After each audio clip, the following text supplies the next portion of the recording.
to innovate for the benefit of humanity and to inspire the world through discovery. And here we go.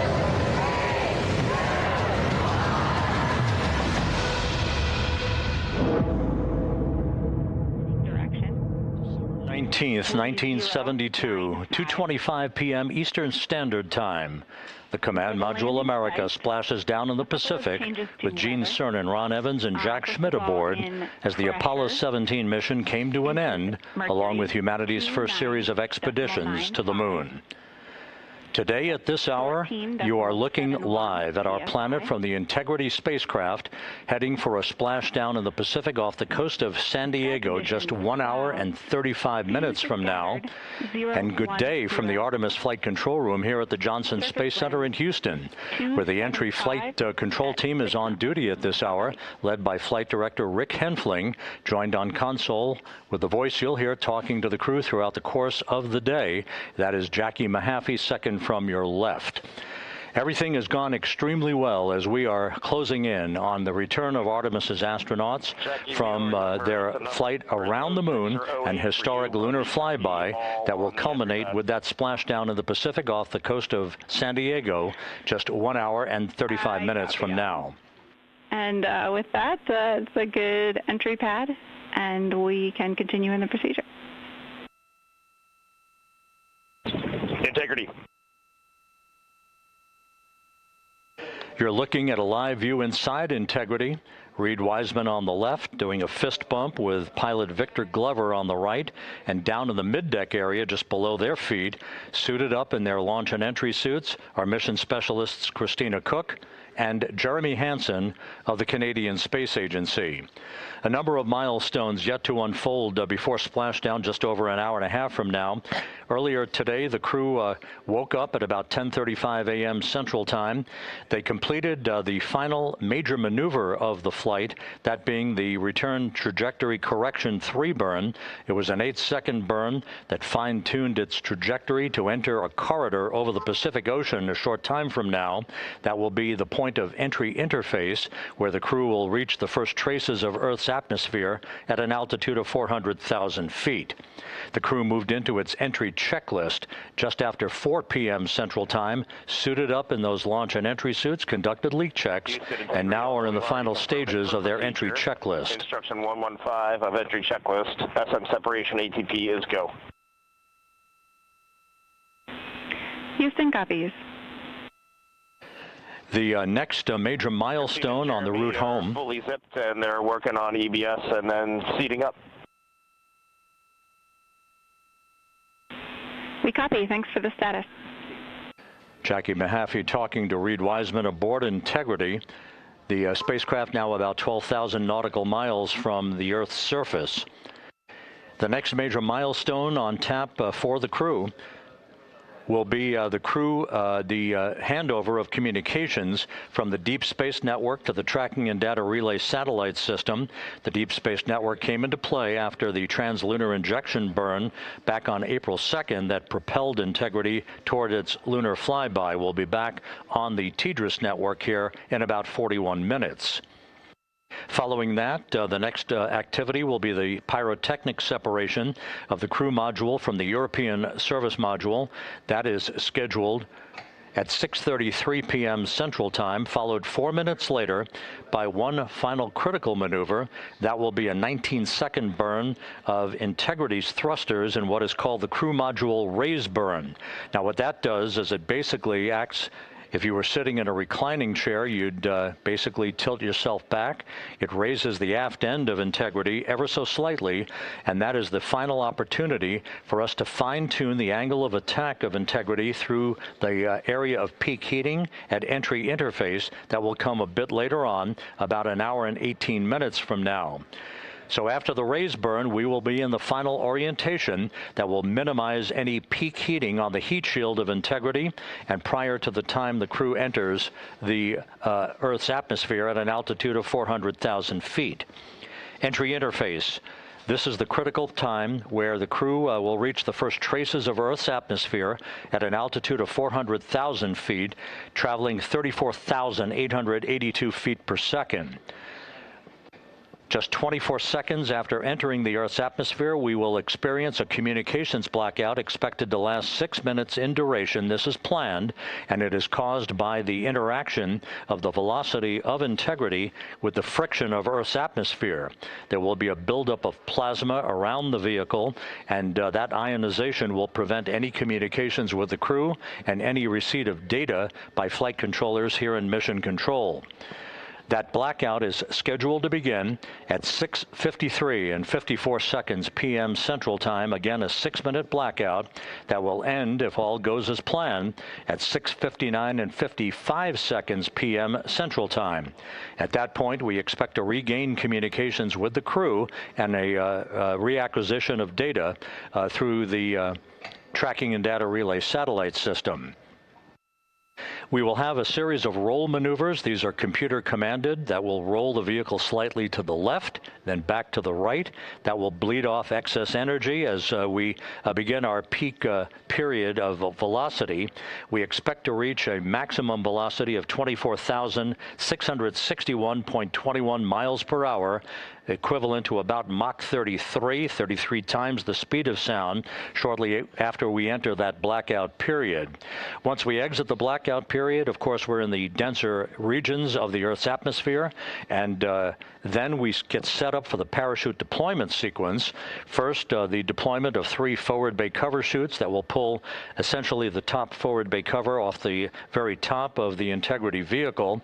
That will be followed by the deployment of drogue chutes, and then the final deployment of a series of 3 main parachutes at 7:04 and 44 seconds p.m. Central Time.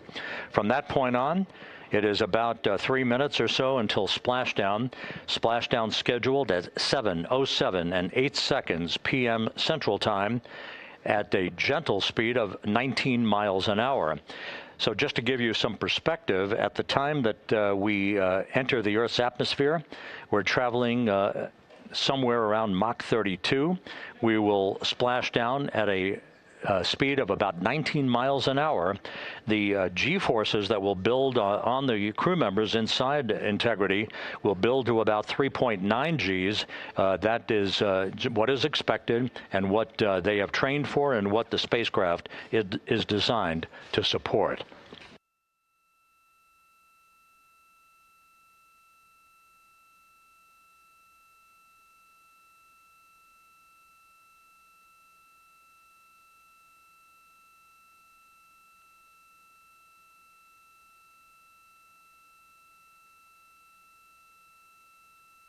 The latest weather forecast out in the recovery zone off the coast of San Diego is a go forecast from our meteorologists here at the Spaceflight Meteorology Group at the Johnson Space Center.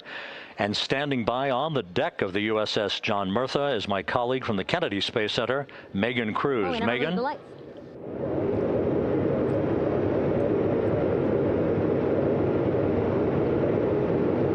Hey there, Rob. Yeah, welcome to the bow of the USS John Murtha. This is where we will report out live updates from the ship as NASA and the U.S. military work to recover our Artemis II astronauts in just about an hour and a half. How exciting. Now, right now, as you can see, we are out in the Pacific Ocean. We are just west of San Diego. We're actually staged about 6.5 miles away from where we expect Orion to splash down. And then we will incrementally move closer. So at the time of splashdown, we'll be about 5 miles away, and then we will move to 3.2 miles away. At that point, we'll pause, make sure that all the debris that might be coming down with Orion, because basically some parts of like the parachute system, they're jettisoned off Orion during descent. So we'll just want to make sure that those all land in the water and that we are safe to move even closer. So we will make sure that we can move a little closer, and at that point we will move to a mile away from Orion. And at that point the ship will circle the capsule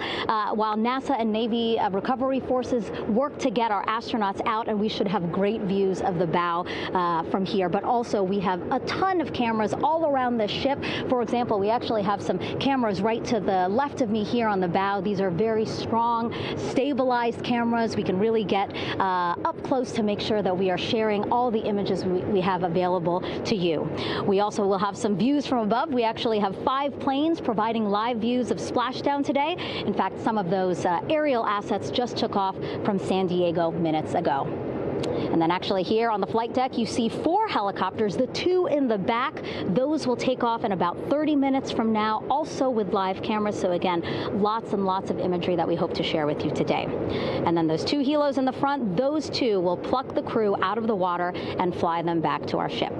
Now, the combined team here on the ship, more than 550 people, left San Diego 4 days ago, and since then I've watched different teams train every day, rehearse, final preps to make sure that they're ready for today. So to give us more of an update about how recovery is going on right now, why don't we turn over to Paul here, Paul Serpinski. He is the Assistant Artemis Recovery Director. Great to have you here, Paul. Great to be here, thanks. Absolutely. So you just left the landing forces operations center here on the ship. How are we looking for recovery?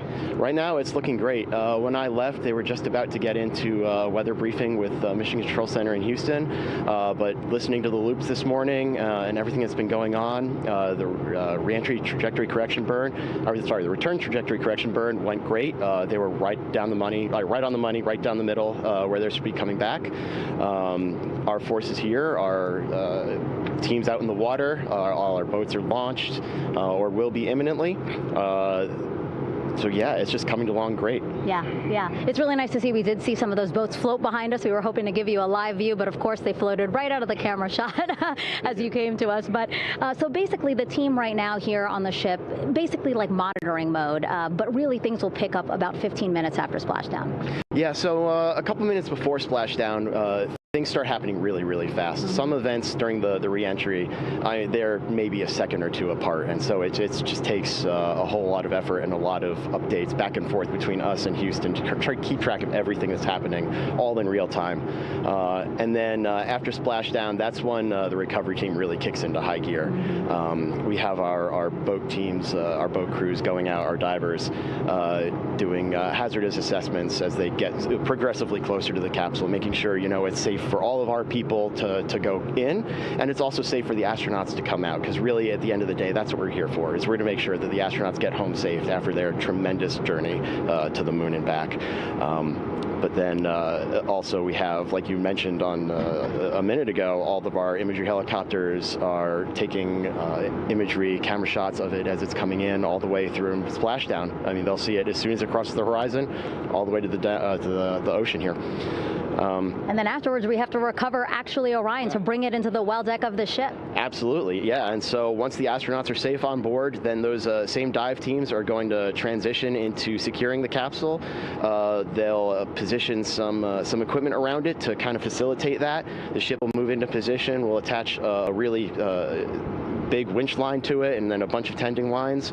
We'll pull the capsule around behind the ship and then start to slowly bring it in. And then, Orion comes in, goes hard down, and everyone cheers. Yeah, great day. Great day, exactly. Lots to coordinate, a lot to manage. Basically planning for this recovery, Artemis II recovery, started a month after Artemis I launched. That was the uncrewed test flight of the Space Launch System rocket, as well as the Orion spacecraft. That was November 2022, a month later, all the planning for this. How does it feel to be so close to welcoming our friends, our astronauts home? For the whole team, I walked around the ship this morning, just kind of visiting with a lot of people, a lot of groups, and just kind of get the feel of them. And everyone has that same kind of mentality. Everyone's excited, everyone's thrilled to see all that work that we've been doing, like you said, for the last 3 years, since right after the last one came back till now. And some people even further back, some of them go back a decade or more. So everyone is just excited, and they're ready. They're really ready for this, and just to be able to see our crew come back, that's going to be a thrill for everyone. How are you feeling? Are you ready? Is this something you ever thought you'd be doing? I'm ready. I'm excited. This has been the pinnacle of my career so far. It really has. I've seen a lot of firsts, a lot of lasts, but I can't think of ever topping seeing the first crew to go to the moon and back in 50 years, and to be here and be a part of that. And it's just a tremendous privilege. And on behalf of the whole team, I'm thrilled, and so are all of us. We're ready. Yeah, I definitely think that those words really embody how everybody on the ship is feeling. So thank you so much, Paul. I appreciate you being here. And so, Rob, we'll toss it back to you again. We will continue to join you with live updates from the ship as much as possible. Thank you, Megan. Back here at the Johnson Space Center, the entry team of flight controllers looking over the shoulders of Reed Wiseman and Victor Glover there on the flight deck of Integrity, and again just below their feet in the mid-deck area, if you will, Christina Cook and Jeremy Hansen of the Canadian Space Agency. They're in the final review of their entry procedures and all of the activities that will follow here very shortly in trip hammer fashion. We should note that after splashdown occurs, the flight control team here in Houston will be monitoring the orientation of the Integrity spacecraft. We are expecting it to splash down upright in what is called the Stable 1 configuration, with the top of the spacecraft pointed upward. Stable 2 would indicate that it is upside down in the water. Regardless of the orientation, there will be 5 inflatable airbags called the CMOOS system. That's the acronym for Crew Module Uprighting System. We are suit on complete. Houston copies. Reed Wiseman acknowledging that the final steps in suit donning are now complete for the crew. Leak checks have been completed earlier. The CMOOS system, those 5 inflatable airbags, will be inflated with helium. Those airbags will ensure that the vehicle remains upright. While that activity is going on, the flight control team here will be checking the systems on Integrity, also making sure that there's no leakage of toxic gas from the spacecraft. It should take about 15 minutes from splashdown to the power down of all of the systems on Integrity. And at that point, assuming everything is in a nominal fashion, then the green light will be given for the Navy recovery teams to begin to make their way closer to Integrity to begin the erection of a large inflatable life raft called a front porch that will be buttressed up alongside the hatchway to the spacecraft. That life raft will be used to bring the crew members out of this vehicle once the hatch is open, one by one. They'll get their land legs back after 9 days of weightlessness before they're put in harnesses to be hoisted one by one in sequential fashion, in an alternating fashion, to the 2 hovering Navy helicopters overhead. Houston Integrity for status. Go ahead. Seats 3 and 4 are connecting umbilicals. We're going to be stepping into leak check soon. 1 and 2 will be seated. 3 and 4 will be free float, and we'll configure EPROC accordingly. Houston copies all. Reed Wiseman talking about the current procedures with the suiting of the crew members and subsequent leak checks, a final leak check for all 4 crew members. Everything is actually running a few minutes ahead of schedule. So once the life raft is inflated next to the Integrity spacecraft and the recovery teams have arrived alongside of the vehicle, the hatch will be open and the crew members will be brought outside into that front porch, as it is called, one by one. They then will be hoisted into the hovering helos overhead, and those helos then will turn around once the 4 crew members are on board, 2 for each helicopter, and will head back to the ship. That should be about a 10 to 15 minute transit. Once the helicopters land on the deck of the USS John Murtha, the crew members will be exiting those helicopters and brought into medical bay on the deck on the ship itself for comprehensive medical exams. They will spend a period of time yet to be determined on board the USS John Murtha before they are flown by helicopter to the shore in San Diego, to the San Diego Naval Air Station, and ultimately will board a NASA jet for the flight back to the Johnson Space Center here in Houston. Just to recap some of the key times that are coming up, we are expecting the separation of the crew module from the service module just 43 minutes from now.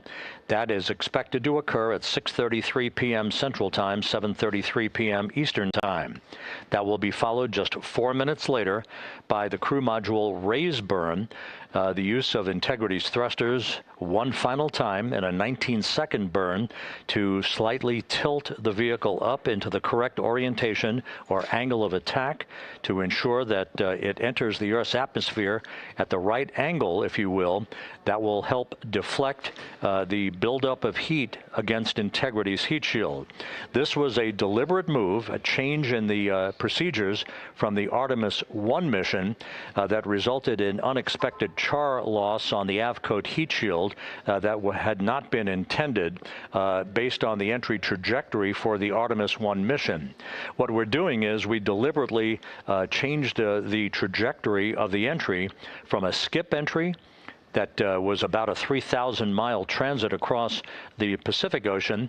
We are expecting now from entry interface to the point of splashdown to have a range of just 1,701 nautical miles, and that in of itself will reduce the exposure time of heating on the heat shield of the spacecraft. Once the raise burn is complete, then the stage is set for entry interface at 6:53 and 31 seconds p.m. Central Time. That means that Integrity will be entering the Earth's atmosphere at an altitude of 400,000 feet, traveling at about 34,882 feet per second, heading for its splashdown site off the coast of San Diego, as you just heard from Megan Cruz on the deck of the USS John Murtha. Splashdown once again under those three main parachutes is expected at 7:07 and 8 seconds p.m. Central Time, 5:07 p.m. Pacific Time, 2.5 hours before sunset. The actual total distance traveled for Integrity from launch to splashdown is estimated at 694,481 statute miles. Now that includes the first high elliptical Earth orbit following launch that enabled Integrity to move to 43,000 miles above the Earth at its apogee, and enabling a 24-hour period of systems checkouts before the flight control team here and the mission management team gave approval for Integrity to conduct its translunar injection that propelled it on its way to the moon and its historic lunar flyby. So the total distance we expect this vehicle to have traveled at splashdown, 694,481 statute miles.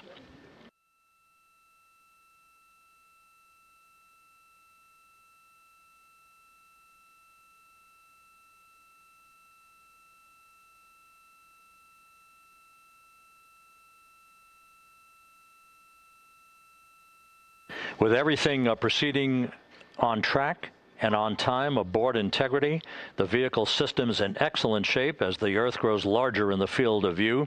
Let's go back to the USS John Murtha and Megan Cruz, who is standing by.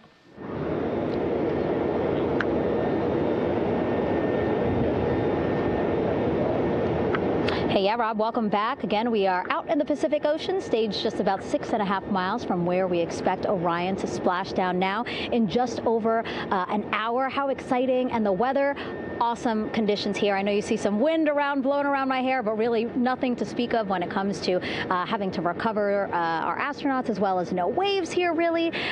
So yeah, we're expecting a really great day. Also, hopefully, some really great views. You can see behind me that some of the clouds are starting to break up, so that's really exciting. And now, of course, this ship has a lot of people ready and excited to welcome our crew back home, including Dr. Rick Schuring here. He is a NASA flight surgeon. Great to have you here, Rick. You too, Megan. It is a blessing to be out here this day with our teams. We've trained 3 years for this nonstop with the U.S. Navy and along with EGS, and we've so looked forward to this day. And you know, just by God's grace, everything's parting, the skies and everything. The crew's doing great. Looking forward to coming back, and our teams are ready. So this is one of those days you've dreamt about, and now it's finally here, and we're ready, and just thankful to be a part of it. Yeah, and you play a really integral role. When was the last time you spoke to the crew, and how are they feeling in this last hour before splashdown? Sure. Yeah, so the crew woke up, when they splashed down, they will have woken up about 8.5 hours ago. Me and my fellow crew surgeons, Doctors Chris Haas and Rafi Kumjian from this Canadian Space Agency, spoke with them about 6.5 hours ago just to double check on how they were doing, if there's any medical issues, how they slept, and then kind of go over their landing day protocol for their medications, for what we call a fluid load, to try to replace some of the fluid and electrolytes that they've lost with just the normal space adaptation. Once they got to space, they kind of have to replace some of that fluid to help them with the whole landing kind of readaptation to 1G, which they haven't done for the last 10 days. And then just kind of let them know how things are going to play out, out with the open water teams all the way until we finally get to the med deck. So they were very pumped up, very hurried though. They had a lot of cabin configuration, a lot of things to get ready. So they're excited, but also very focused on the job that they had to do. So we've trained a long time for this, and we're ready. And you said some medications. I mean, those are kind of just to mitigate the effects of, obviously, their more than 695,000-mile journey back to Earth. It's just like anti-nausea medication, right? Yeah, exactly, Megan. The astronauts are very healthy, fortunately, and even when they come back in reentry, the human system is very kind of dynamic. It has to readapt very quickly, and one of the most common responses they get is just some stomach awareness to some nausea, even to some vomiting. And with our crews that land out in Karagana, the Soyuz crews or our SpaceX crews, they all kind of experience the same thing. This will be the first time we're landing in water since December 1972, and I worked with all the Apollo astronauts years ago, and they all told me that landing in the water, especially in the Pacific, can be very provocative. So we take steps to give them medicines to really mitigate some of that nausea, vomiting, help them feel a little bit better, and also sometimes just use a little anti-inflammatory medicine just to help with coming back to 1 Earth or 1G. The effects of microgravity, especially as you age and you have a little arthritis, you feel great in microgravity, and everyone kind of curses coming back to the ground like, oh dang, 1G, but so that helps a little bit. But for the most part, the main thing is just replacing that fluid and then trying to help them with that transition back to 1G, and then we're ready to go. Yeah, and their health is assessed almost immediately after they splash down. Yeah, so we have Dr. Jesse Wang, and we have our independent duty corpsmen, who are the Navy version of paramedics, extremely highly trained, highly experienced Navy medics and divers who will go out there, open the capsule about 25, 28 minutes after splashdown and do the first initial assessment. So Jesse and his team will go out there and look at each crew, kind of do their assessments, get vital signs, report back to Drs. Haas and Kumji and I back in the med bay, let them know how they're doing, and then if they've got the normal kind of space adaptation kind of things, we expect that they're good to go on that. If anything didn't go the way we want, they're all prepared for that as well. And Jesse and his team, I mean, this is their full-time job, taking care of sailors and folks who might be injured. We don't expect any injuries, but coming back, going 25,000 miles an hour down to 20 miles an hour is still a dynamic process. I've heard it described as kind of like a car crash, and then the crew will be ready to go, and Jesse and his team will make that transition to get them out to the front porch, do assessments on them again, call it to our med bay, and then once we have that and they're all good to go and the crew's feeling okay, we'll hoist them up in the helos. It's about a 3-minute flight back to the flight deck, and that's where me and the astronaut chief Scott Tingle will actually meet them. I'll get eyes on them, make sure they're all good, just take very slow transitions. Just take very slow transitions, and then one by one we'll either get them out with the SMTs, the SAR med techs under each arm, just kind of just walk them very slowly to med bay, which actually helps them acclimate back to 1G. Or if they really don't have their sea legs back yet, then we might put them in what we call a stair chair, which will be right behind them, and then just very slowly kind of get them back into med bay to start our full assessments with the team. Yeah, so a really great team here to support them as soon as they get back, and also all throughout the mission, of course. You talked a little bit about this, but obviously, we have seen astronauts return from the International Space Station for over 25 years, so we kind of know that that journey, how it affects the body. But yes, we're talking about humans returning from the moon for the first time since 1972. How is this different from your perspective? So it's different in one very significant respect. On Apollo, for exercise, they had something called the Apollo Exergenia, which was basically just a little canister with some ropes, and they would have some resistance and kind of do that. And the Apollo astronauts really liked that. They liked the ability to exercise, because you decondition from a musculoskeletal standpoint, you lose your strength and your stamina very quickly. We had something called the Orion flywheel, which was able to impart much greater loads in terms of resistance, so they're able to do squats, deadlifts, different things. not dissimilar to what the ISS astronauts do, but with a lot less room to do it. And they also did rowing activities for cardiovascular health, and the crews loved it. But for the lunar crews, the future lunar crews, maintaining that physical conditioning, which our astronaut strength conditioning rehabilitation specialists, affectionately known as the ACERs, back in Houston, really work hard to get them in the best shape they're going to, have to be in to get to the moon. That device hopefully will maintain that. And Apollo only had about a 4.3-day journey to the moon. Our astronauts are going to have about a 10 to 14-day journey. Right. Good afternoon from the Space Coast of Florida, where 4 astronauts are about to suit up for NASA's boldest test flight in a generation. The Artemis II crew is go for launch. RS-25 engines lit. 4, 3, 2, 1. Booster ignition. And liftoff. The crew of Artemis II now bound for the moon. Humanity's next great voyage begins.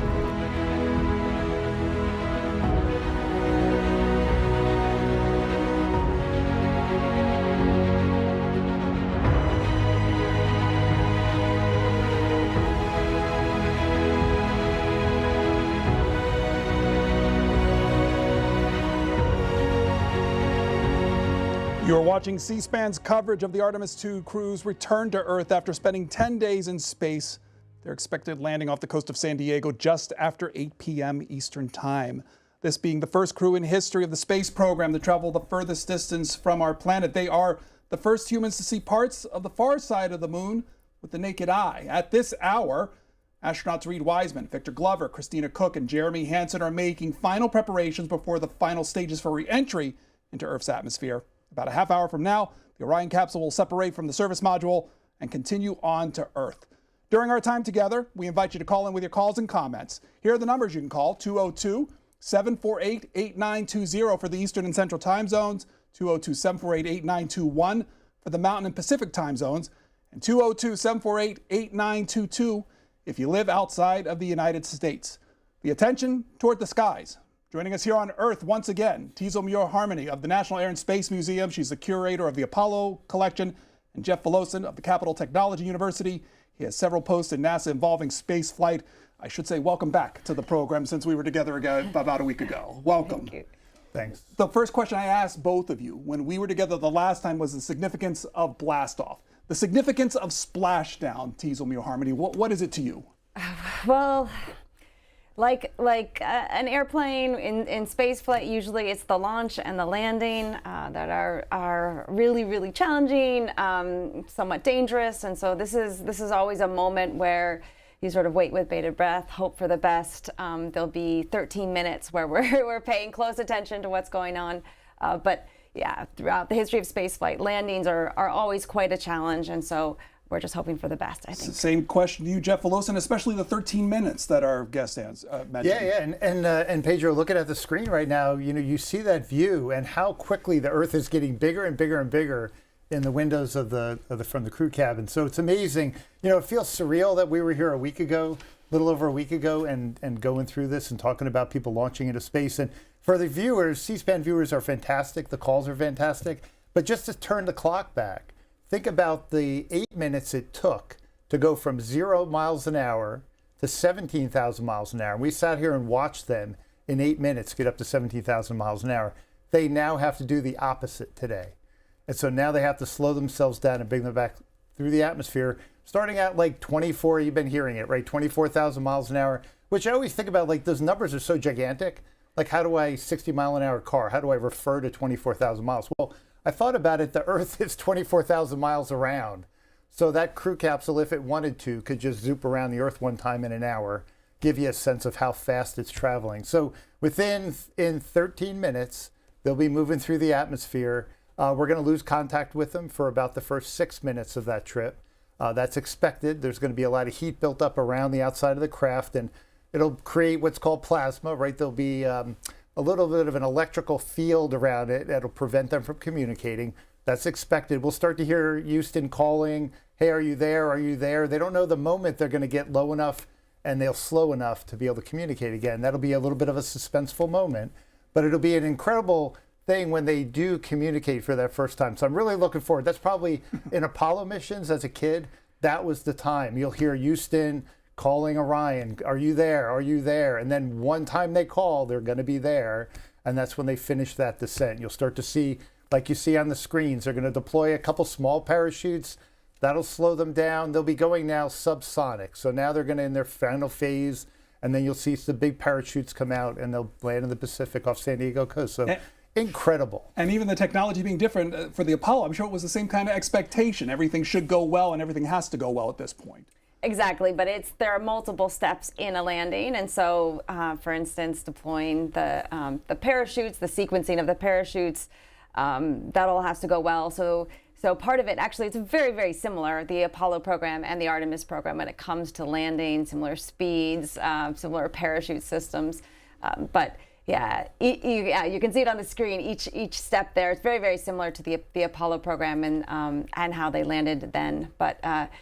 Yeah, each element has to go well, and with Apollo it did, and there was even one mission where only 2 of the main parachutes deployed, and they were still fine. And the same would be true of this mission as well. And about at 7:33, we'll see separation, as it's called, between the crew capsule and the service module. Explain that. What happens then? Oh, and I'm really disappointed. So I have a student, Connor, really nice guy. He found a 3D model of the Artemis capsule Orion. He printed it for me. I painted it. I was going to bring it for show and tell tonight. And then I put it in my car today, and it was 80 degrees, and it melted. So, Connor, my apologies. Show and tell is not here. But let's say we had an Artemis capsule and a service module. The back end, the service module where you see the solar panels, that's been providing them with electrical power. It's providing them with air and water. That's all coming from that back module. It's not pressurized. The crew can't go back there. It's beyond their heat shield. But that's all the stuff they needed to get to the moon. It's got the engine. And if you ever see that service module engine, you see in the breakout there, that big engine in the middle, we talked last week about leftover stuff from the space shuttle program. That engine is actually taken off a space shuttle as well. It's one of the smaller maneuvering engines. And so, again, you go to a museum, you see a shell, but the engine itself has been taken out. So that engine was what helped them get to the moon. Now that they're coming back, they need to get rid of that service module. And then underneath is where they have their heat shield, so they can now come back. And so what's going to happen about 7:30, a little after that, the 2 modules will separate, and then the crew will do a quick maneuver to move themselves away because they don't want to run into that service module. Service module will re-enter somewhere else and burn up, and then they'll start to descend. I'm really hoping they have cameras on the out on the solar panels. We've been seeing some great video. I'm hoping that they'll be able to have a live feed when that capsule pulls away. So we'll see what they have planned. So much different, I'm sure, than Apollo, and the ability for people to see actually what's happening compared to what's now. Yeah, that's true. It's been incredible to be able to follow along this week to everything that's happening. The amount of access we have to the mission is quite extraordinary, especially in relationship to what was happening in the 1960s, where you had a handful of these moments where the crew would communicate with Earth, they would do a broadcast, and then there would be audio information and communication with Mission Control, but not with the broader public. And so we've had quite an incredible amount of access to every single stage of this mission, which I think is helping people get so excited and engrossed in what's going on. Again, you're going to be with us until the splashdown, until the press conference later on this evening from NASA to explain what happened. The numbers will be on your screen. Our guest with us to answer your questions, take your comments about today's splashdown of the Artemis II capsule. Let's go to Jared. Jared in Rhode Island. You're up first. Thanks for joining us. What's your question or comment? Hey, guys, thank you. I just want to say, first of all, the last week and a half, your broadcast and information has been phenomenal. It's been great to watch, so kudos to you guys for all you've done. Also, I just wanted to say I'm a Naval Academy grad, a class of 99, and my classmate, Nicole Anapu, is an astronaut, so I'm excited for her to get back up into space if she gets the chance. So go Navy, beat Army. And then also my father-in-law happened to be a photographer for Florida Today and took a bunch of shots of the Apollo missions, including a big one for Apollo 11 as it took off from the launch pad in Cape Canaveral. So it's kind of in our blood. But the one question I have is, how long do they typically have to float in the ocean before they get picked up? Okay. Jared, thanks for the question. So I agree with the go Navy, beat Army part. So I totally agree. So my father-in-law was class of 43, Naval Academy. So, but let's see. And there's been a lot of great, especially during Apollo, a lot of great Navy people playing a role in the space program. But so what's going to happen is I lost track. What were we talking about there? I'm so excited about Navy. Stay down in the ocean once it lands. Oh yeah. So we were just watching the ship coming towards them. My father-in-law said it's not a boat, right? So we were watching the ship come towards them, and they said that they're going to stay at least like 3 to 5 miles away from where they expect to land. And then as they go to splashdown and they make sure that all the debris has fallen, they'll move into within a mile. So nowadays you could so well target compared to like Apollo, where sometimes the capsule didn't land anywhere near the ship, and I know Teasel can talk to that. Nowadays we have a pretty good idea where things are going to happen, so they'll be watching closely, and so it will be very quick. The crew will be picked up by helicopter. The crew will be taken back. They're going to come out. You'll see them on this, they call the front porch, an inflatable. They'll come out on there. They'll take them in helicopters right back to San Diego. When they get to San Diego, they'll put them on a plane. They'll head to Johnson Space Center. So that'll all happen very quick. The capsule itself will be able to watch. They're going to pull that into the ship. And so after the crew is out safely, the ship will come up and then they'll dock in. So, but yeah, very different than Apollo. Somewhat, but I would say that most of the Apollo landings were within the range of expectation, and the crews were recovered relatively quickly. So for Apollo 11, for instance, it was, I think, 13 miles from the recovery vessel, and so it did not take long for the important Navy support to come and recover the astronauts. I'll save that. For that mission, it took 7,000 people to help with that recovery. So many different vessels and aircraft from the Navy supporting that recovery. But in general, for most of those Apollo missions, Mercury and Gemini, they were recovered relatively quickly. There was one mission, I believe, that they had to wait for about an hour because it came down and in the wrong area and the communications were limited. But for the most part, it's relatively quick. The astronauts are prepared for having to be in the spacecraft for quite some time, though, and they go through survival training in case they land and have to deal with being in a boat for a little while or anything that goes wrong. And so they're well prepared to remain in the spacecraft for as long as they need to. I even thought I read this morning that the orange suits they get back into will help them survive if they need to for an extended period of time. Yeah, so those have life support systems for 6 days, including food and water, and so that they could survive in those if need be. But also there's other equipment that helps with survival after splashdown. Our guests are joining us here. They're paying attention to what's going on. You're watching us. You're paying attention to what's going on. In fact, there are watch parties across the United States hosting on what's going on. Joining us from San Diego Air and Space Museum, Ryan Thompson, Spectrum News reporter. He's at a watch party. Mr. Thompson, what's a party like when they're watching astronauts come back to Earth? Look, the San Diego Air and Space Museum has no shortage of space nerds, pilots, and just those who are curious about what's going on. You know, speaking to people here, they say they really hadn't heard much about spaceflight or NASA in the past few years. Their interest had kind of died down, but since seeing the initial Artemis II launch in early April and just some of those amazing photos that we've seen come out of it over the last 10 days, that is what got them out here today. Not to mention the fact, guys, that Artemis II will be landing not so far from where we are, 100 miles off the coast. That's where the Navy is staging, preparing to take the capsule back here. We're expecting it to arrive on shore in the nearby Navy port around 12:30 local time on Saturday. But there's a lot of enthusiasm. Keep in mind that San Diego is a community that is home to so many people in the Navy, so many people with a connection to the Space Force, the armed forces all around, and so they are really ready to see this historic moment up close and personal. You can hear mission control above me. People are counting down the minutes until we get to that splashdown moment. How many people there, and what's the age range of those there with you? There are several hundred people here, no shortage of age range. We're talking all the little youngins dressed up in astronaut costumes, all the way up to some elderly folks who were in different wars and have served in different conflicts. San Diego community very in touch with the armed forces, definitely out here to learn more. While they're here, they've had the chance to browse the other exhibits that are part of the San Diego Air and Space Museum, including a pretty impressive display of what happened on some of the Apollo missions.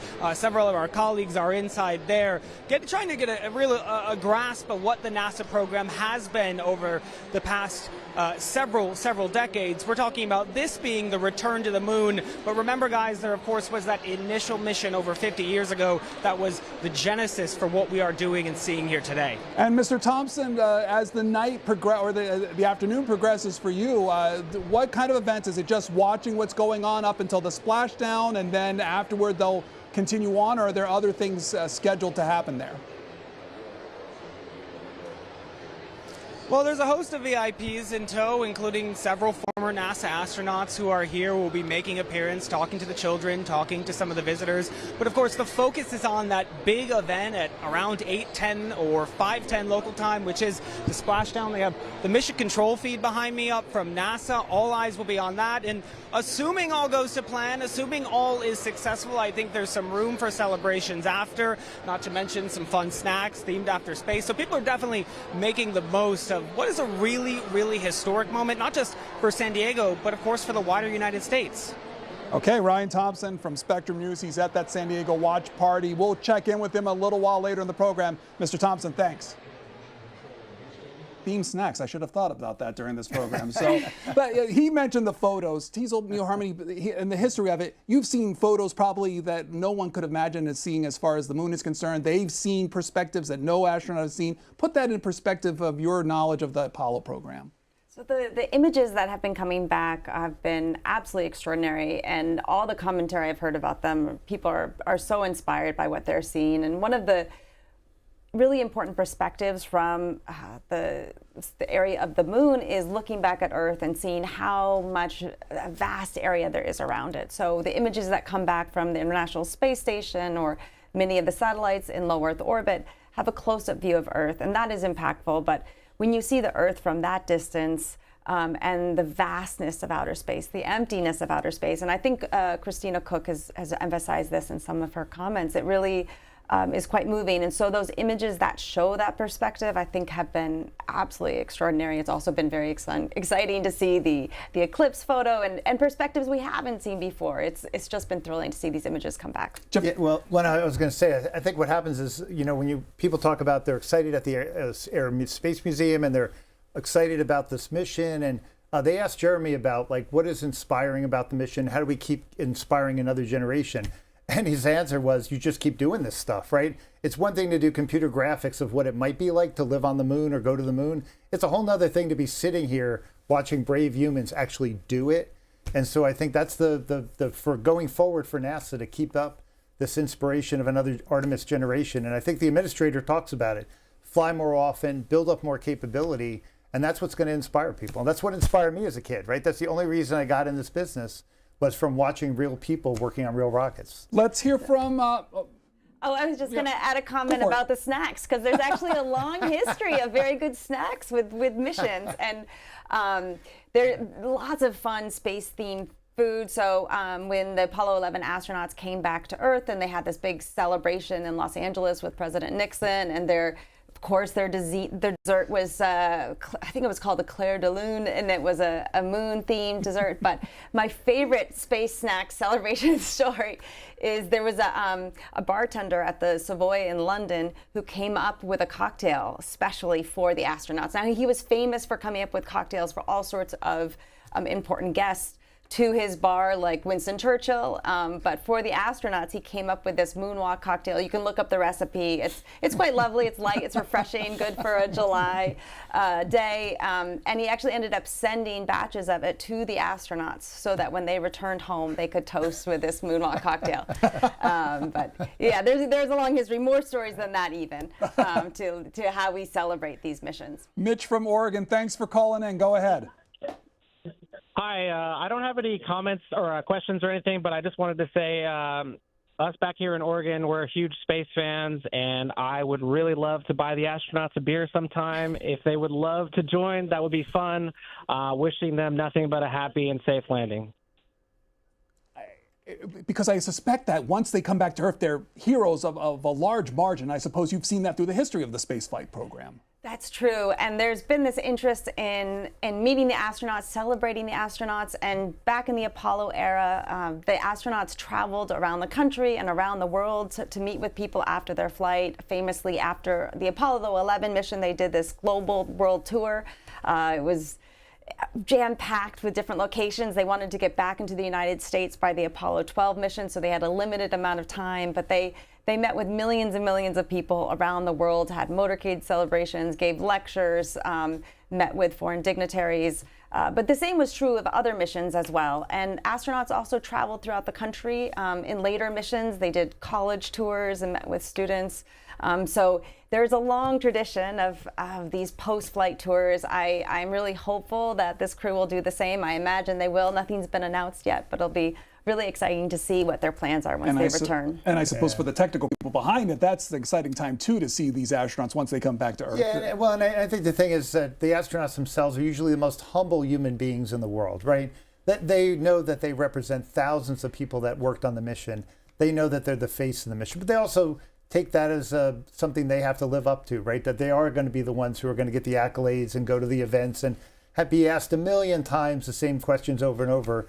And so, you know, I had a chance earlier on to work with some of the Apollo astronauts and shuttle astronauts. And, you know, I think they always are ready to be in the spotlight because they're like, hey, I have to represent all of those who don't get a chance to be in front of the public. And so it's part of their job to be that inspiration. 7:33 is where we're expecting that separation from the crew module and the service module. What'll happen is it past 7:15, so at around 7:15, what'll happen is they've been talking through the Deep Space Network. They've been talking through these really large antennas located. We talked last week about they're in Spain, they're in California, and down in Australia. That's the way they've been in contact with the Earth the whole time during the mission. But now at 7:15, they're now back within the geostationary belt around the Earth. So 23,000 miles, where a lot of communication satellites are.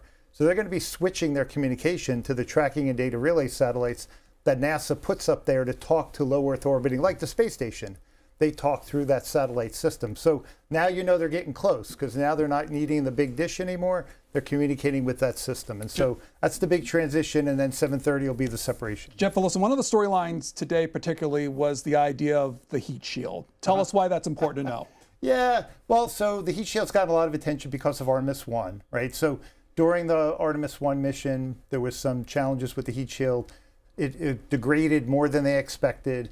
So what they've done for this mission, they've looked at the entry profile. So it does a skip profile. This is similar to Apollo, right? So they're going to come in at a really heavy, a really high descent angle. So for the first few minutes, they're just going to kind of come down from 400,000 feet. They're going to come down very fast. A lot of heat buildup.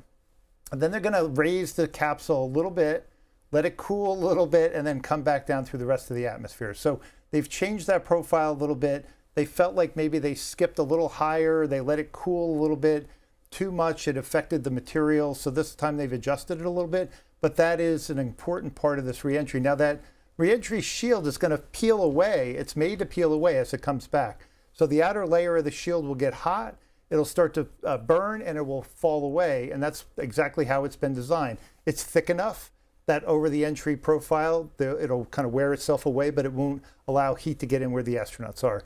It's critical that it be at the right angle so that as it's coming through the atmosphere, although it's going to get hot, it doesn't get too hot. It's going to be about 5,000 degrees Fahrenheit at its peak. And if they come in too steep, it'll get too hot, capsule will burn up. If they come in too shallow, you could have a case where they can't get through the atmosphere to land.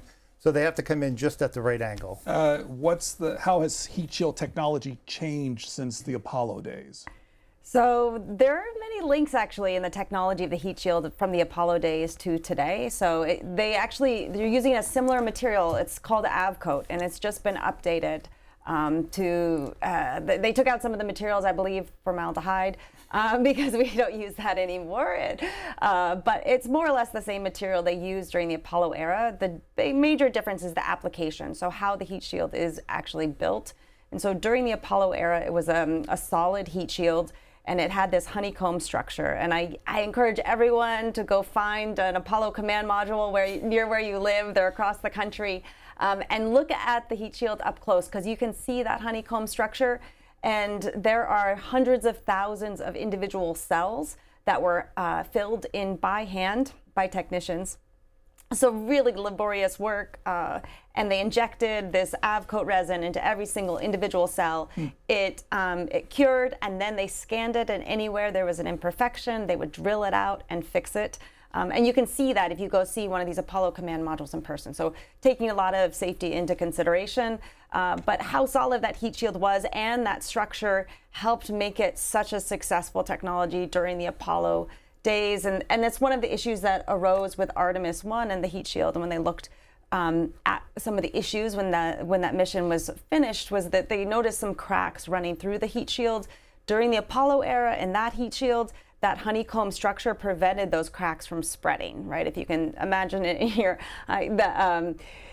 each of those little metal honeycomb structures would prevent runs within the heat shield. And so that was part of the benefits of that earlier design. And I will say that after Artemis I, NASA did reach out to me to get more information about the Apollo heat shields.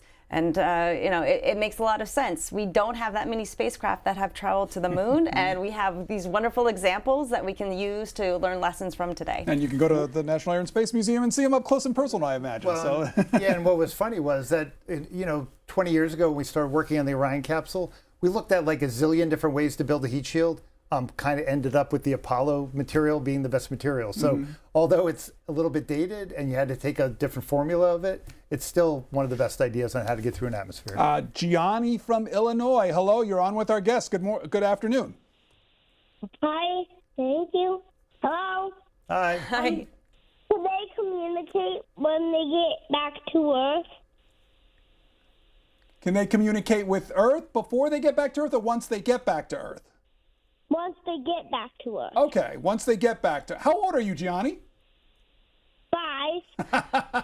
Well, thank you for calling, Gianni, with your question. I imagine they can, but let's talk about communication if you wanted to pick up on that. So. It's a great question. So during part of the reentry, they will not be able to communicate with us. I think there'll be about 6 minutes where there'll be a communication blackout. But then once they get closer to Earth, communications will return and we'll be able to hear from the astronauts and confirm that everything is okay. So they will be able to communicate before they're even recovered by the recovery crews. And you already talked about the Deep Space Act, but anything you want to add when it comes to communication is concerned? No, and that is, except for that 6 minutes, that is the modern day communication capability, right? Is that as soon as they're lower in the atmosphere and they can talk, they'll be talking all the way down, they'll be talking to the recovery crew, you'll see them, you'll hear them, yeah, absolutely. Audrey, let's try Audrey in Florida. We're just a few minutes from another big step in this, but Audrey, go ahead in Florida.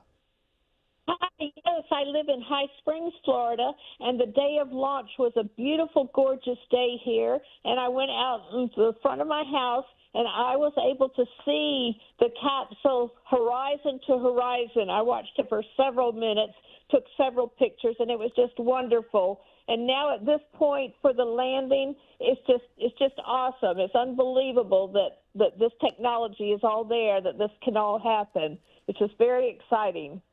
Jeff Velosin, is this pretty much automated at this point, or is it still manual as far as things happening? No, Pedro, it has to be automated.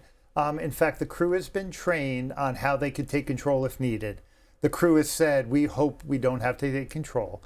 It's much better. This is like in modern airplanes. There's so many things that are done better by the computer system.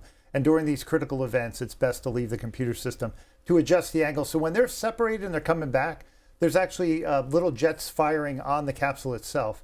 So that's all being run by the computers on board to make sure they're at the right angle coming down.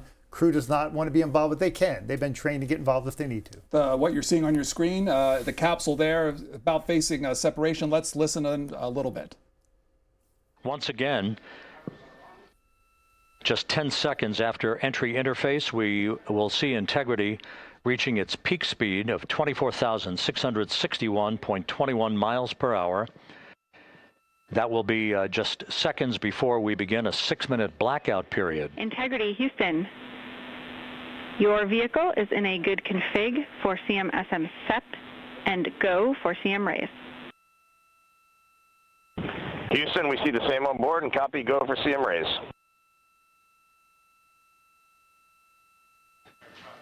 That CM raise referred to as the slight firing of 19 seconds by Integrity's thrusters with a change in velocity of 9.9 feet per second, a slight nudge of the aft end of the vehicle so that it's tilted a bit upward, providing the final angle of attack as the vehicle enters the Earth's atmosphere.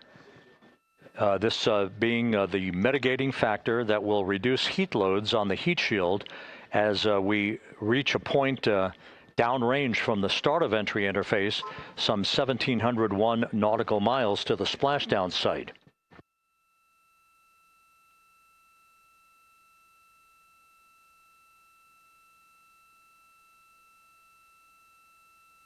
Integrity systems in excellent shape.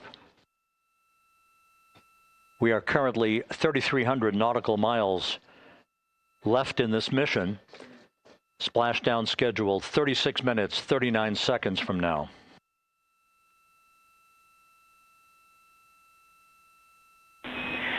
Integrity Houston, for the 2 enabled prop cautions, what happened is while the thrusters were firing, multiple pressure sensors on each of the strings diverged a bit from each other. Those limits look to be set pretty tight.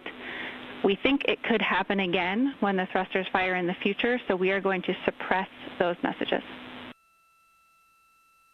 We concur with suppress, not inhibit. Thank you. That exchange between Jackie Mahaffey, our Capcom for tonight, and Reed Wiseman aboard Integrity, indicating basically to ignore sensor data. All of Integrity's systems are in good shape.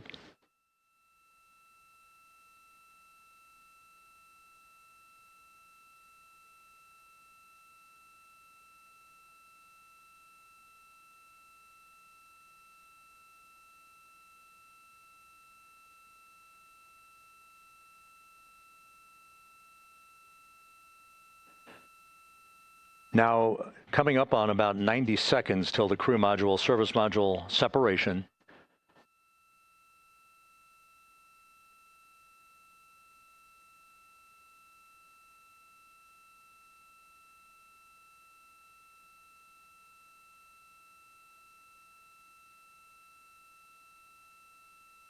All quiet here in Mission Control as we enter the most critical phase of the completion of this flight. All of the preparatory activities leading up to the vehicle entering the Earth's atmosphere just 21 minutes from now.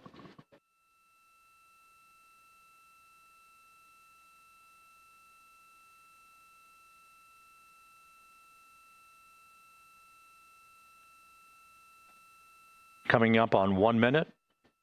Mark 1 minute till crew module, service module separation.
And we have confirmation of crew module, service module separation, and a great view, albeit momentarily.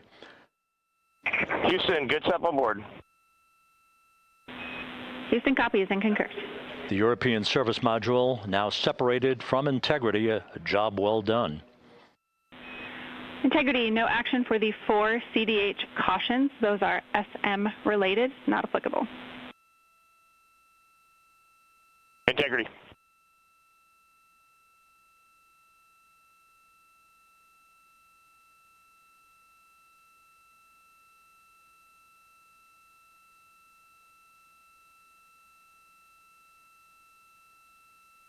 So, with Integrity now flying free on its own for the remaining 32 minutes of this mission. Next up, the raise burn, a 19-second firing of Integrity's thrusters. Good GPS 2. There's a separation. Jeff Velosin, impressions. Yeah, I mean, we were talking about that back in Apollo. You couldn't see something like that. So I don't know that I've ever seen a capsule pulling away like that. That was pretty dramatic. And what they're going to do now, in a couple minutes, they're going to fire their thrusters again, just to get a little bit more distance between them and the service module, and to get them in the right angle to come back through the atmosphere. But that was pretty incredible to watch. You were telling a story about Apollo 13 at separation. Relate that story. Yeah, so with Apollo 13, the big issue that led to the crippling of the spacecraft was an explosion in one of the oxygen tanks in the service module. But when it happened, the astronauts didn't have this view from outside the spacecraft that we have today. I think they would have loved it if they could have had those GoPro cameras, looking back at the spacecraft, telling them what had happened, what was wrong. And so they really had to wait, actually, until they were almost back to Earth, and they jettisoned that service module. And then they took photos really, really quickly so that they could get information to help assess what had gone wrong. Because at that point, they had a sense, they knew they lost a lot of oxygen, but the images they were able to capture then led to a lot of discoveries during that further investigation. Remind us next steps. We've seen the separation. What are we expecting now, and when will we keep communication with them during this time in the next few minutes? Yeah, so I think as they were separating too, I bet you the ground crew was looking closely, because it's the first chance to see the back of the capsule, right? So you're like, okay, did everything still look okay? You haven't been able to see the back of the capsule since it was put on top, right? So I think from a heat shield perspective, they're probably examining some of those pictures. Again, the crew capsule will now move away, and then they'll start. What we were talking about is that coming up here at 7:53, as we will start to come into the atmosphere, right? Is that about 7:53? That's the schedule we have, yes. Yeah, so we'll be at about 400,000 feet at that point. So from 400,000 feet down, that's the 13 minutes people talk about.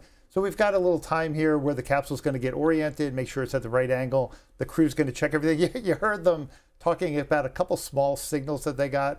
I think one was when they fired the thrusters. There's a couple different pressure sensors in the system. They want to agree that the pressure is the same in the system. And I think momentarily when they fired the thruster, they got different readings. So that's when they were saying, let's just ignore those readings. It's not like they typically ignore a problem, but in this case, it was a kind of a spurious reading during that maneuver. And then I think when they separated, they got a couple readings that were related to the service module that they had just pulled away from that showed up on their screen, something anomalous.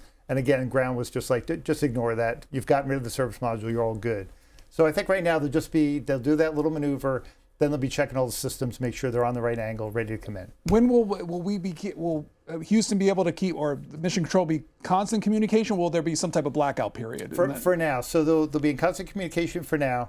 Once they hit that 400,000 foot level or so, that's when that 6 minutes of blackout will start. And so there'll be a period there where, again, the pressure and the heat in the front of the capsule will start to create this plasma around it. And that electrically charged plasma will not allow them to communicate. Someday we hope to be able to do that. There's some ideas about how to communicate through the plasma. But for right now, that's a period where the crew can't talk to the Earth. Everything is automated at that point. And so then after that period, we'll hear them again within those last 3 or 4 minutes before touchdown, and that's when they'll be communicating back through Houston about the final descent, parachute opening, stuff like that. Let's go to Calvin. Calvin in California, hi.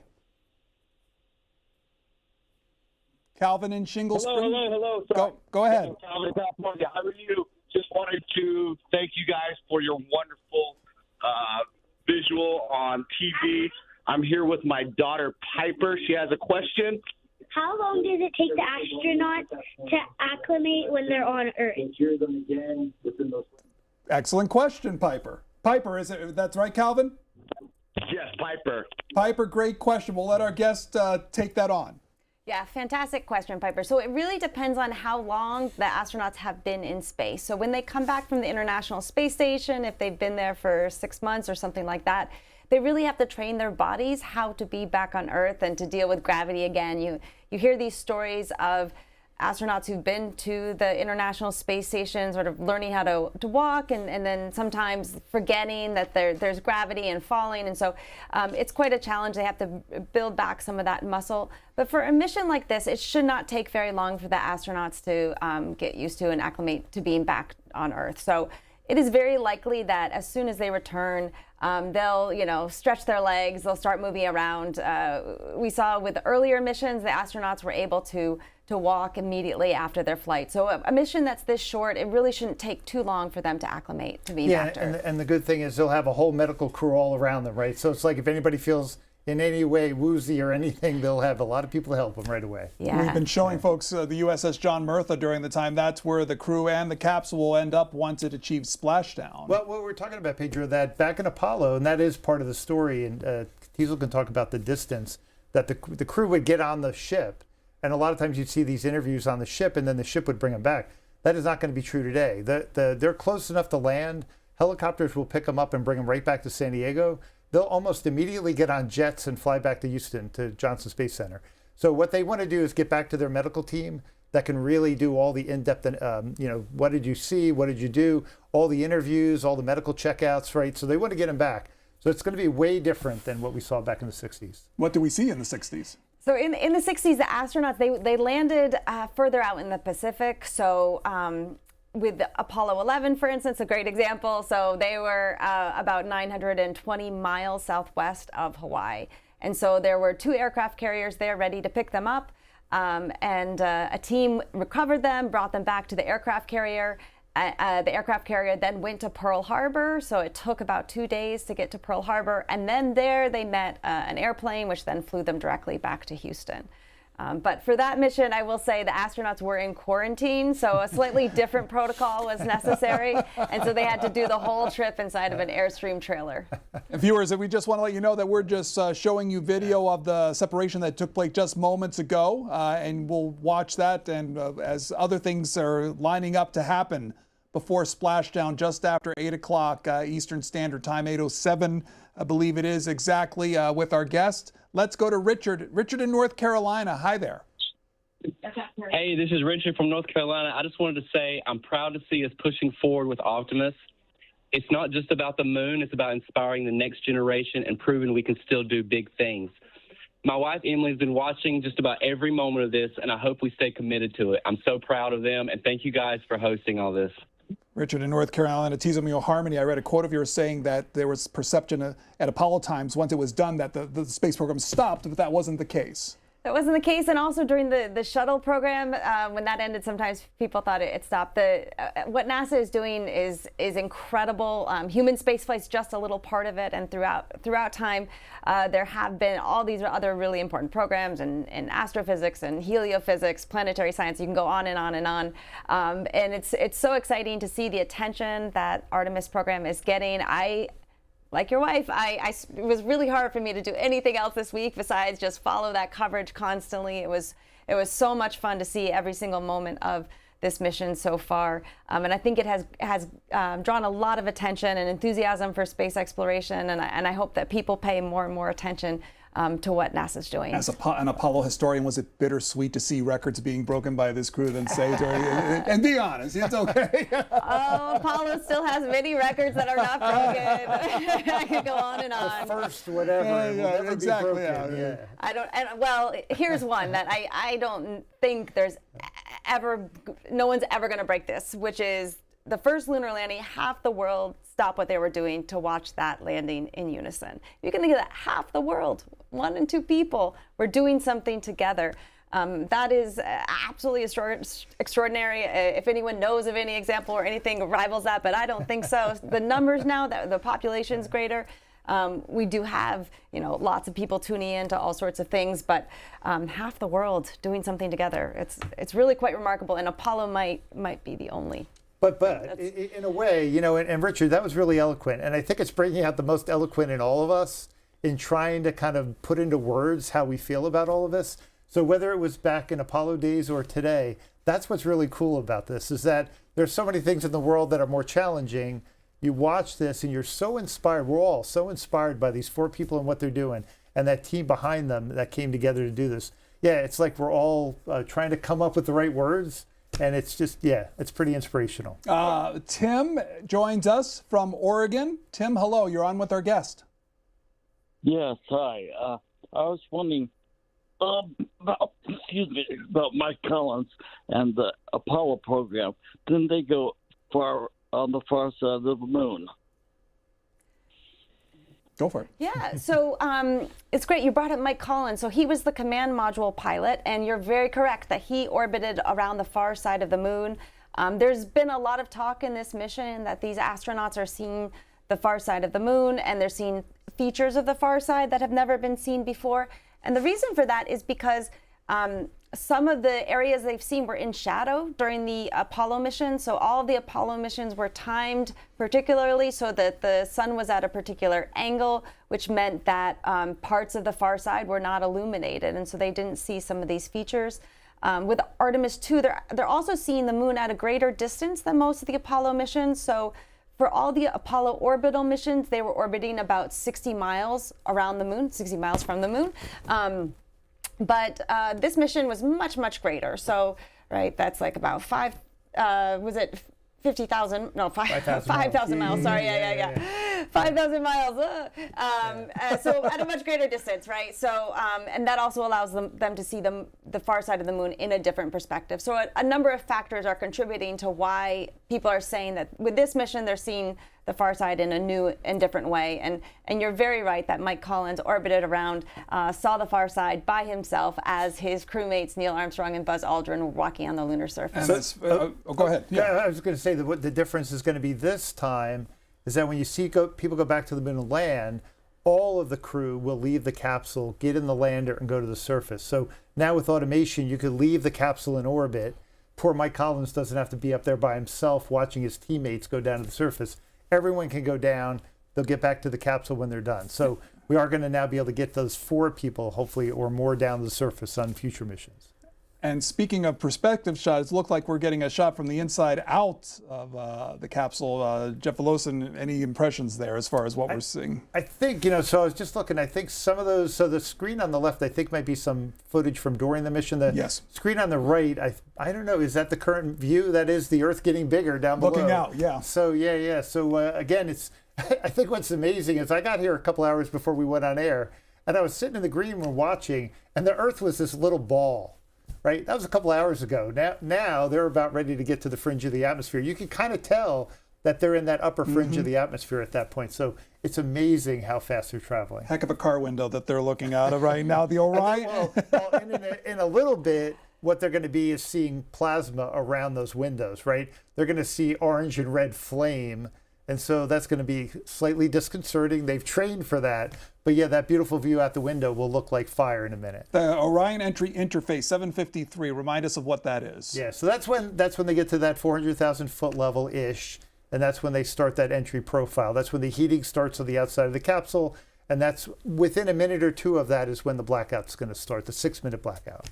And the concerns at that point when it comes to safety of the crew. Yeah. Well, this is where that heat shield has got to do its job, right? This is what everyone's worried about. That is the first couple minutes of the entry where they're at the steepest angle. They get to 5,000 degrees Fahrenheit on the outside of that shell at the bottom, and the capsule has to be pointed in the right direction, and the heat shield has to hold up. And so that's the most critical period of this whole flight. And I imagine that at this point, Apollo saw a lot of these kind of situations happen, as well as getting things ready for re-entry. Yes, so there's a lot of attention paid to these last few minutes, especially in the Apollo 13 mission. There was a lot of concern about the potential damage to the heat shield from the explosion. And so this was a very nerve-wracking moment for everyone back in 1970, April 1970. And their blackout was longer, actually, because of the trajectory of that spacecraft, which you can imagine if you were waiting on Earth to hear them communicate again, that it was taking longer really was quite nerve-wracking. But yes, this is very similar to those moments. So much about the re-entry from the moon is very similar between Apollo and Artemis. Sydney joins us in New Hampshire. Hi, Sydney. Go ahead. You're on. Hello. Hi, guys. Thank you so much for doing this. My question is very similar to Tim's, just about what you meant by the first time you can see the dark side of the moon with the naked eye, because I also thought that Apollo 13 went behind as well. So I guess similar question. So just wanted to say thank you guys for doing this, and huge congratulations to everyone involved in making this happen. You guys as well.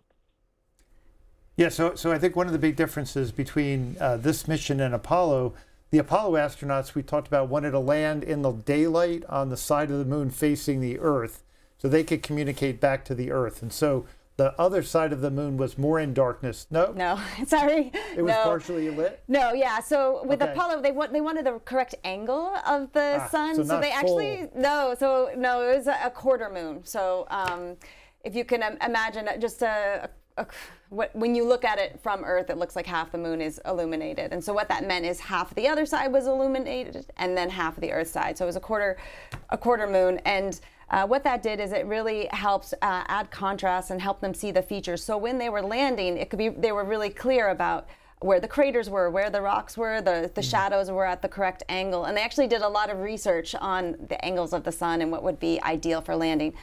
But that meant that every Apollo mission, it was a similar phase of the moon, which meant that a similar area of the moon was illuminated by the sun. And so with these missions, you get a different part of the moon illuminated. And so that's one of the really big differences between the perspective of these astronauts.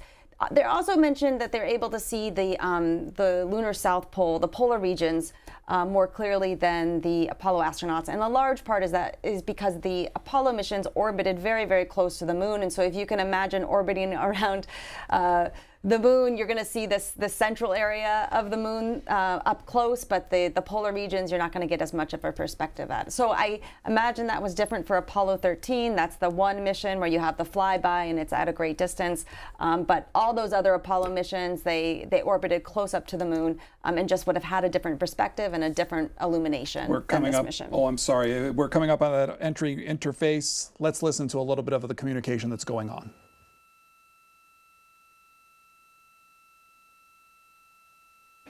All of it.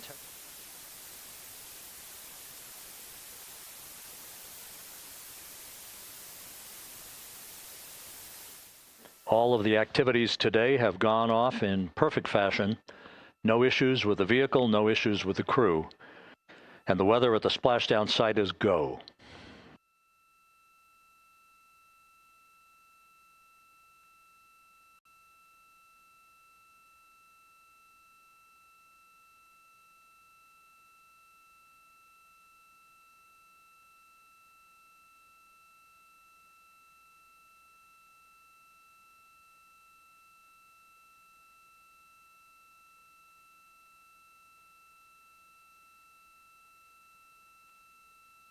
Coming up on 1 minute until entry interface.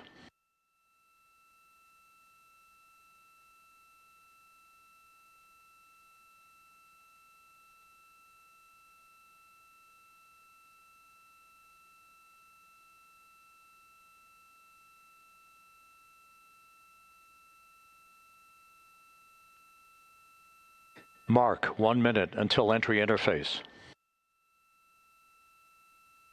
1 minute, 20 seconds until the expected start of our 6-minute blackout. Integrity, 1 minute to a 6-minute blackout. Integrity.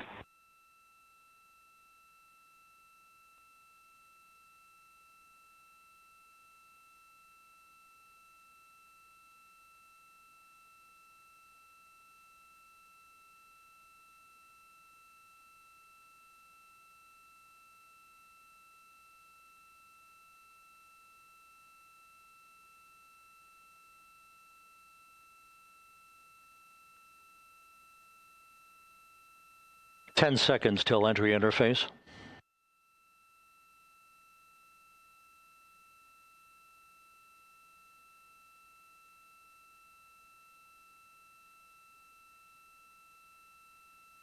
And we have crossed the threshold, now entering the Earth's atmosphere. We're at 400,000 feet, traveling 34,800 feet per second.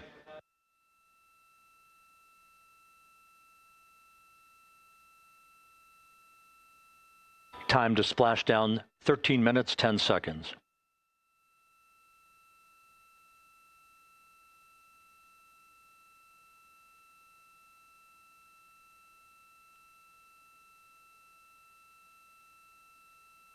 And as predicted, we've entered our communications blackout. This will be a 6-minute blackout period. No voice, no data from the crew.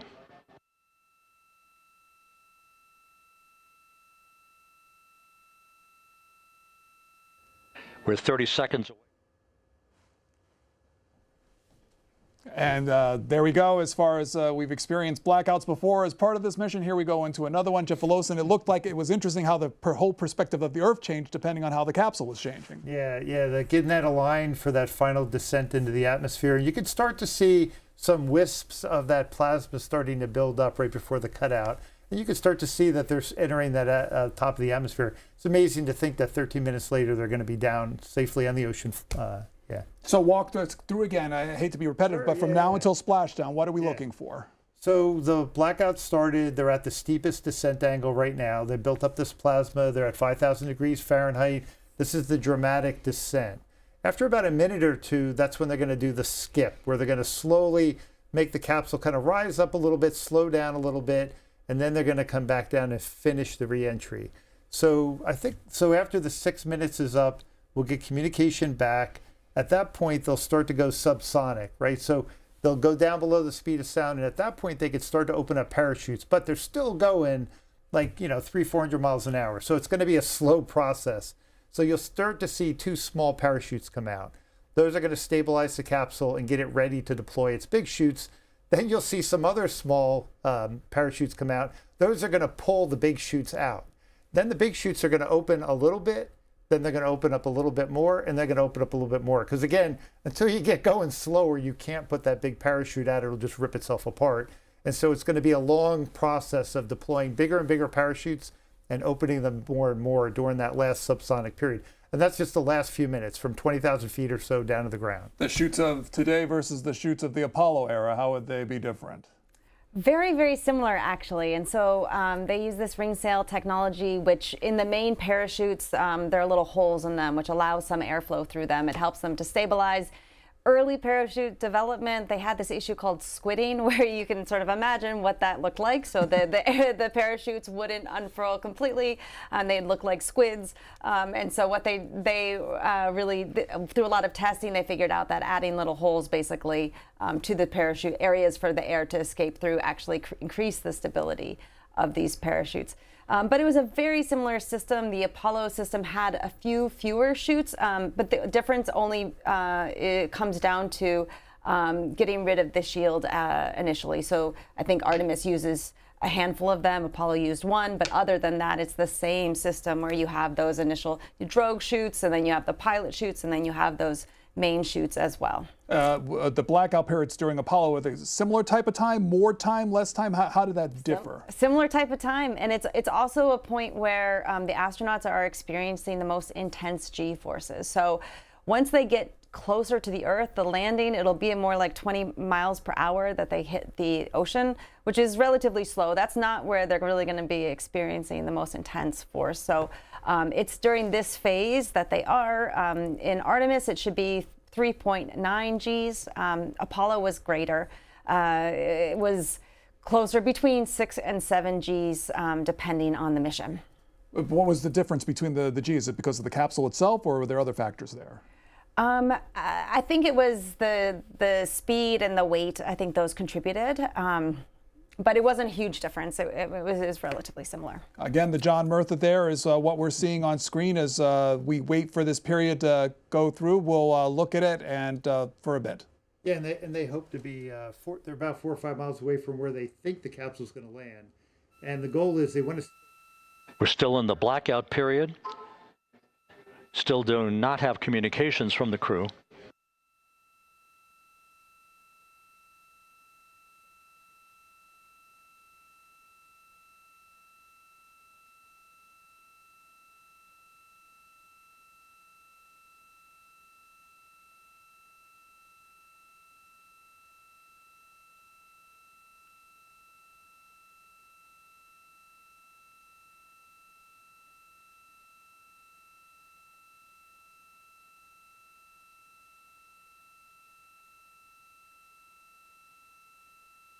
We're standing by for communications from the crew. We should be out of the blackout period less than a minute from now.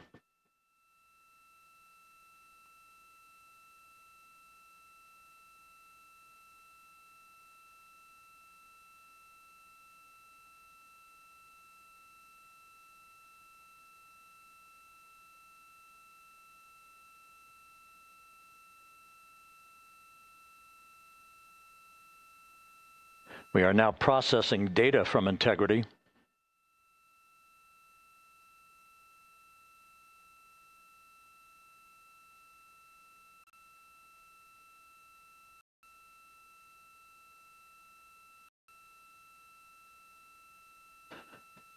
Landing and support officer reports the small boats are en route to the splashdown target zone.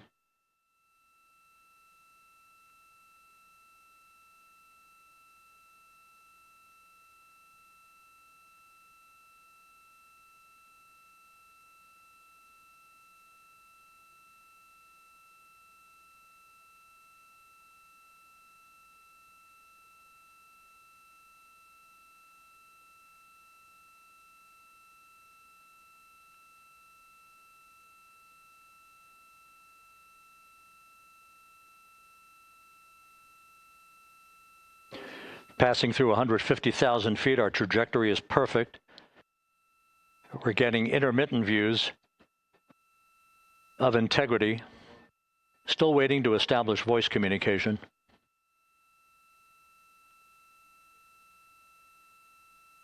Integrity, Houston, comm check, post-blackout. Houston, Integrity, we have you loud and clear. Your trajectory is nominal, and your recovery teams have visual. Guidance looks good.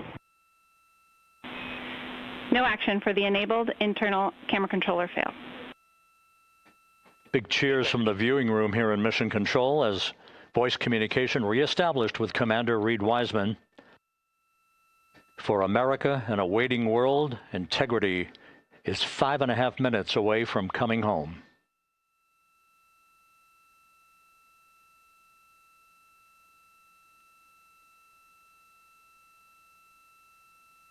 Passing 100,000 feet now.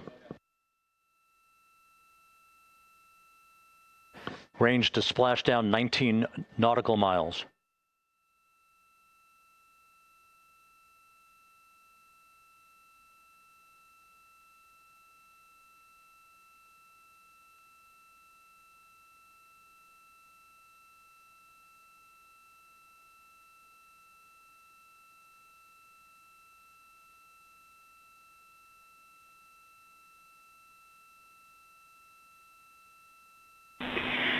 Integrity, impact to the camera controller fail is no Cab 1 views of the chutes.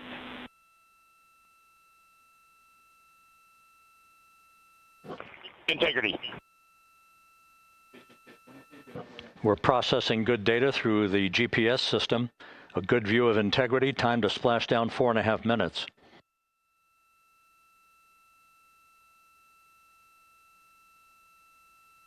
And a view of Integrity from the WB-57. We're at 50,000 feet.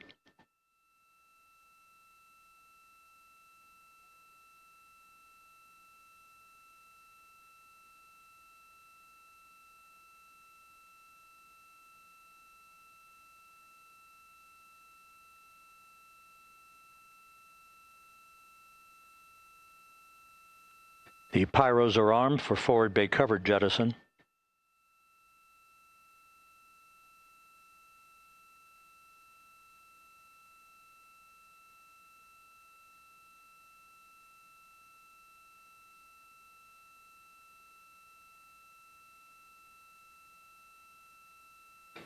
And there go the first series of parachutes, and we're on drogues. And Houston, we're visual 2 drogues out the window. 2 good drogue chutes. Next up. We copy, we see them. Next up, the deployment of pilot parachutes that will pull the main chutes out. Time to splash down 3 minutes and 10 seconds.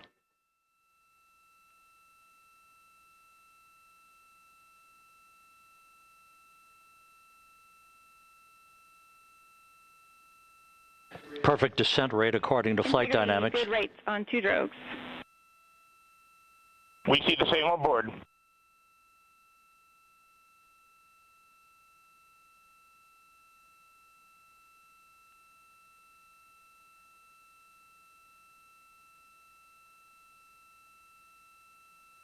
Passing through 10,000 feet, still on drogues.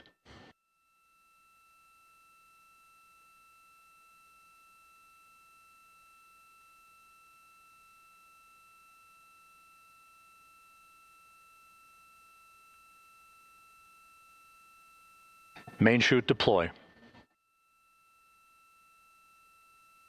We're at 5,000 feet.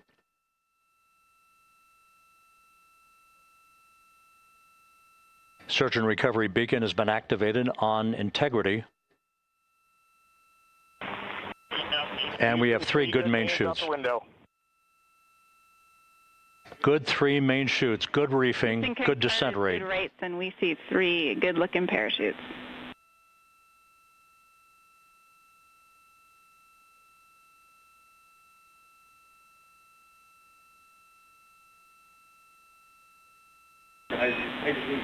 Integrity. Cabin pressure indicates no need for hydrazine checks.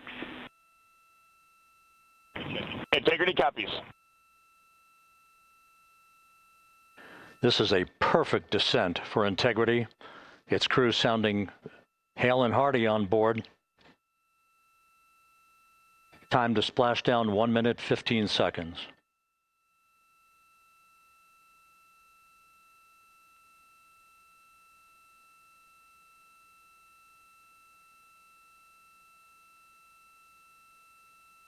Integrity about to complete a journey spanning 694,481 miles from its launch from the Kennedy Space Center back on April 1st, and a trip around the moon.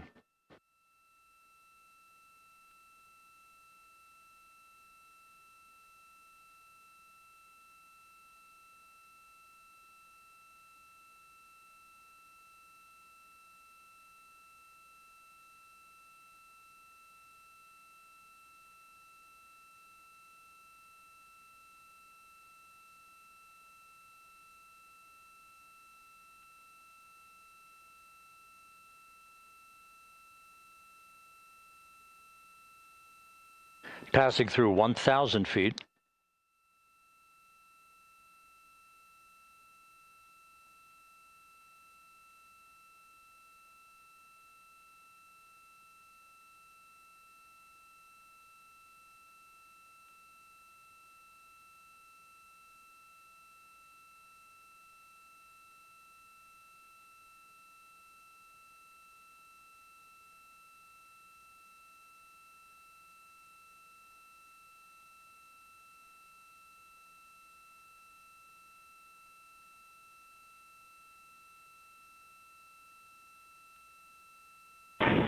Integrity, splashdown, sending post-landing command now.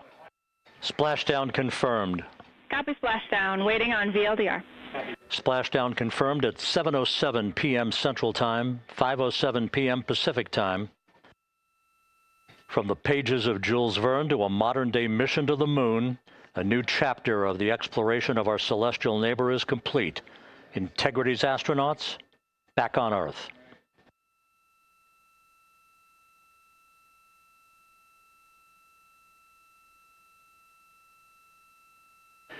And the landing and support officer reports the vehicle is stable 1. We still will be deploying the crew module uprighting system to maintain that orientation. A perfect bullseye splashdown for Integrity and its 4 astronauts.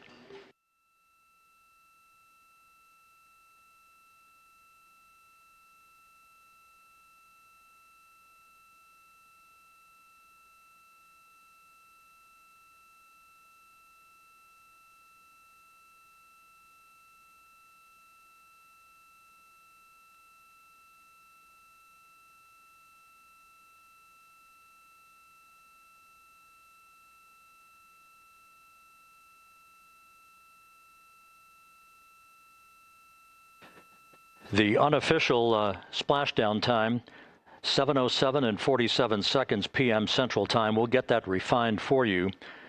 That would put the end of the mission at a mission elapsed time of 9 days, 1 hour, 31 minutes, 35 seconds.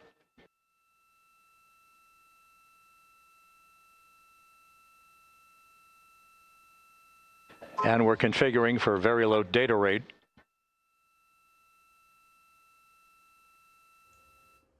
We continue on with C-SPAN's coverage of the Artemis II splashdown, just taking place moments ago. Tizomu Harmony, your thoughts? Oh, it was picture perfect. I am breathing a sigh of relief. It appeared that everything was flawless, just exactly what we would have wanted to see. Jeff Lawson. Yeah, I think this is just like blast off, right? It's like you're almost looking like this can't be going this smoothly.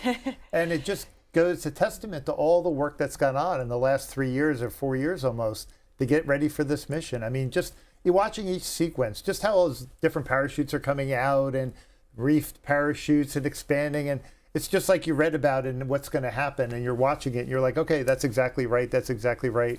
So yeah, I think, but the tension is high, right? Just like at blastoff, you're thinking, wow, if something doesn't go well, this could be really a bad day, right? And you're like, man, all the tension of this moment. And then I got to imagine if I'm sitting in that capsule, how relieved I am to be on the ocean right now. There are boats heading out there to get the capsule and the crew, and we'll show you that as we continue on. Jeff Wilson, as it was landing, we saw flashes of light. Did you have any impressions of what that was? We were talking about it. I think, I mean, I'm going to guesstimate. So, and Teasel, if you have a thought too, that it looked like it's a thermal camera they were using. So I think that's what picked it up at the highest altitude because you could see the heat coming off of it. So I think that was a thermal camera on some kind of telescope or whatever. But so I think you might have been seeing just heat, like billowing, like gas coming off of it as the heat shield still had a lot of retained heat in it coming down. It's my best guess. When the shuttle landed, there used to be a similar thermal camera view, and you could see smoke coming out of the back of the shuttle. In that case, they had a little power unit back there, and that was what was causing it. But you only saw it on the thermal image. Mm-hmm. So I think, again, that was some gas coming off maybe or something, but that was a thermal image you were looking at. Yeah, that would be my guess as well. So hopefully that's the case. Yeah. So as we wait for the crew to be recovered and brought to the ship and the capsule as well, again, we'll continue on. If you want to keep calling and asking questions about what you just saw, 202-748-8920 for the Eastern and Central time zones, 202-748-8921 for the Mountain and Pacific time zones, and 202-748-8922 if you live outside of the U.S. From California, this is Julian. Julian, hi. Go ahead. You're on. How do astronauts eat or drink in space? Good question. We've talked about food a lot about as far as related to this mission, but great question. And it's such an important part of being in space. And so it's changed a bit over time, but in general, they have food in packets. It's almost like when you go camping and you have food in little containers. And so often they'll heat it up and then they'll use spoons or other utensils to pull that food out. But there's a whole range of different ways to eat in space. So now they even use tortillas and can eat that way. With drinks, though, it's a lot like a juice box or something like that. Or there's a drink that comes in a pouch. It's a lot like that. So you can have those experiences on Earth too. But for the most part, eating in space is much like going on a camping trip or something like that, where you have everything in different containers. You rehydrate some of it. Some of it's wet, what they call wet pack, which is already hydrated. You can heat some of it up, and then drinks tend to be out of pouches. Yeah, and I think the big thing is they don't want any crumbs, right? Mm-hmm. So it's like any food you're going to have has to produce no crumbs that could float into some equipment or whatever. But yeah, I think it has come a long way. I think since we talked at launch, you talked a lot about like food and drink and coffee and everything. Mm-hmm. And I'm like, I started doing more research and I'm like, wow, they do have a lot more variety nowadays than they had back in those Apollo days. So yeah. When the astronauts finally have landed, what's the procedure now? Do they sit? Do they wait? Are there like checklists to accomplish once splashdown is achieved? Yeah, so we're talking about a little bit ago that the medical crew is going to be doing some on board, right? They're in those orange suits. They also have a lot of medical equipment connected to them right now. So they're doing a lot of initial checks before they're going to let them out of the capsule to let everybody looks okay. They also got to make sure there are toxic, there's thrusters on the module. There's outgassing from the bottom of the heat shield. So they do want to make sure that they let everything kind of cool off for a minute and dissipate.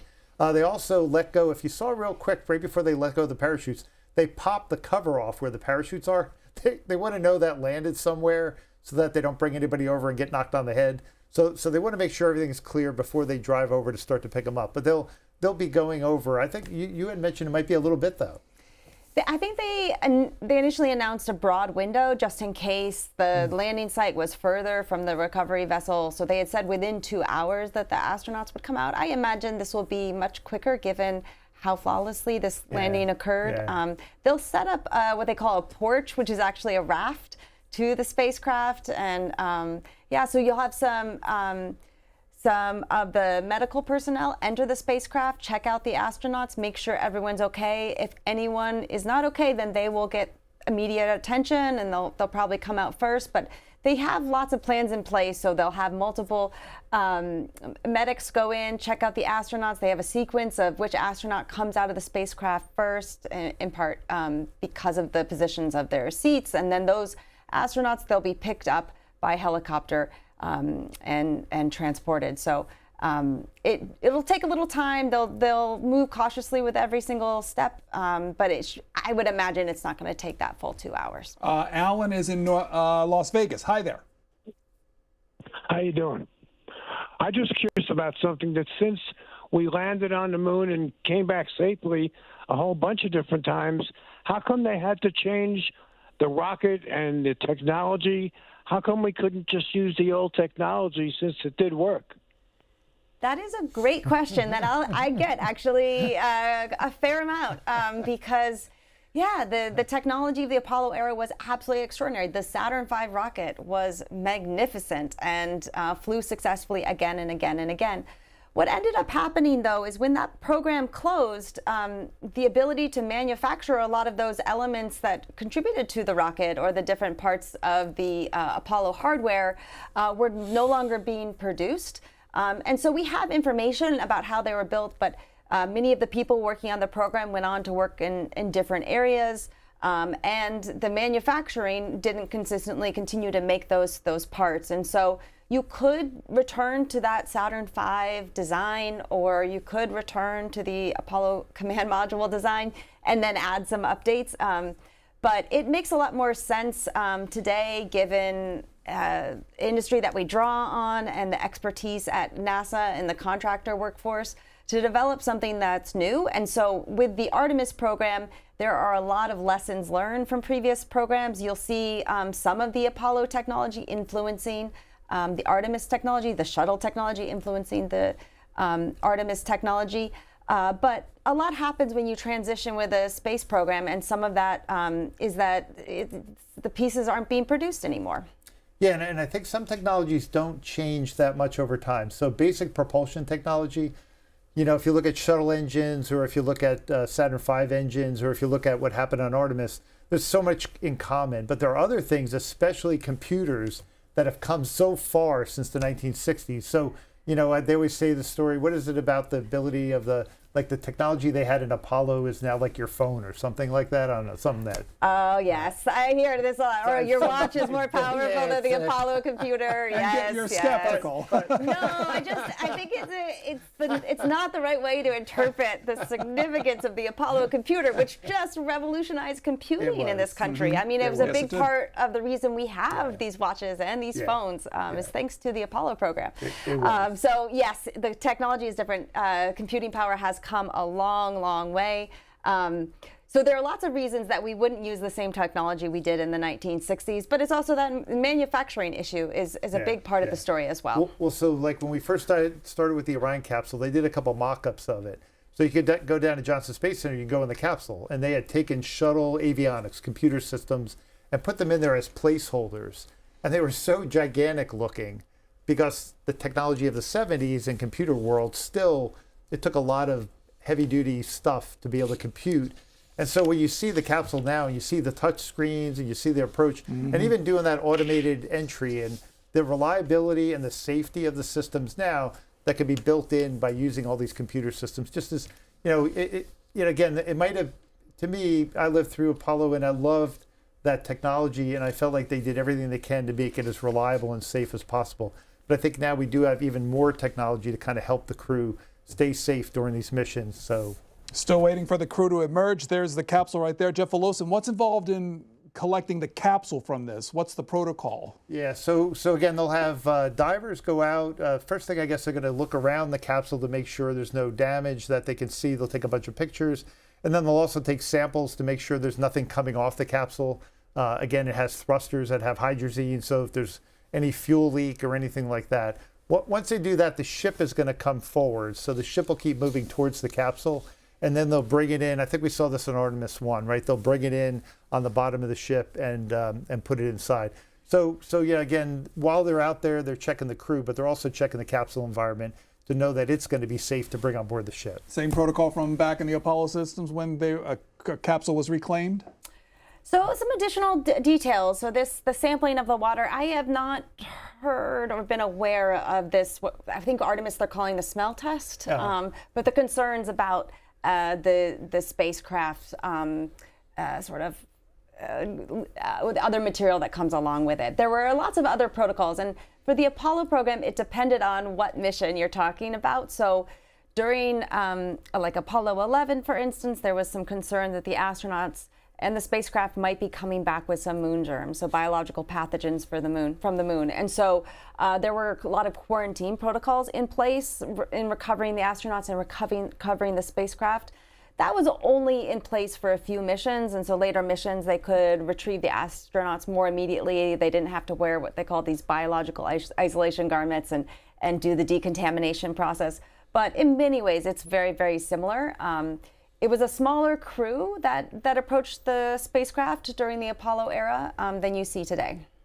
Let's go to Tony. Tony in West Virginia. Hi there. You're on with our guest. Hi, thank you so much. I will turn 75 this summer, and I've been watching from Mercury through Gemini, through Apollo. I became an earth science teacher probably because of my interest in the space program, and I have been involved in the space program through teaching it, and I was a Krista McCullough Fellow. The coverage that has been provided for the public has been absolutely amazing. What I'm seeing on my TV is so crystal clear. This has just been wonderful. Thank you to everybody, and go Navy. And I suppose that Artemis to Apollo, this is a unifying moment, I imagine. Despite where you stand on a lot of things, it's a unifying moment, and you probably saw that in Apollo's history, and you see that now. So. Yeah, it's been amazing to see, and there have been some immediate public opinion polls from this past week trying to gauge a sense of how the public is feeling about this mission and how they're thinking about NASA. NASA's popularity is now off the charts. I love to see it. I think it's like over 80% support right now. Yeah, quite a bit more than most federal agencies. It's always been very popular, though. I will say NASA's popularity among the general public is always remarkably high, usually between 60 and 70%. But support of lunar exploration in the Artemis program now is also bumped up to 69% of the American public. In a poll conducted last week. So you really see a lot of enthusiasm and people coming together. And with those percentages, yeah, it's not, it's everyone, right? That's a broad swath of the country really enthusiastic about lunar exploration. And from someone who's been inside NASA, I'm sure you get that perspective too, yeah. Yeah, but I think inside NASA or outside NASA, I bet you 6 months ago, if you asked people about Artemis, people would be like, I don't understand. What are you talking about? And it's like almost as the mission got really close, people were like, okay, this is really going to happen, right? We've been talking about going back to the moon for so long. I think that from a public standpoint, there were people who followed it. There were people who loved NASA. But I think for the public at large, nobody believed it would actually happen someday. And so I think as Artemis got really close to launch, it was like, holy mackerel, this is real, and real astronauts are going to go up on this thing. So I've been excited because even my students, some of them knew a little bit about the mission, but this really brought everybody together. It's like all of a sudden you know their names, you know the backgrounds of the astronauts, you know the mission profile, you know what kind of science they're doing. And so I think the excitement level just kind of ramped up really quickly in those last couple of weeks leading to launch. Let's go to calls, or unless you want something to add something. Hey, let's go to calls. California, this is William. Hi. Hi. You're on. Go ahead. Okay. Do you think missions like this are the first step toward humans going to Mars?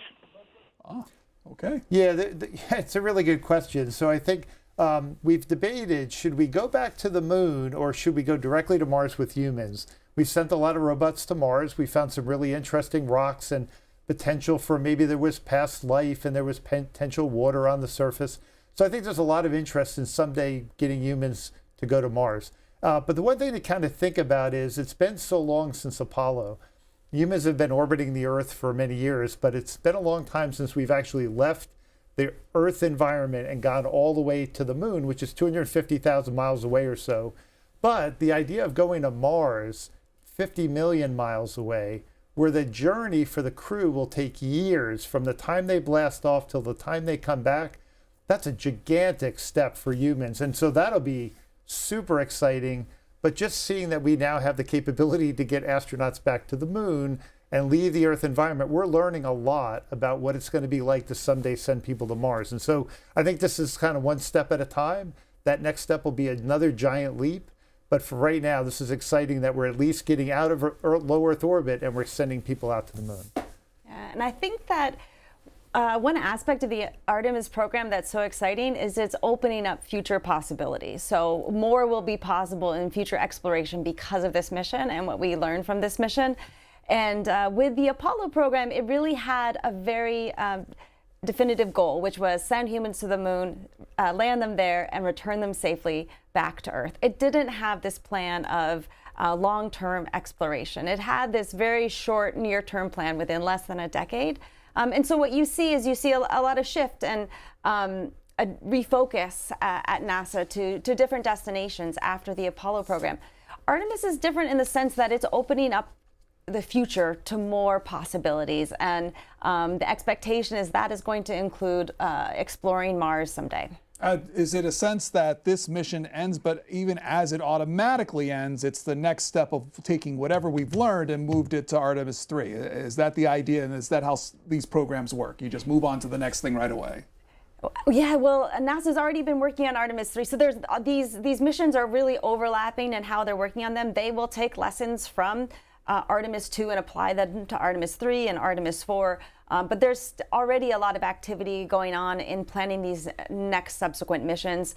The expectation now is they're going to happen in quick succession. And so you'll get maybe perhaps more of that momentum in terms of public engagement you saw during the Apollo program, because these missions, the expectation is they're going to be happening quite frequently. During the Apollo era, you have all those Apollo missions between 68 and 72. So multiple missions a year, really a lot to follow.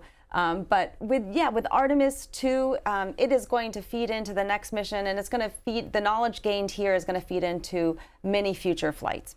Jeff Wilson, the data they take in, what happens with that? What are they looking at, what they've taken in to see what they're going to use it for in the future? Sure. Well, so I think right now, the administrators laid out a really great plan. So we want to be flying these missions more often, as Teasel said. We want to fly more robotic missions to the moon as well. Keep that cadence up, keep learning, keep improving. So that's where the data goes, right? The data goes back to a bunch of engineers who are going to say, you know, that looked like it was flawless to us watching the TV, but it wasn't exactly flawless, right? Whether it was the toilet or anything else, there were some challenges along the way, and future crews will be able to take advantage. And I think Christina was interviewed at one point about the value of this mission and what was the most important part. And she said that every day, everything they do, they're thinking about how are we getting ready for the next mission? How are we going to help that next crew when they go off on their mission? So whether it's the data collected or the crew's experience, a lot of that will get folded in. And we haven't done this in so long. These will now be our experts on how to go to the moon and come back. And so I think, so for the caller who wants to go to Mars, I would love to go to Mars someday, right? And see human missions to Mars. But just imagine, hopefully in a few years, when you've got like this motorhome driving around that was built by the Japanese with a crew on board that's going to explore the south pole of the moon. Just imagine when they go into these deep craters that are permanently shadowed and try to find water ice that might have been put there by comets, you know, a couple billion years ago. That's going to be pretty darn exciting to see. And as the one caller said, nowadays we'll be able to watch that live. We'll be able to see what the astronauts are doing. And I think that kind of immersion is going to be great for kind of building that inspiration and having people kind of ride along. So as Mars is exciting for me as well, but I think what we're going to be doing on the moon is going to be pretty darn exciting too. Views from the USS John Murtha as the crew waits to be recovered, as well as the capsule, part of our coverage on C-SPAN of today's Artemis II Splashdown. You can continue to call and talk with our guests, ask questions about the mission, how it affects future missions and things you've seen. The numbers will be on your screen.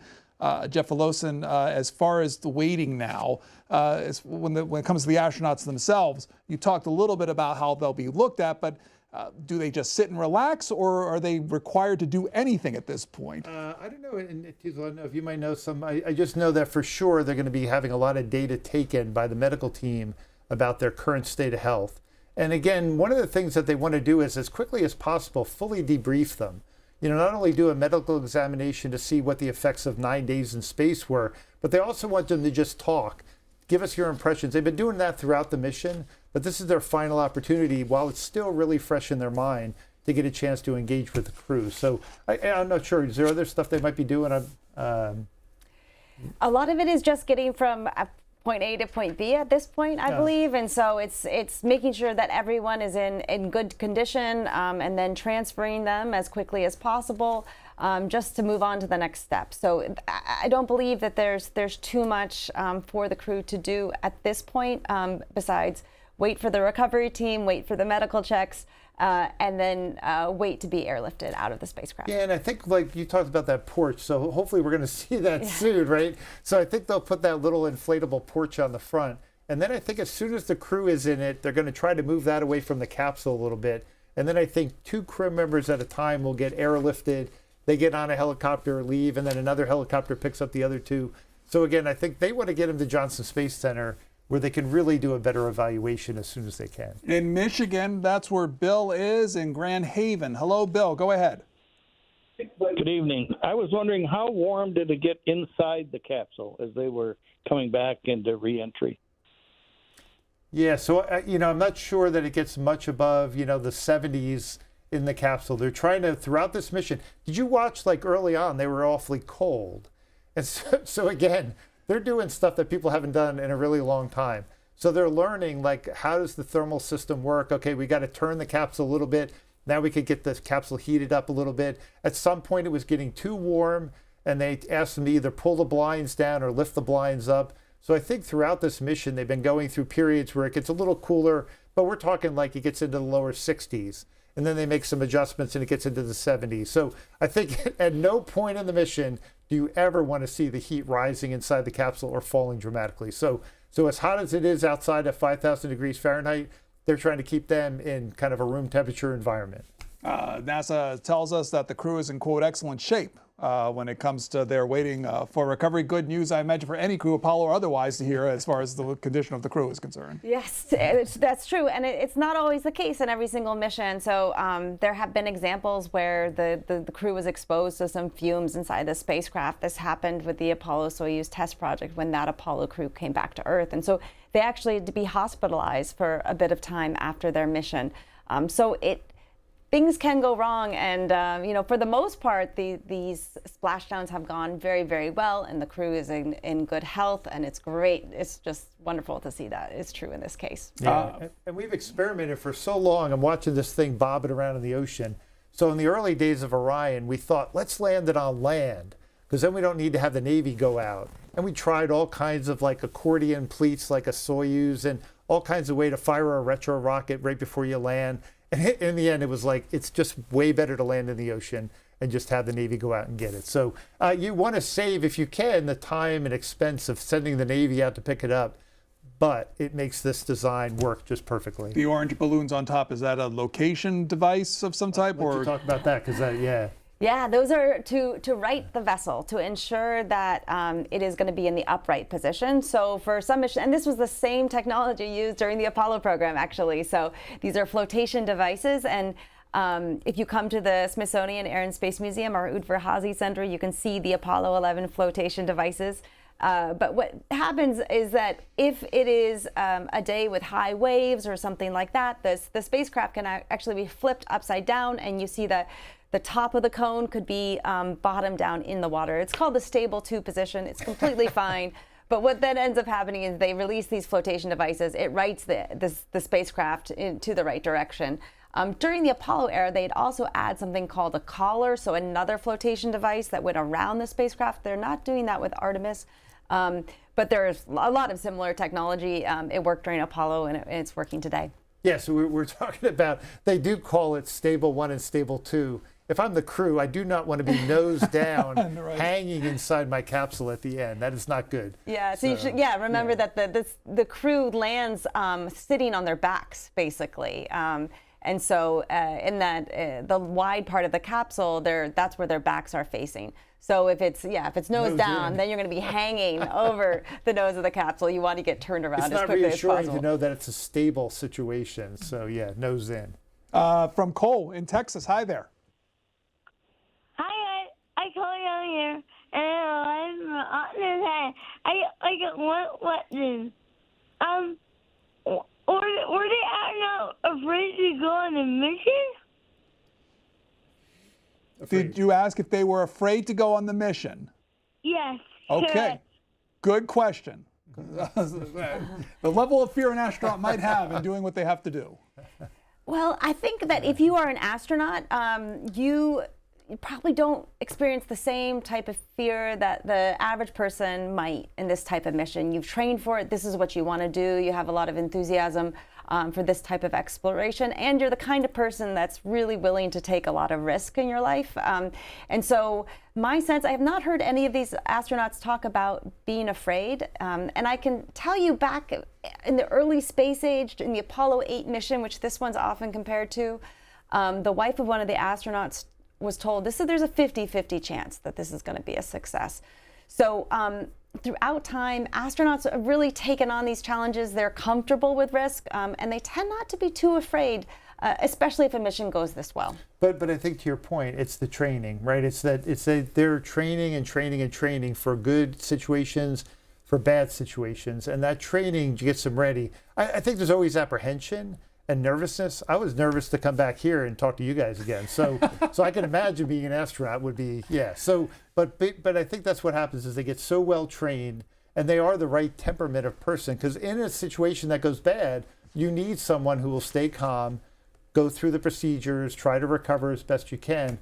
And so I think that's where astronaut selection, you start out with thousands of people and you end up with a small handful that are ready to do this kind of job. The producer, go ahead. Sorry, there's a funny story from the first human spaceflight, Yuri Gagarin. So this was going to be the first time humans went in space. So can you imagine how nervous most people would be? And supposedly he got a good night's sleep before his mission. So they had detectors on his bed to see how much he was moving. He slept soundly, and then he rode the first rocket into space as a human. So it really, to become an astronaut, you have to be up for the challenge and the risks involved. And so, yes, as Jeff was saying, the selection process does treat that aspect of space exploration. The producer of this program was talking about how we've seen video of the crew all week just doing things in and out, and he used the word chill they were during that point. Does that surprise you even for this astronaut or even previous, how just calm they were in the day-to-day activities, especially since most of us were seeing them doing it every day? These are people who are calm under pressure. They're extremely well trained for this mission. And they also have a lot of training that they come with. So 3 of these astronauts are pilots. They've flown fighter jets. That takes a lot of training. That's relatively risky as well. And so you see them bringing that knowledge and probably a fair amount of experience overcoming challenges in the past, and then they can take that and to sort of stay cool under pressure. And I think the thing that freaked me out the whole time was whenever they're like spinning around in the cabin, and I'm like, okay, that would make me so sick. But for them, it was like, oh, let me show you how I can pirouette around in here. Oh, they were sleeping in the cones or the various good. Yeah. Let's go to Stephen. Stephen in Tennessee. Hi there. Good. Go ahead. You're on. Thank you.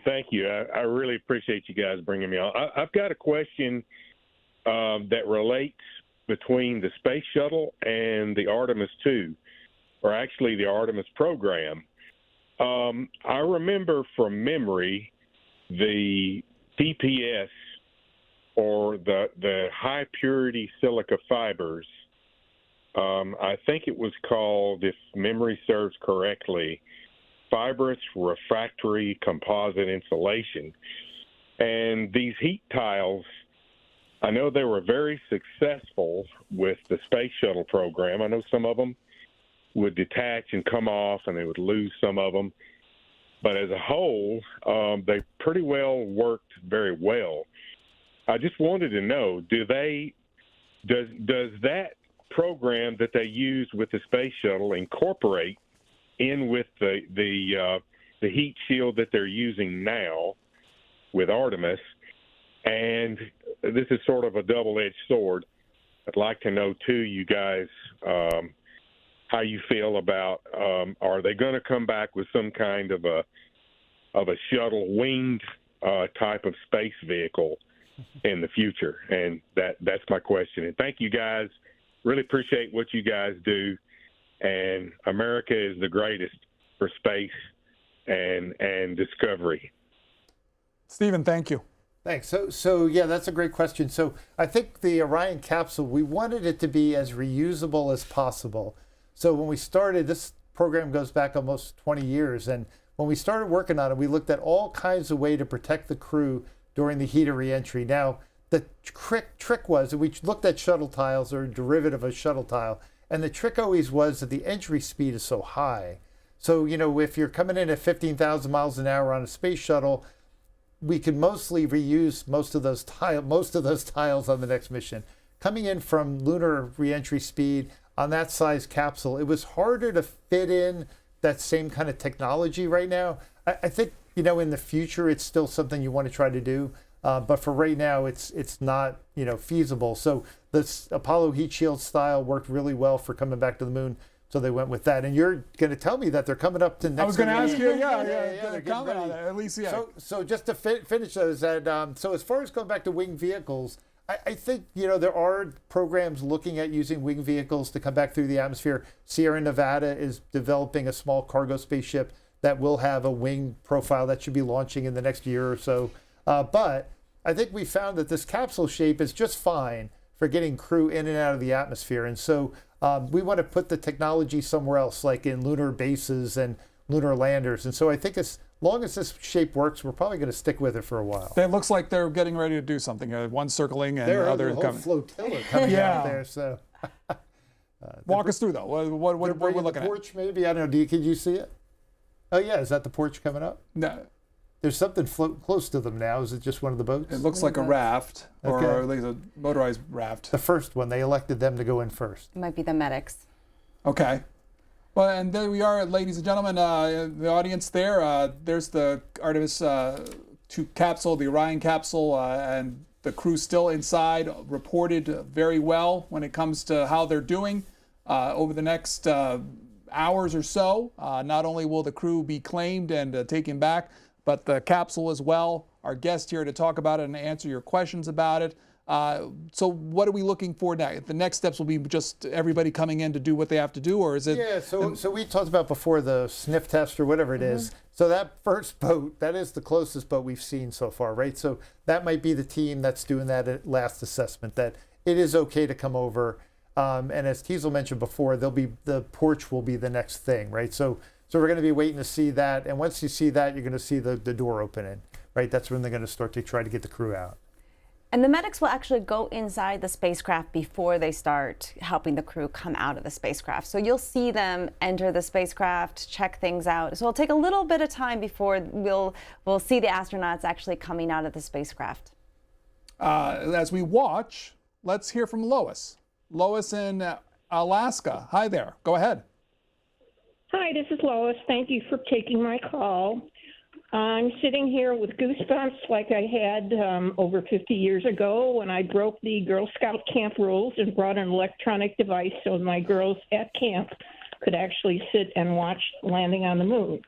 Now I'm sitting here speaking on behalf of all teachers that this is why we tell you when you ask us, why do I need my algebra? Why do I need to know all this stuff? This is why you need to know it. Because if we all, as the astronauts have been talking about, if we all do this together, look at what we can do as a united group using all of our talents within each of us. That's Lois there in Alaska. Thanks for your comments. I definitely think that is worth breaking some rules to be able to listen to the moon landing. I'm so glad you did that for you and the fellow Girl Scouts, was it? That must have been a really special memory. And I love the sentiment you shared about this is what's possible when we all work together. And this is something we saw. Kennedy talked about it as this measures the best of our abilities. It's just absolutely thrilling to see what can be achieved by humans when they work together, when they bring their talent and expertise to a problem. Yeah, and I think what you mentioned, like when you said about algebra, it's like a lot of my students or students I talk to in like high schools say, well, I'd like to work at NASA, but I'm really not good at algebra. I'm really not good at math. I don't think I'll make it. And I'm like, oh my gosh, the thousands of people that worked on Artemis, not every one of them is great at math, right? So there are all kinds of people with all kinds of skill sets that are needed to make something like this happen. So that's really the focus. If you have a passion to work in the space program, you'll find your niche and that works best for you. I imagine because we focus on the 4 astronauts, but we have to focus on the thousands behind everything. And that, I suppose every space program has that kind of ratio. Yes, exactly. And so you need people who are building the hardware. You need welders and you need the designers, but you also need people in communications who are helping share this information with a broader public. And within the larger space world, there are so many different ways to be a part of it. So there's space policy and space law. There's government relations. There's business. So there are lots of different ways. It's always good to learn algebra. It's always good to work hard in school in all of your classes. But if you don't necessarily need to be an engineer. You don't necessarily need to be able to build a rocket to participate in this. And that's one of the really exciting things about spaceflight is there are so many different ways to engage and support this kind of mission. Yeah, in fact, for a lot of the missions I've worked on, sometimes it's like the lead for the budget. And you're using taxpayer money and you're trying to be good about trying to get to launch and do it on schedule and on budget. And those people are working so hard to make sure that procurements are happening on time and that bills are being paid on time and that risks are being avoided so you don't have a problem later. And so, yeah, I've been so impressed by how teams coming together. And I've worked on smaller missions. I've never worked on something the scale of Artemis, but I can imagine how many people for the last 4 or 5 years have dedicated their lives and worked long hours to make this moment happen. Claire joins us from Colorado. Good afternoon. Go ahead. Thanks. Yeah, I was wondering if anyone goes out to pick up the parachutes and the other material that came down with them. Yes, that all gets recovered, and it all was recovered before. And I, as a museum curator, I am very grateful for that because I have those Apollo parachutes in my collection, and they're stunning still to this day. After the engineers look at those. Yes, yes. Yeah. So all of it will get evaluated and recorded and lessons learned for future missions. But then they have other uses, including getting people excited about spaceflight, being able to look at them up close. So hopefully someday people can look at these parachutes and see them up close, remember watching the mission, and have that personal connection. Yeah, you had said last time that they should take the capsule and put it on a train and take it around the country. Or I think we agreed to that. They could take the parachutes and everything. I think that'd be a great way to kind of expose more people to this mission. Is the capsule dragged back to the ship? Is it put on another ship? How does that work? The ship will come over to it. Okay. I think they'll put a winch on it or something in the end to pull it in. But the ship will come to it. So, okay. Yeah. And as well as the analysis of the ship itself, is that months? Is that years? What's the process of taking a look at everything after it's done? Have you thought about? It will depend on what it will tell us. And so for the Artemis I spacecraft, for instance, it has been evaluated much longer because of those issues with the heat shield. And so NASA's maintained it and used it as a source of information to ensure that Artemis II and future missions are going to be safe.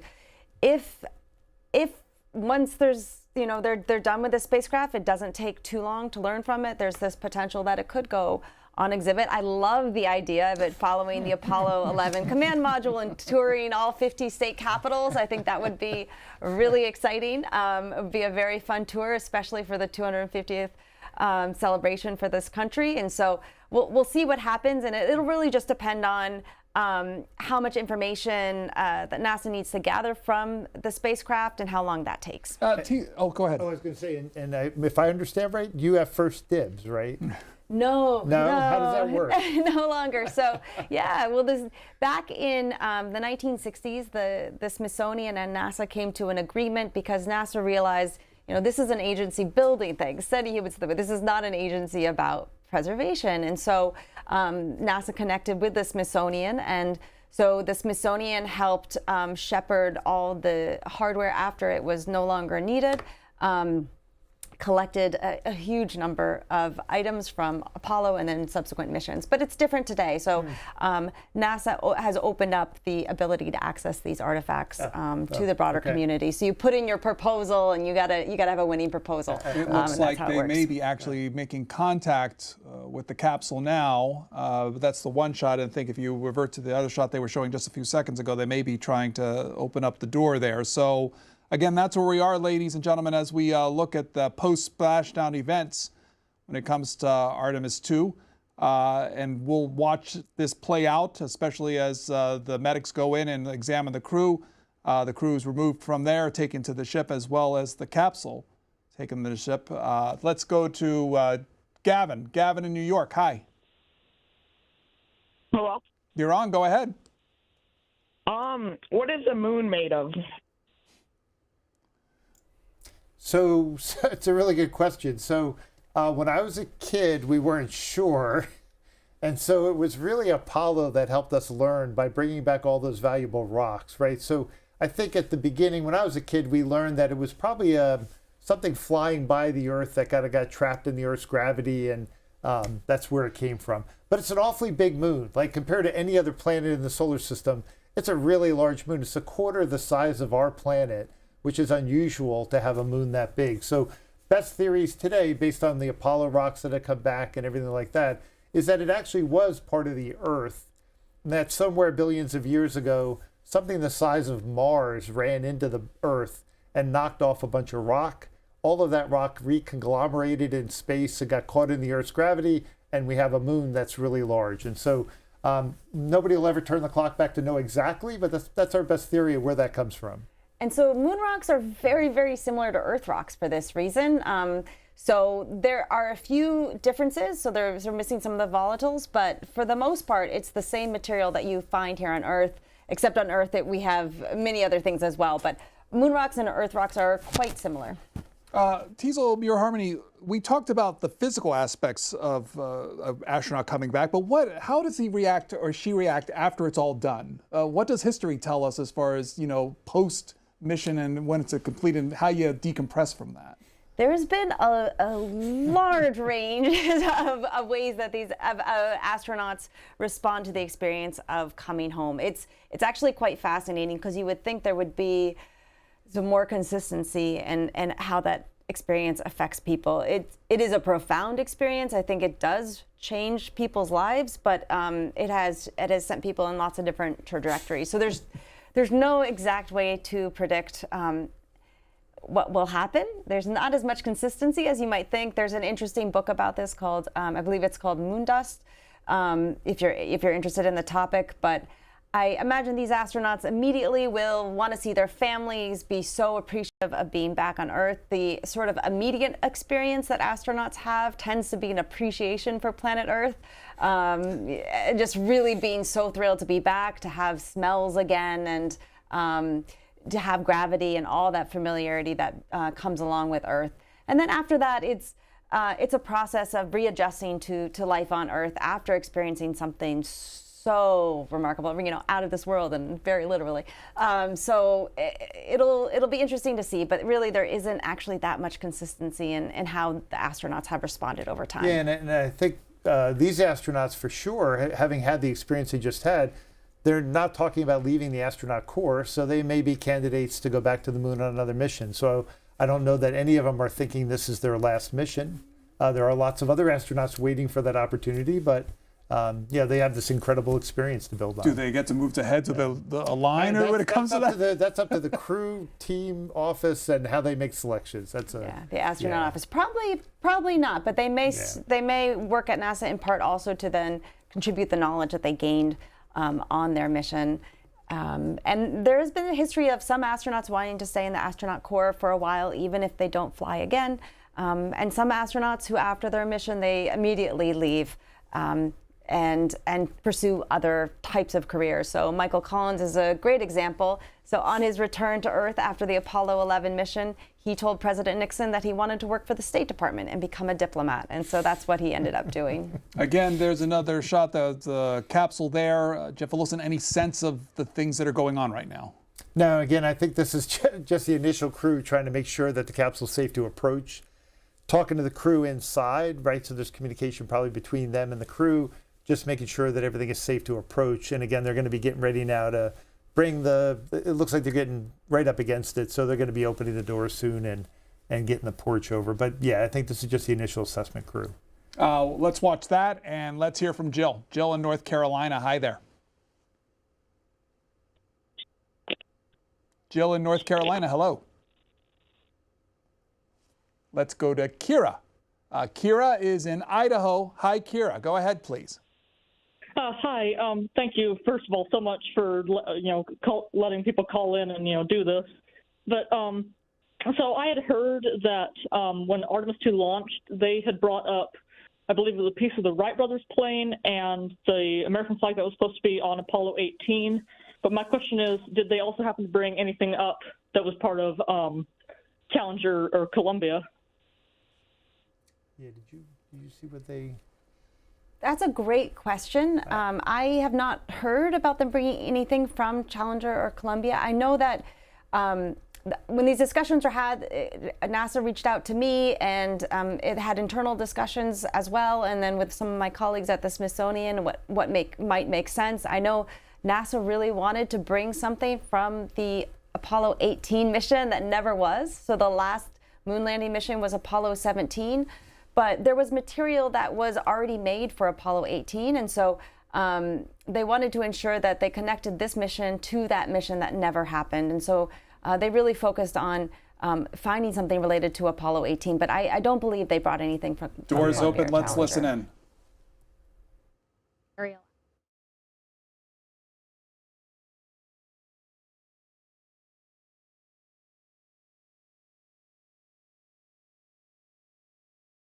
On the boat here, glued to the side closest to where they can see all this action, and again with just 3,000 yards separating us, great views from the bow here. You can see now that side hatch is open. One of the Navy personnel is about to get inside there.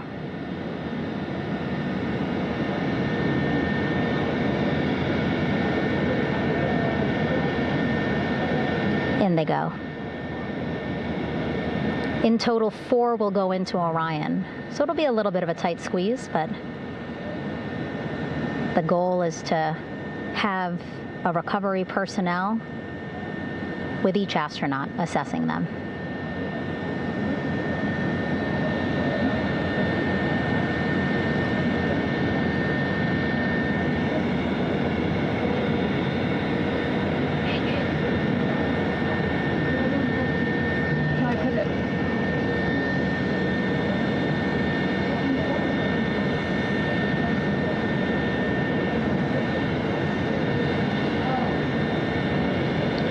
Boat's getting closer now. Again, that one that's right up against Orion, those are the divers that will go in to the spacecraft to check on each of the astronauts. These other boats will begin doing a number of things, putting on that stabilization collar onto Orion, building that front porch. Eventually, they will retrieve the parachutes, as well as tow Orion back to the well deck of the recovery ship here.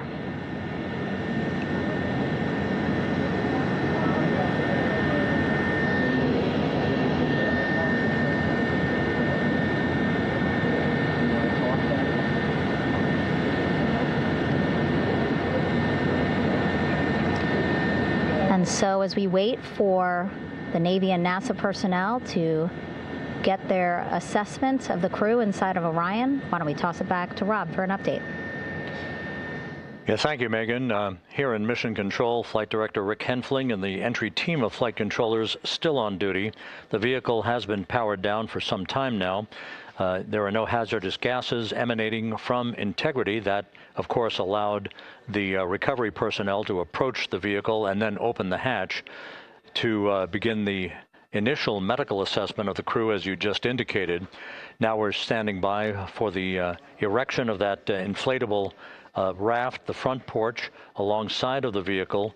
that will enable the crew to be extracted one by one onto the raft, have a moment or two to get their land legs back before they're hoisted into 2 hovering Navy helicopters, 2 crew members for each helicopter, for a short flight back to the deck of the USS John P. Murtha.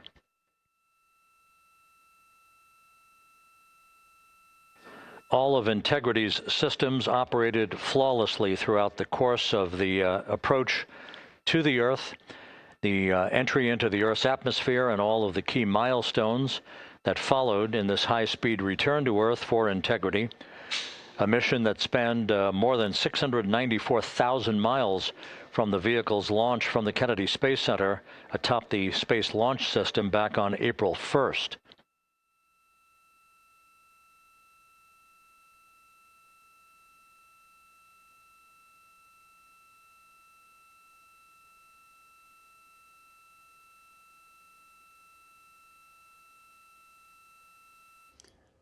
We had circling boats. Now they're much closer, as NASA tells us. The erection of this front porch about to happen.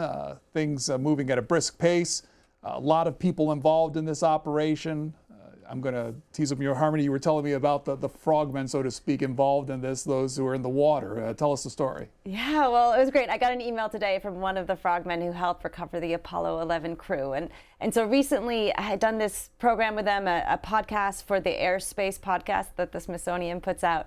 And it's such a fun interview because they give some really rich details about what it was like to recover that Apollo 11 crew. And one of them, John Wolfram, who reached out to me today, he shared some pictures from that time. So if you watched the splashdown, you might remember there was one frogman, he had a wetsuit when he had flower decals on it. It really stood out. He was told he might get in trouble if he decided to do that. But he really wanted to signal this was a peaceful celebration. You have to remember, this is 1969. It's so fascinating because with Apollo 11, and the USS Hornet, which was their recovery vehicle, it had just done a few tours of duty in Vietnam. So this was a boat full of active military soldiers who had been part of the war most recently.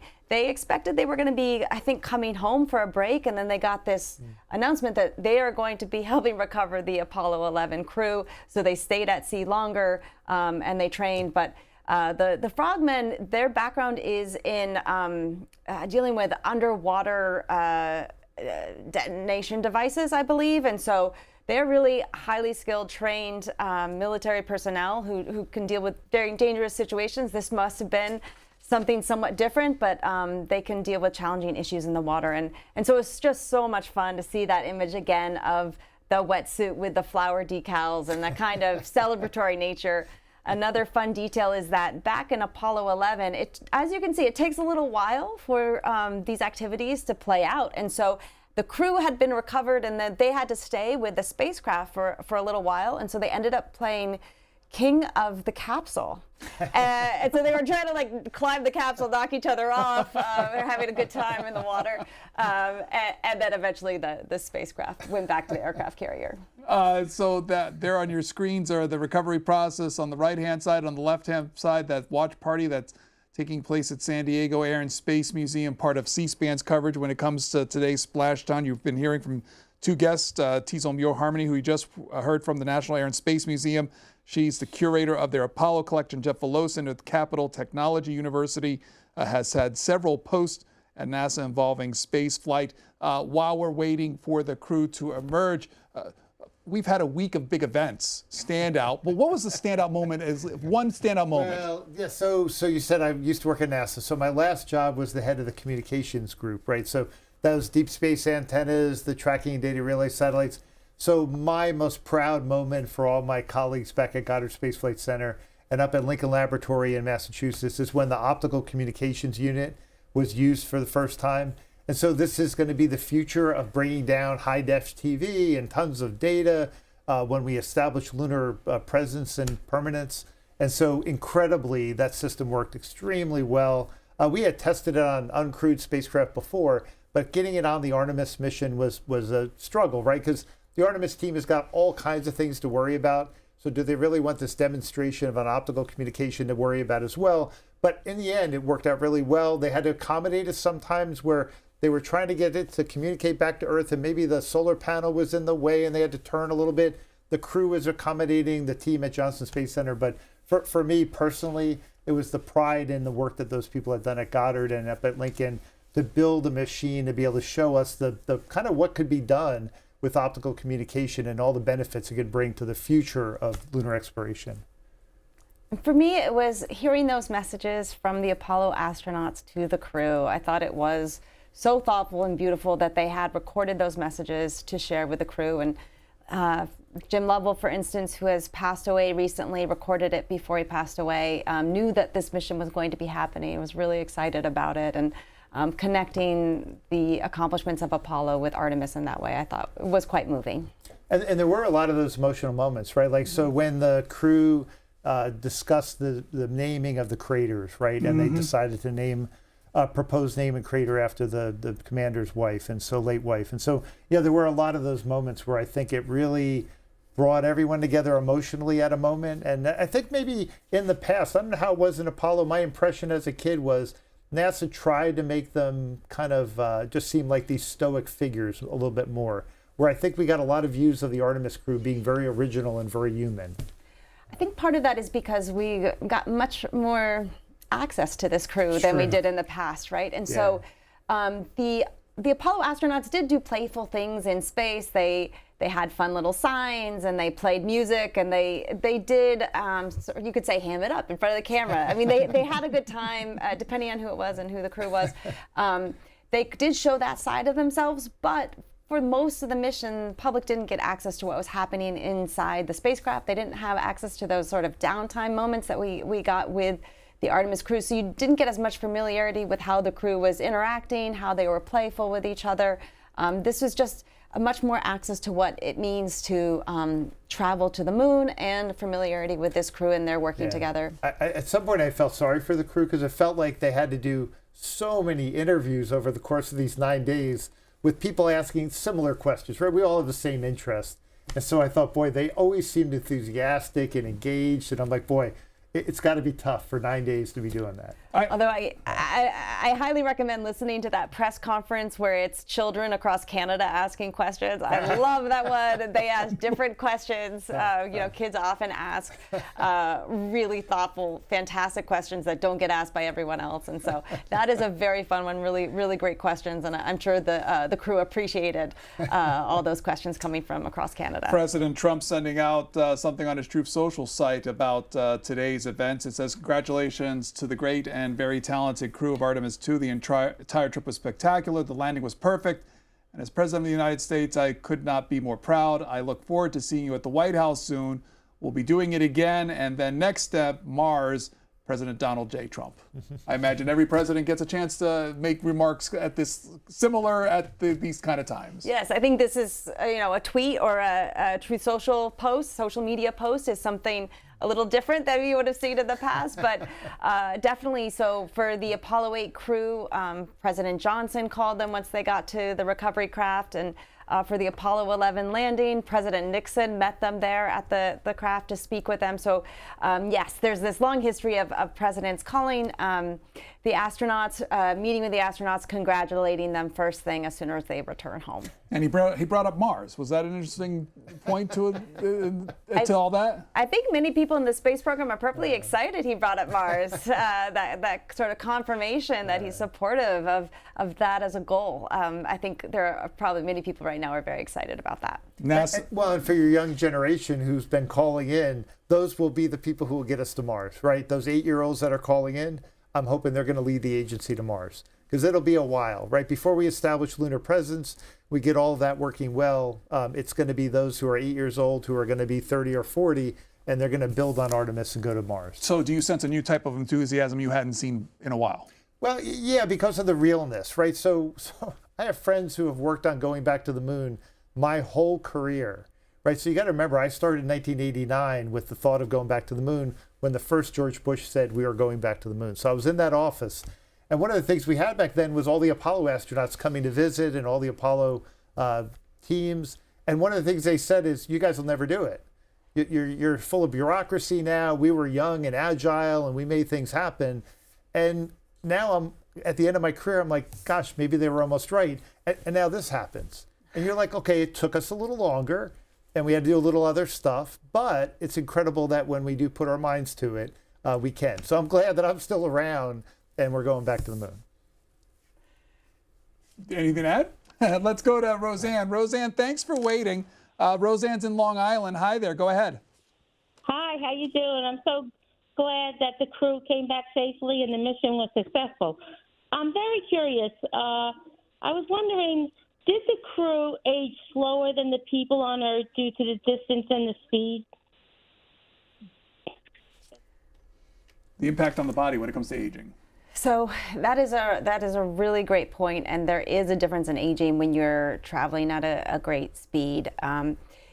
For this type of mission, though, it'll be so minimal that it won't probably be detectable by doctors. But it is something that will affect humans perhaps more as they do longer duration space flight, much further from Earth and traveling at great speeds. But for something like this mission, it won't be detectable what the difference is in terms of aging on Earth and on a mission. Yeah, like and this. which astronaut is it? Mark Kelly, the one that has a Yes. twin. That so right they've looked at physiologically, did something happen different because he went to space or whatever. So yeah, I don't. To your point, even on space shuttle and space station, I don't think there's enough going on there to make something look different over a long time.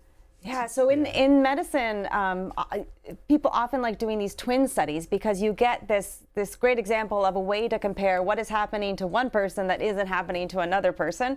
And so Mark and Scott Kelly, twins, identical twins, I believe, and both astronauts. And so one of them went to the space station for a year and one of them stayed on Earth, and NASA did a lot of experiments on them to try to determine how their bodies changed or were different because of their experiences and where they were living. So there is some very fascinating research published on the differences that those two twins experienced because of one going to space for a year and one staying on Earth. So I wonder if that means that if you want to be an astronaut to go to the moon, is it best to be an identical twin? Is that an advantage? Maybe you could say, oh, look, you could do some studies here of my twin. Maybe there should be a special astronaut class where they're only recruiting identical twins. Yeah. In Washington State, Tiana, hello. Hi, I was wondering how the capsules float on the water after landing. Thank you. Yeah, so they're made to float. They are buoyant by their structure, and so they don't have a mass in there that's heavy enough. With that broad heat shield on the bottom, it's like a boat, right? It's not heavy enough to make it start to try to sink down in the water. So it's going to just float on the surface. And so we talked about, though, in Apollo, they did put kind of a flotation collar around it. I don't think it was particularly to not have it sink, but to just kind of keep it stable in the water. Here it appears that that capsule's bigger, right? So this capsule's a lot broader at the bottom. So maybe once you get it safely down, nose up, it'll just sit pretty steady in the water. What's interesting is in the first American human spaceflight program, Project Mercury, part of the recovery actually included boosting the capsule a few inches out of the water, so it's sort of lifting it because it was not sinking, but it was being situated too deep in the water to get the astronaut safely out of it. And so they had to sort of raise that one slightly as part of the recovery process. But that's not the case with Artemis or later spacecraft. I see movement happening on this boat, something red. Maybe this is the front porch that they've been describing over the last... we're all going to know a lot of new terms after this, right? The front porch, the whatever. We're got a lot of new acronyms and a lot of new terms. I'm going to start using nominal all the time now. But there is, as we're waiting for the extraction of the astronauts, seems like the action going there as you're watching it. Let's go, while we're watching it, to May in Ohio. Hi. Hi. So my class is they were talking, everybody's talking about this space, just talking about space, and I was wondering, what's it like to become an astronaut? Good question. Well, I think that for many people who are astronauts, it's something they've dreamed up for most of their life, and they worked really hard to qualify as an astronaut, and it's extremely difficult to be selected. So I think once you find out you're selected, it's sort of the immediate aftermath. You're probably just really, really, really excited and ready to get to work. And it's a challenging job, and you have to work around the clock. You have to train. You have to contribute to the systems. But I think on a day-to-day, it's pretty exciting that you get to be part of something that involves advancing science and contributes to exploration and our knowledge of the universe. Yeah, and I think when they've talked to the crew on Artemis, they always talk about if you have this dream. Like Christina said, when she was 10 years old, they took a family trip to Kennedy Space Center, and she saw the Saturn V. And she was like, I couldn't imagine at 10 years old that someday I'd be on the way to the moon. And so I think that they talked to a number of them about how did you become an astronaut? What was it? And they're like, you just got to stick to it. Like if you want to be an astronaut, you plan like, okay, what kind of education am I going to get? What kind of training am I going to get? And again, there's so many people that want to be an astronaut, but you just keep forcing yourself. And even if you get rejected, a lot of them did not make it into the astronaut corps their first application. And they're like, okay, what other skills do I need to develop? And nowadays, especially when we go back to the moon, you're going to need a lot of new skills. And so you're going to have people working on the moon that have to have all kinds of skills in construction and all kinds of other things. So I think that astronauts are not only just pilots anymore, they're going to have to be people who could work on the lunar surface and do science and research and things like that. So I think there's a broad spectrum of people who could be astronauts. But I think what I've heard is at least you just got to keep sticking with it. So. And once you're an astronaut, you have to keep sticking with the training because you're going to be training for many, many hours, testing out all the different systems, spending lots of time in simulators. So a lot of the job of an astronaut before they get to space is the training, learning about geology, learning how to fly the spacecraft, learning what every single button does, where everything is stowed. So it's many, many hours of training and training and training and training. Yeah, because this crew, I think, has been together for a number of years now, right? So they've been training together as a crew for this mission for quite a long time. And so, yeah, absolutely. There is that red ring, so to speak, around there. I think that's the porch device perhaps that we were talking about. So, but we'll keep watching as the recovery effort continues. Let's go to Kevin. Kevin in Florida. Hello there. You're on. Yes. Good evening. I would like to say that I was 10 years old when Apollo 11 splashed down, and watching the Artemis II splashdown brought back these emotions that I hadn't felt since the Apollo 11 splashdown. And it gives me a lot of faith in humanity and our ability to decide that we're going to discover what the universe is about. Thank you very much.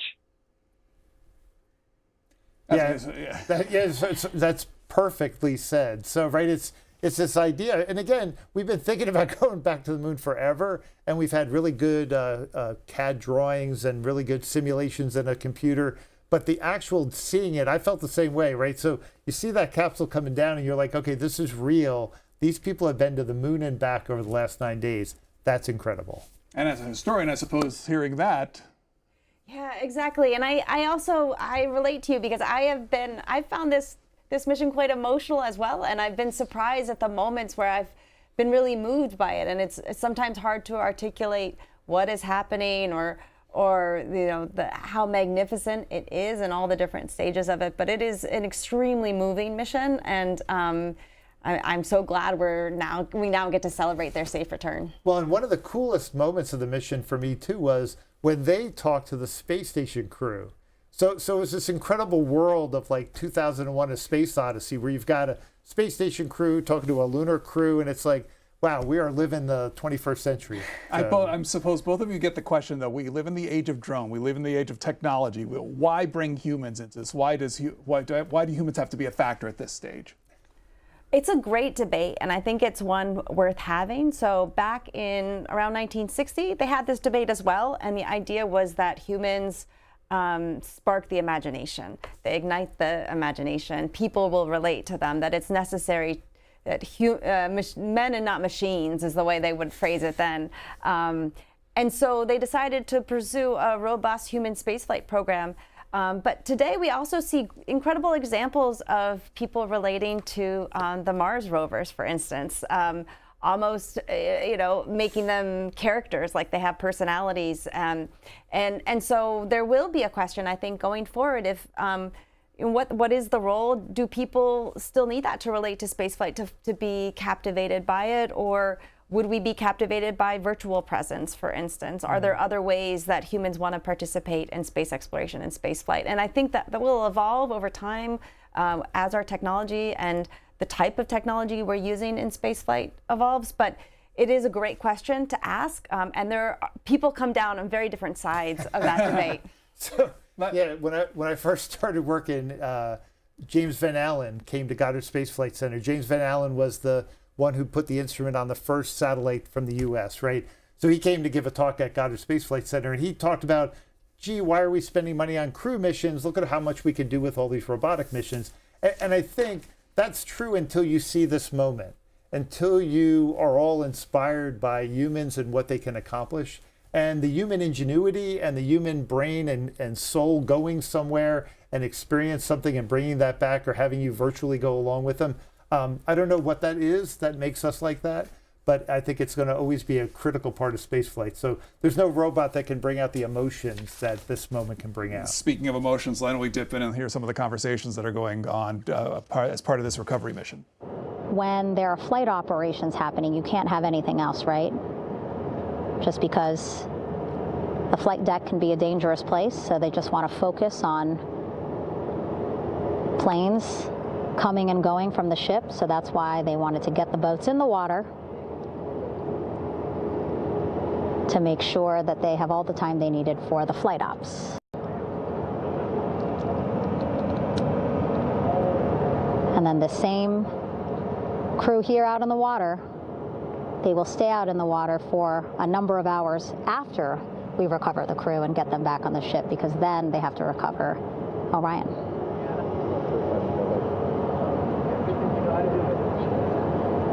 All right, that stabilization collar looking good around Orion. We're now seeing some recovery personnel getting on to that collar. Again, they need to further attach it to Orion to make sure that it can really prop up the spacecraft. It's basically lifting it up off of the water just a tad. Again, so it's not so... Come off me for a minute.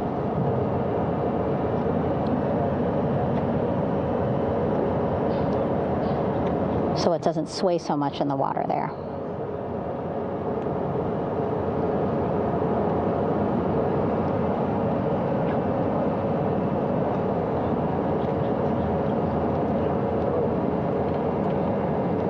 And now that front porch looks like it's nearly fully inflated as well.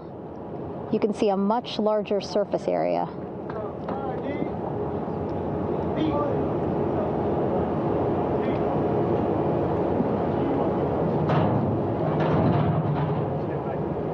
And so once the crew get out of Orion, they can stretch their legs a little bit on this front porch, get some fresh air.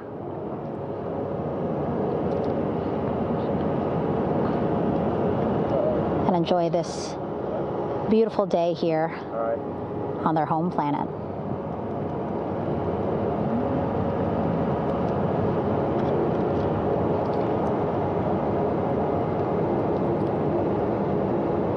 It appears teams now are about to connect the front porch to the stabilization collar.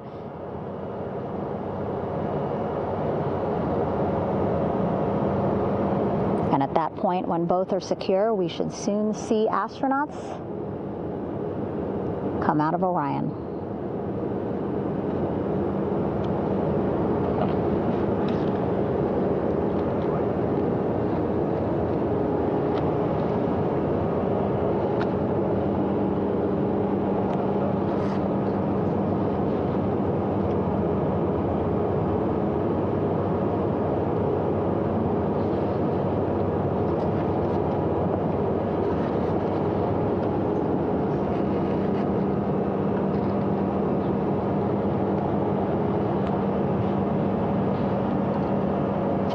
All these views you see also being fed to the landing force operations center here on the ship. Of course, it is very important for our recovery teams leading the mission to have all the views that you're seeing as well. Again, listening to their communication loop here on the ship. Very quiet, which is a good thing. It means things are going pretty nominally, meaning as expected.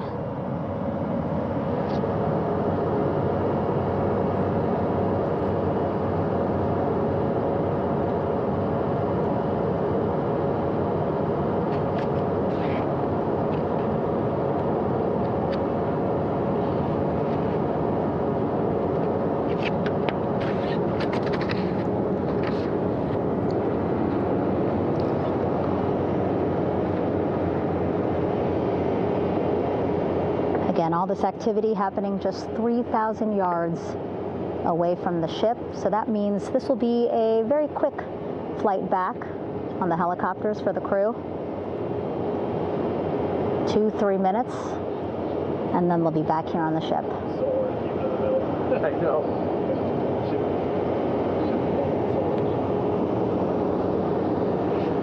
Okay, saw a thumbs up from one of the personnel on the front porch. It looks like they are now getting ready to deploy what they call the Air Rescue Vest, ARV. And so this is the harness that each crew member will get into in order to be hoisted into the helicopters. Again, those helicopters hovering just about 40 feet above the front porch when they're ready to pick up each crew member.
This is Mission Control Houston. Behind me, a fairly raucous scene as hundreds of flight controllers have poured into the flight control room here. This is reminiscent of the scene after the final shuttle mission of STS-135, although that was the end of a program. This is only the beginning of a program with the textbook splashdown of Integrity and its 4 astronauts. We're standing by for the crew to be extracted from the spacecraft.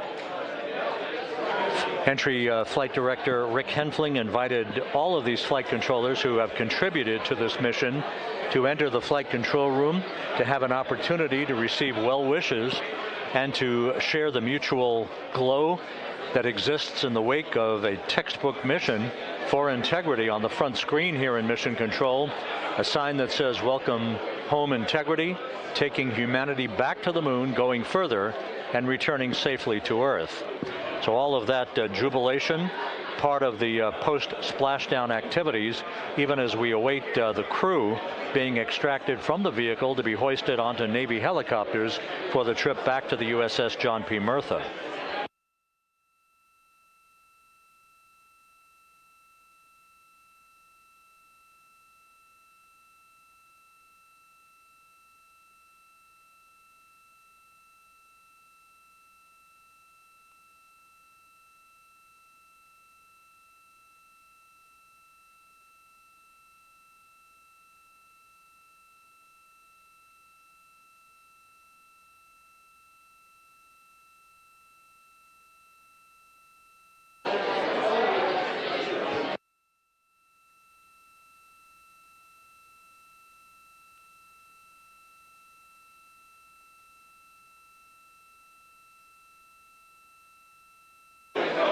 Once again here in Mission Control, this view of the Artemis Flight Control Room, known as the White Flight Control Room. This is the old shuttle flight control room, and now is the home of Artemis missions to the moon and beyond.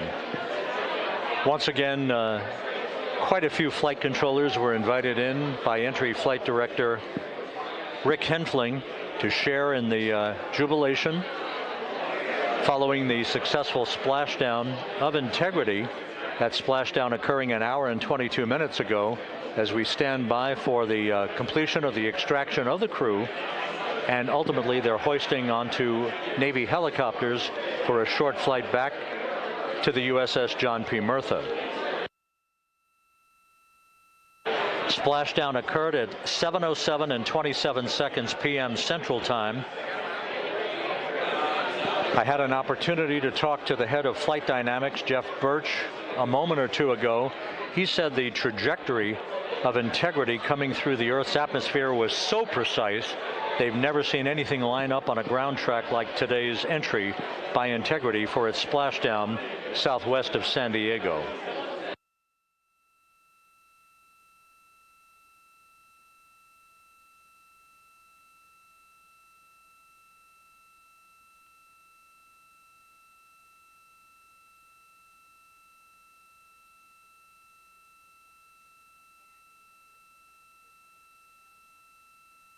And the initial, you can hear it.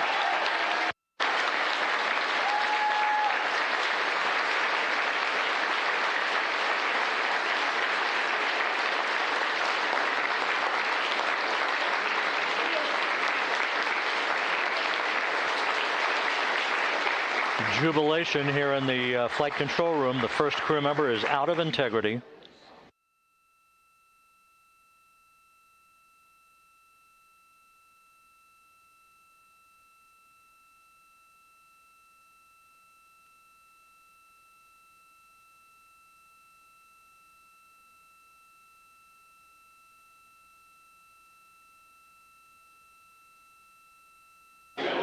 We are expecting the other crew members momentarily to be extracted.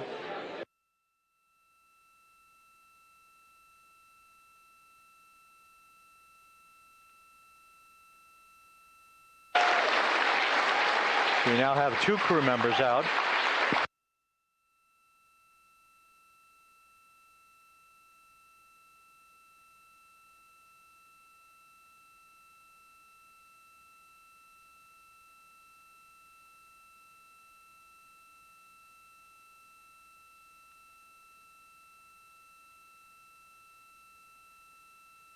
Two crew members out, 2 to go.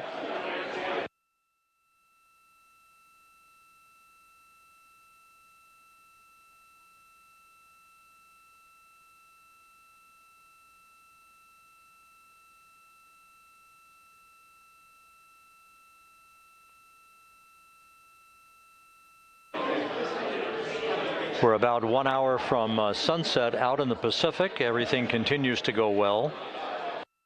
Integrity's systems function perfectly during its entry back to Earth. And Reed Wiseman, the commander who will be last out of the vehicle, reported that all the crew members were feeling very well.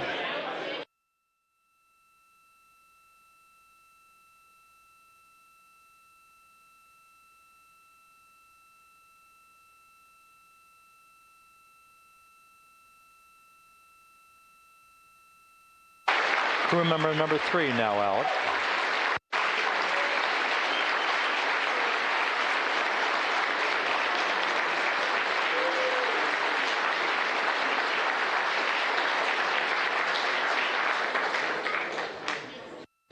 And now standing by for the commander, Reed Wiseman, who will be last out of his ship. Bobbing in the Pacific under almost ideal conditions, Integrity spanned 694,000 miles during its journey from launch to splashdown.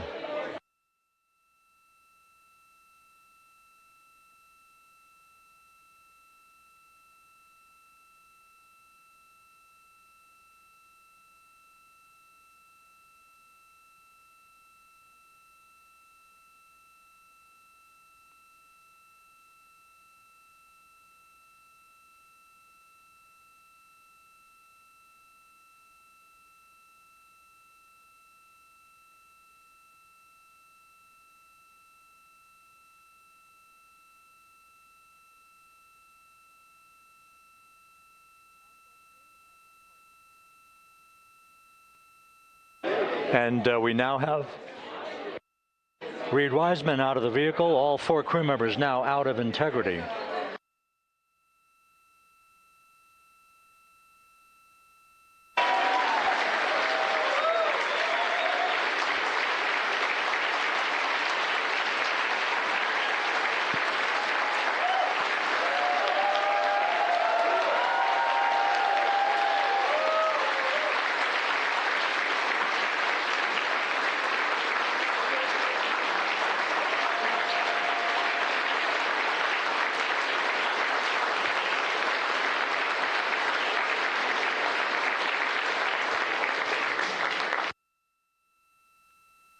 Once again, all 4 crew members now on the front porch, and the procedure to begin hoisting them up to these 2 Navy helicopters hovering overhead will begin shortly.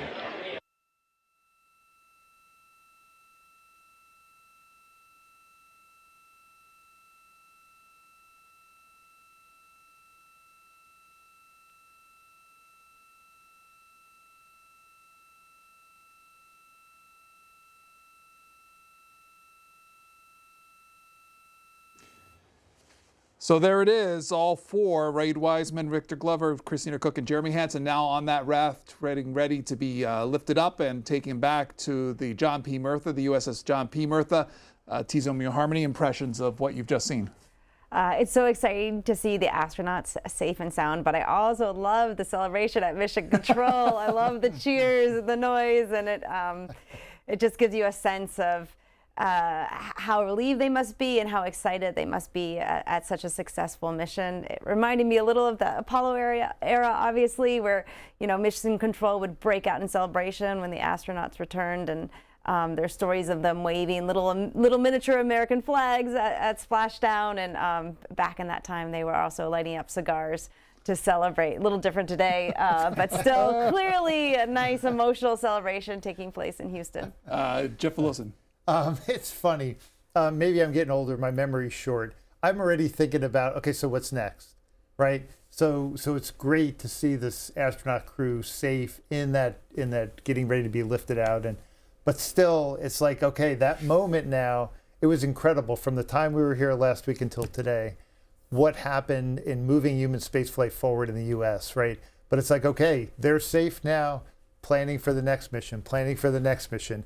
How do we keep building on this? And so there are many challenges ahead. So whether it's getting lunar landers ready, whether it's starting to plan for lunar bases, robotic missions back to the moon, we've got to keep it going. So I think it's like, I'm sorry, maybe I have a short memory span, but it's like as soon as I see them safe, I'm like, okay, a lot of people now have to work really hard to make this repeatable. But it's always been that way. You finish one, you move on.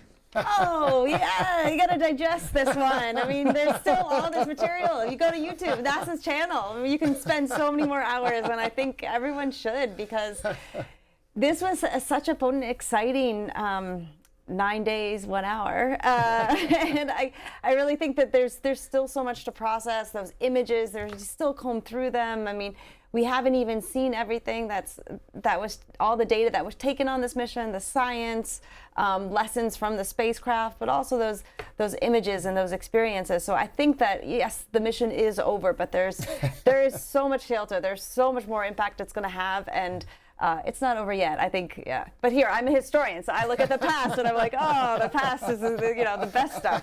I think there's so much exciting things going on. And on the International Space Station right now, humans have been living there for 25 years straight. Absolutely incredible. So there's, a lot of exciting things to pay attention to in spaceflight. Whether it be this mission, the next Artemis mission, ISS, or all those other cool programs NASA has. Yeah. Jeff Wilson, the term technical perfection has come up so many times in this. Are you surprised by that at this stage?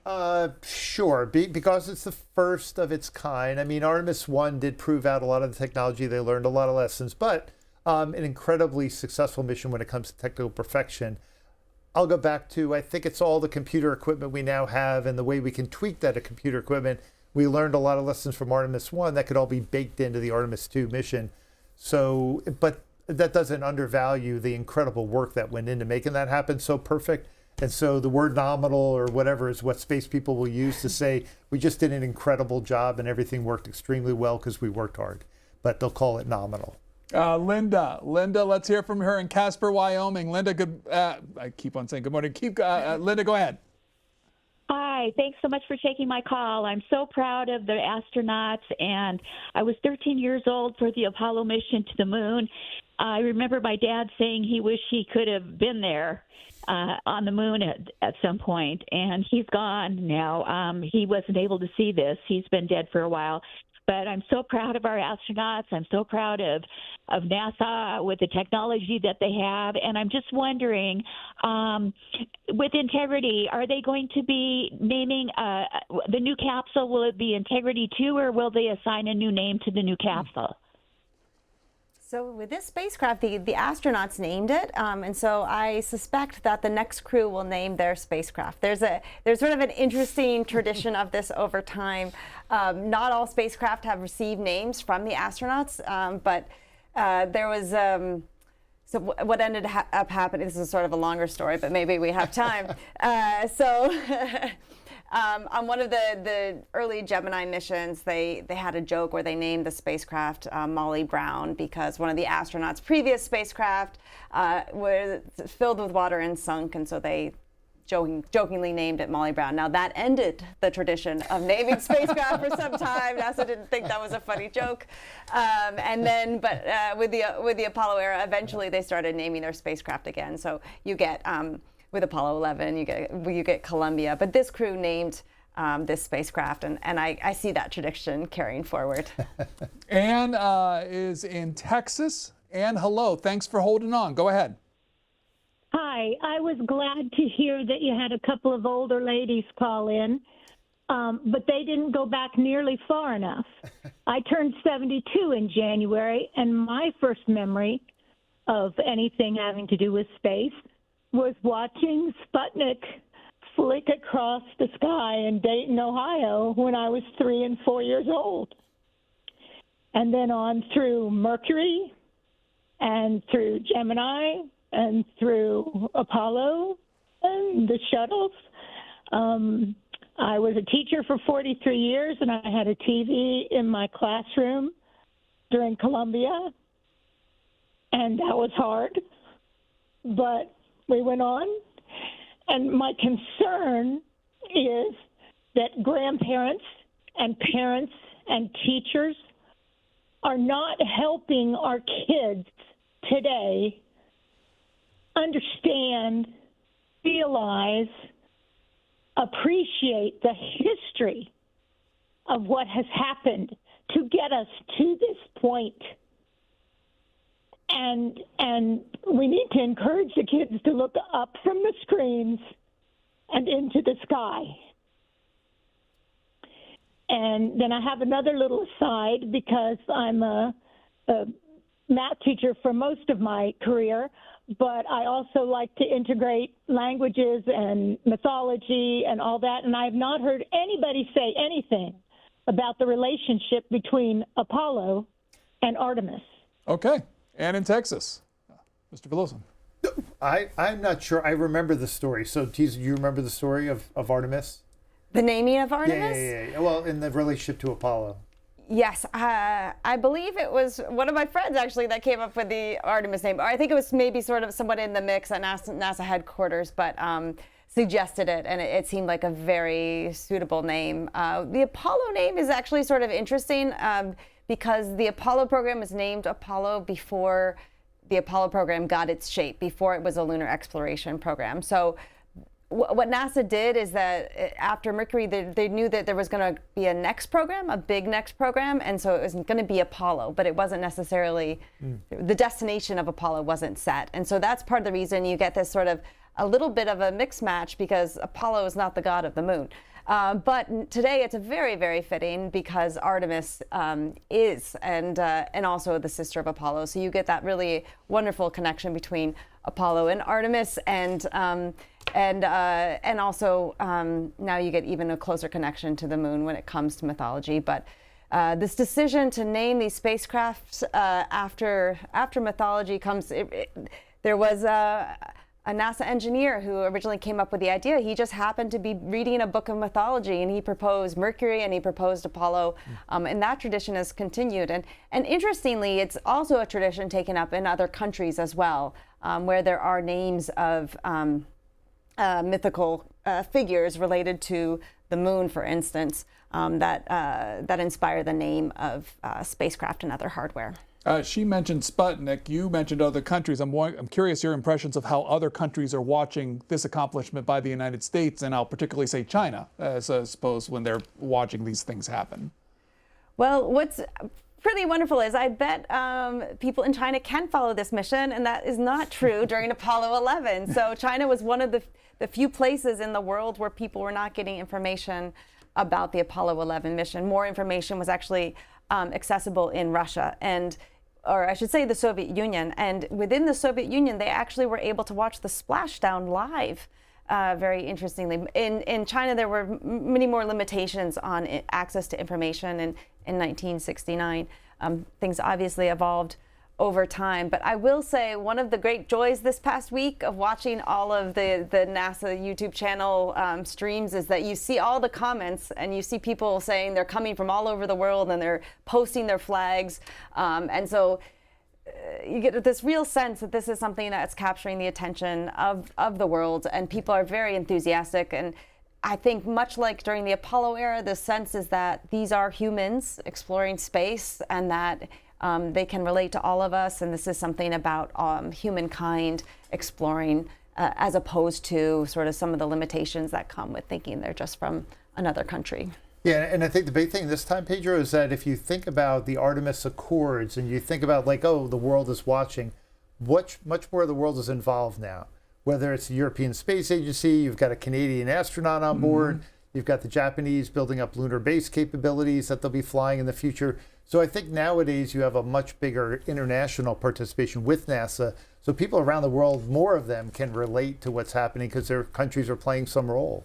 And this program is also a program of international cooperation, and that's how we're going to go to the moon in the future, or how we're going to explore Mars, is that it's probably going to be through an international cooperative effort, because it really is best done when it draws from the resources and the expertise of people from around the world. And so here you get this obvious example with Jeremy Hansen, but you also have the service module, which is built by the European Space Agency, and the entire Artemis program is going to have contributions from U.S. partners around the world, which is an exciting element. We see a helicopter approaching the raft right now, and as we've been told by NASA, they'll be lifted up out of the raft and taken to the ships. Teasel Mule Harmony, you were talking about the differences between harnesses at this point that are being used than in Apollo. Yeah, so way back in the Mercury era, with the first human spaceflight program, the astronauts it was an individual astronaut, and they were lifted on a harness that sort of strapped around their body. By the Apollo era,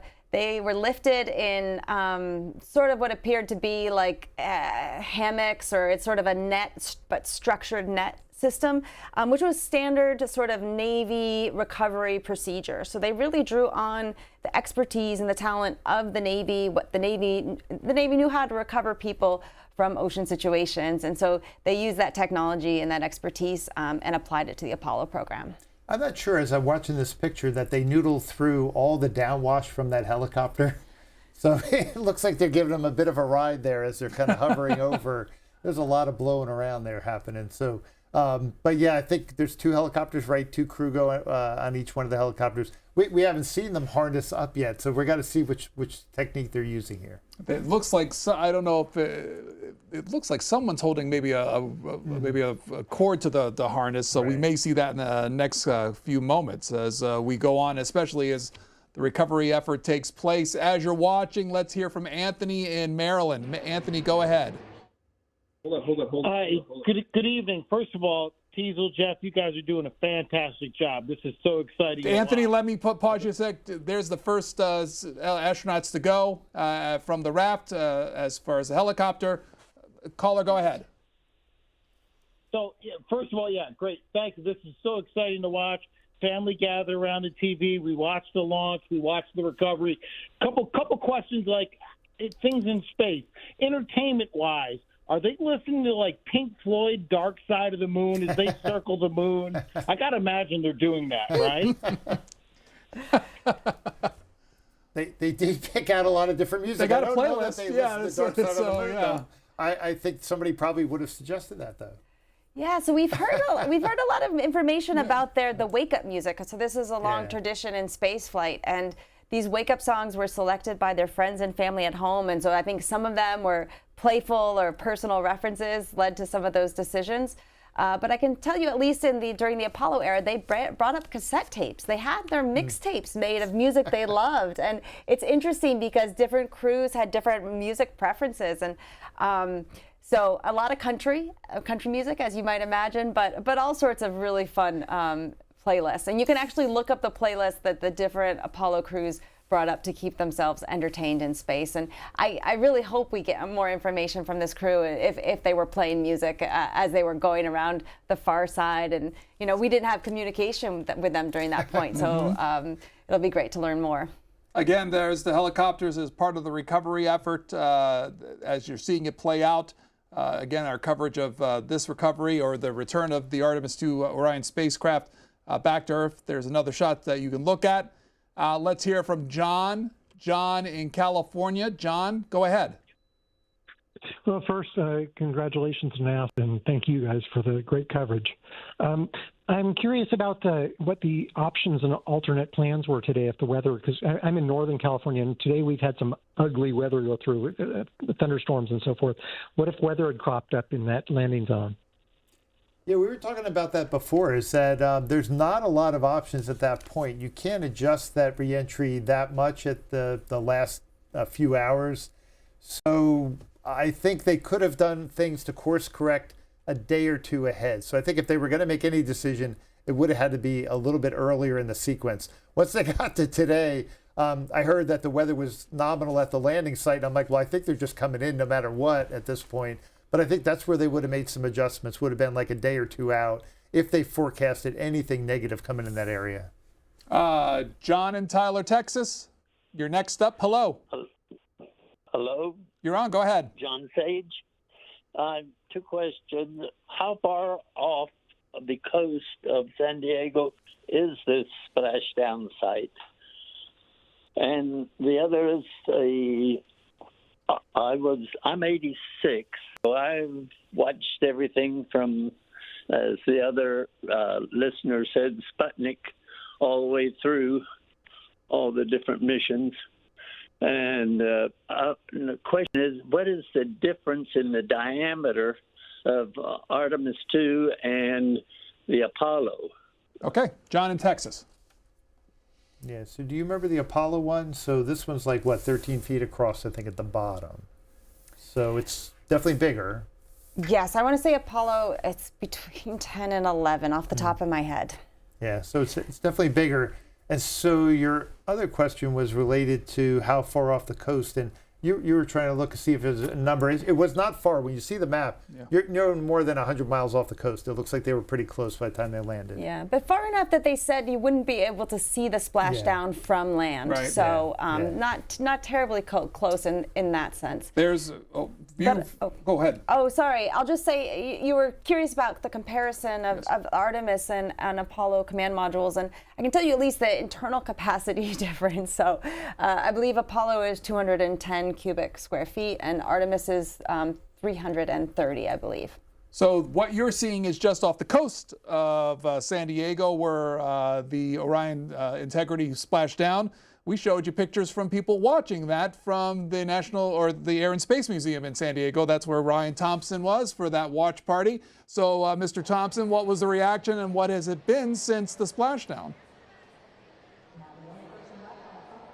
Guys, celebration certainly still continuing, especially as we've seen the crew of Artemis II be lifted off and taken to that Navy carrier for treatment. You know, all the sentiment that you've heard calling into your show over the last few hours, that's been the sentiment in this room. And that initial uneasiness, concern about those risky mission moments of the mission, giving way to just pure jubilation, excitement, and joy watching what has been an amazing feat for NASA. And you mentioned the fact that we are here in San Diego. This location is particular because we're only about 100 miles or so from where that crew actually splashed down into the Pacific Ocean. There were some people at this watch party who actually ran outside to hear the sonic boom, which was supposedly audible to some people in Southern California just because of the force of the craft entering the atmosphere. This event was supposed to end at 7 o'clock local time, but there are still several hundreds of stragglers here. It's unlikely that they're going to go anywhere anytime soon, especially as this mission is still carrying on into the next hour. Guys. Ryan Thompson from Spectrum News. Thanks for your coverage. Thanks for taking and telling us about that from San Diego. Thank you. For our guests, I guess now the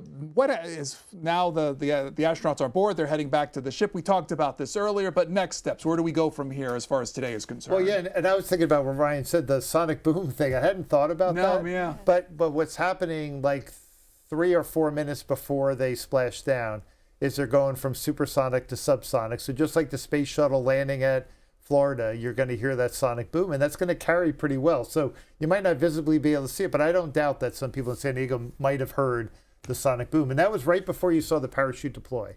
So those drogue chutes come out after you go through your subsonic, and now you can start deploying parachutes. So as we saw that happening, the sonic boom had just happened before that. So now there are the helicopters heading back towards the USS John P. Murtha.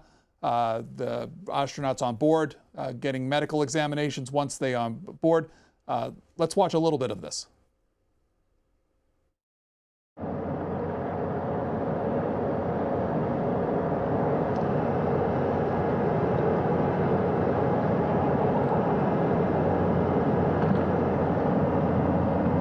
And wheels down. Wheels down of the first helicopter carrying 2 of our Artemis II crew. Pilot Victor Glover and mission specialist Christina Cook.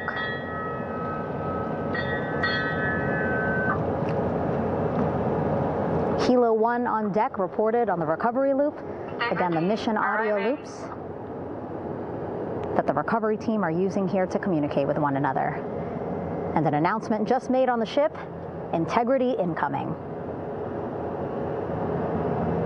2 more helicopters on their way to the flight deck, one carrying the crew, the other, one of our imagery helicopters. Again, kudos to our imagery and aerial teams for giving us these beautiful views of history in the making. Set amid a gorgeous, soon-to-be sunset here in the Pacific Ocean.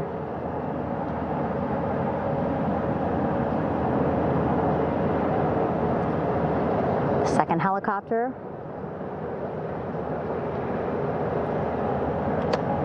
Making its approach of the flight deck.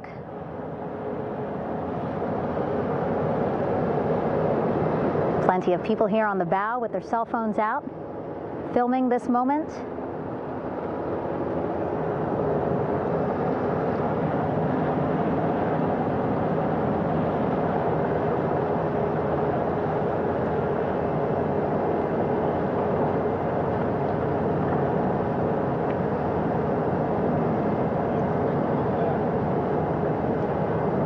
Impressive flying here by the Navy as we are seconds away from wheels down. And there you go. We now have all 4 Artemis II crew members on the USS John P. Murtha.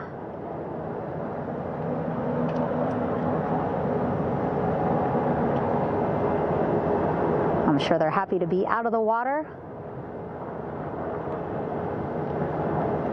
and on this recovery ship with, again, 550 people on board, ready to welcome them home. But first, as we've been saying throughout the broadcast, just making sure the crew feel good. We reported that they were feeling good when they were in Orion, but those were just initial, quick, verbal assessments of how they're feeling. Their destination tonight, the medical bay here on the ship, right after we power down the helicopters here.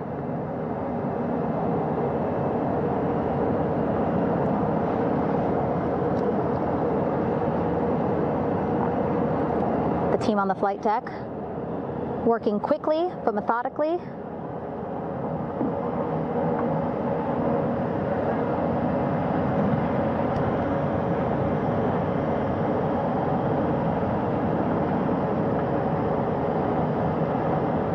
Waiting for just one more helicopter to touch down.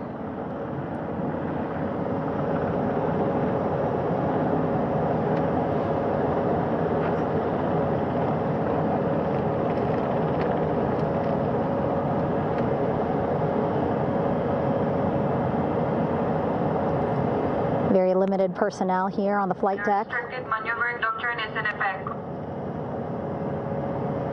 As that third helicopter touches down.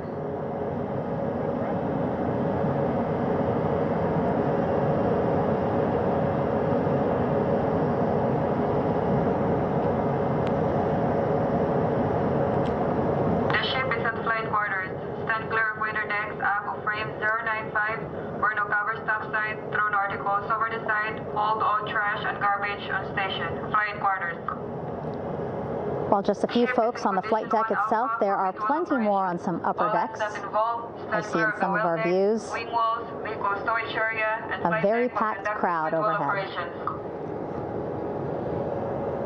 Announcements being made over the ship's loudspeaker system, reminding folks to stay clear of operational areas like the flight deck,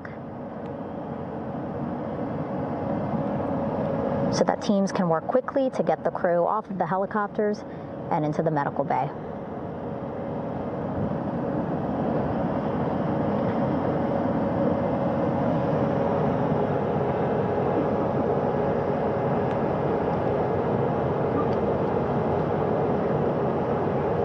Splashdown today, 5:06 p.m. Pacific time. We are within 2 hours of that splashdown time, and already we have all 4 crew members on the flight deck of the USS John P. Murtha. There's coverage of the astronauts on board the USS John P. Murtha, Jeff Velosa, things happening at a quicker rate now that it's all sun. Yeah, but you know, it's still, we're as we're watching this whole evening, right? It's like everything has got to be methodical and by the book, right? So I think for the viewer, it's like, come on, let's get them out, let's see them. And I think even when they were in the capsule, it's like you're waiting, but you don't realize how many people are checking this, checking that, making sure the crew is okay, making sure the capsule's okay. Right now, they're doing a whole bunch of checks again. So from the outside, it's like, come on, let's speed this along. They should be fine. Jump out and just see them. So I think it's exciting to watch, but I think the anticipation is always like, come on, let's go to the next step. And I suppose there's a sense of relief now that they're on board.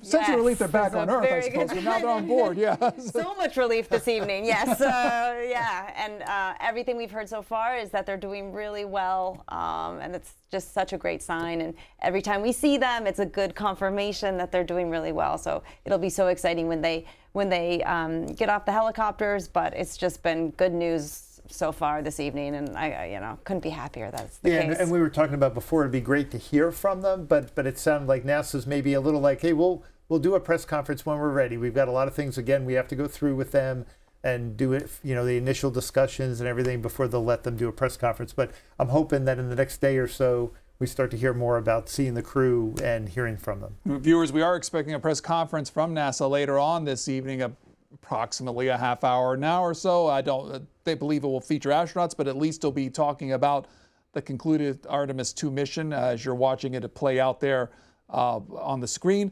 Our 2 guests have been talking about it over the last couple hours.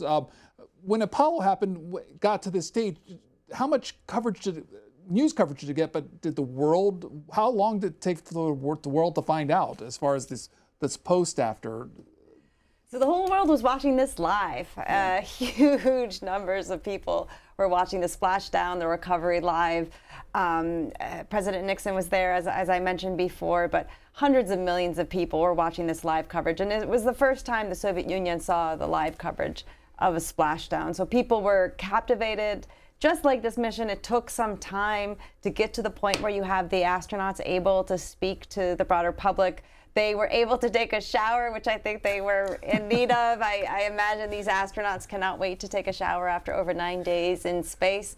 And in the Apollo era, they changed into other clothes, and then they were able to speak to President Nixon. He thanked them, and this was broadcast as well. So the entire world found out right away. And I think that it actually brings up a point that I want to commend NASA for in the coverage of the Artemis mission. Is there's this long heritage of being extraordinarily transparent and sharing as much information as possible with the public and with the press. And this was a precedent from the early space age. The United States actually invited press to watch the first attempt at launching a satellite, which didn't go well. It exploded on the launch pad. It was seen as, potentially quite embarrassing, but many people interpreted that as, transparency. This is what happens in an open democratic society. And the U.S. continued to choose that. With additional programs, sharing information when there were accidents or when there were successes. And then this is a part of the program, and I think it helps encourage people to relate to it and to trust it. And it's wonderful to see that there's still so much information available. Yeah, and I think I've seen this, in Artemis. There's been a big effort whenever there's an anomaly or some issue. They've gotten the experts in front of, NASA brings out their experts. They have the press engage. And finally there is crew coming out of a doorway. Hey, they're sitting in the doorway. Yep. So they're moving. And while they're sitting in the doorway looking at that, let's get another perspective on the day's events. Joining us by Zoom, Matt O'Dowd. He's an astrophysicist. He's with the host of PBS Space Time. Mr. O'Dowd, thanks for your time today. Hello, such a pleasure to be here. Tell us a little bit about, first of all, PBS Space Time, and then give us your impressions of what you've seen today. Sure. Well, PBS Space Time is a show about space most of the time. We explore the universe on different levels, astronomy, space travel, but also physics, really trying to capture the beauty of humanity's effort to understand reality. With that, go ahead. Well, this was incredible. So I'm an astrophysicist. I think I misread the course syllabus, or at least watching all of this, I kind of wish I was an astronaut, because what these people just achieved and experienced tingles. What do you believe the experience of the last 10 days or so will teach us about astrophysics? Yeah, so what it'll do is it'll teach us how to go back to the moon. And going back to the moon will teach us a lot about astrophysics. A ton was learned about the near-Earth environment, which was a huge part of the goal of these earlier Artemis flights. And this was the first time that human beings have been beyond the protection of Earth's magnetic field for many decades. And back then we didn't have the sort of sensing and measuring devices that we do now. So we have a huge suite of data on the nature of the radiation out there, on its effect on the human body, that among many other experiments that are going to make going back to the moon much safer. So we learned about the near-Earth environment, and when that lets us get boots back on the moon, there's an enormous amount that the moon can teach us, particularly about the formation of the Earth.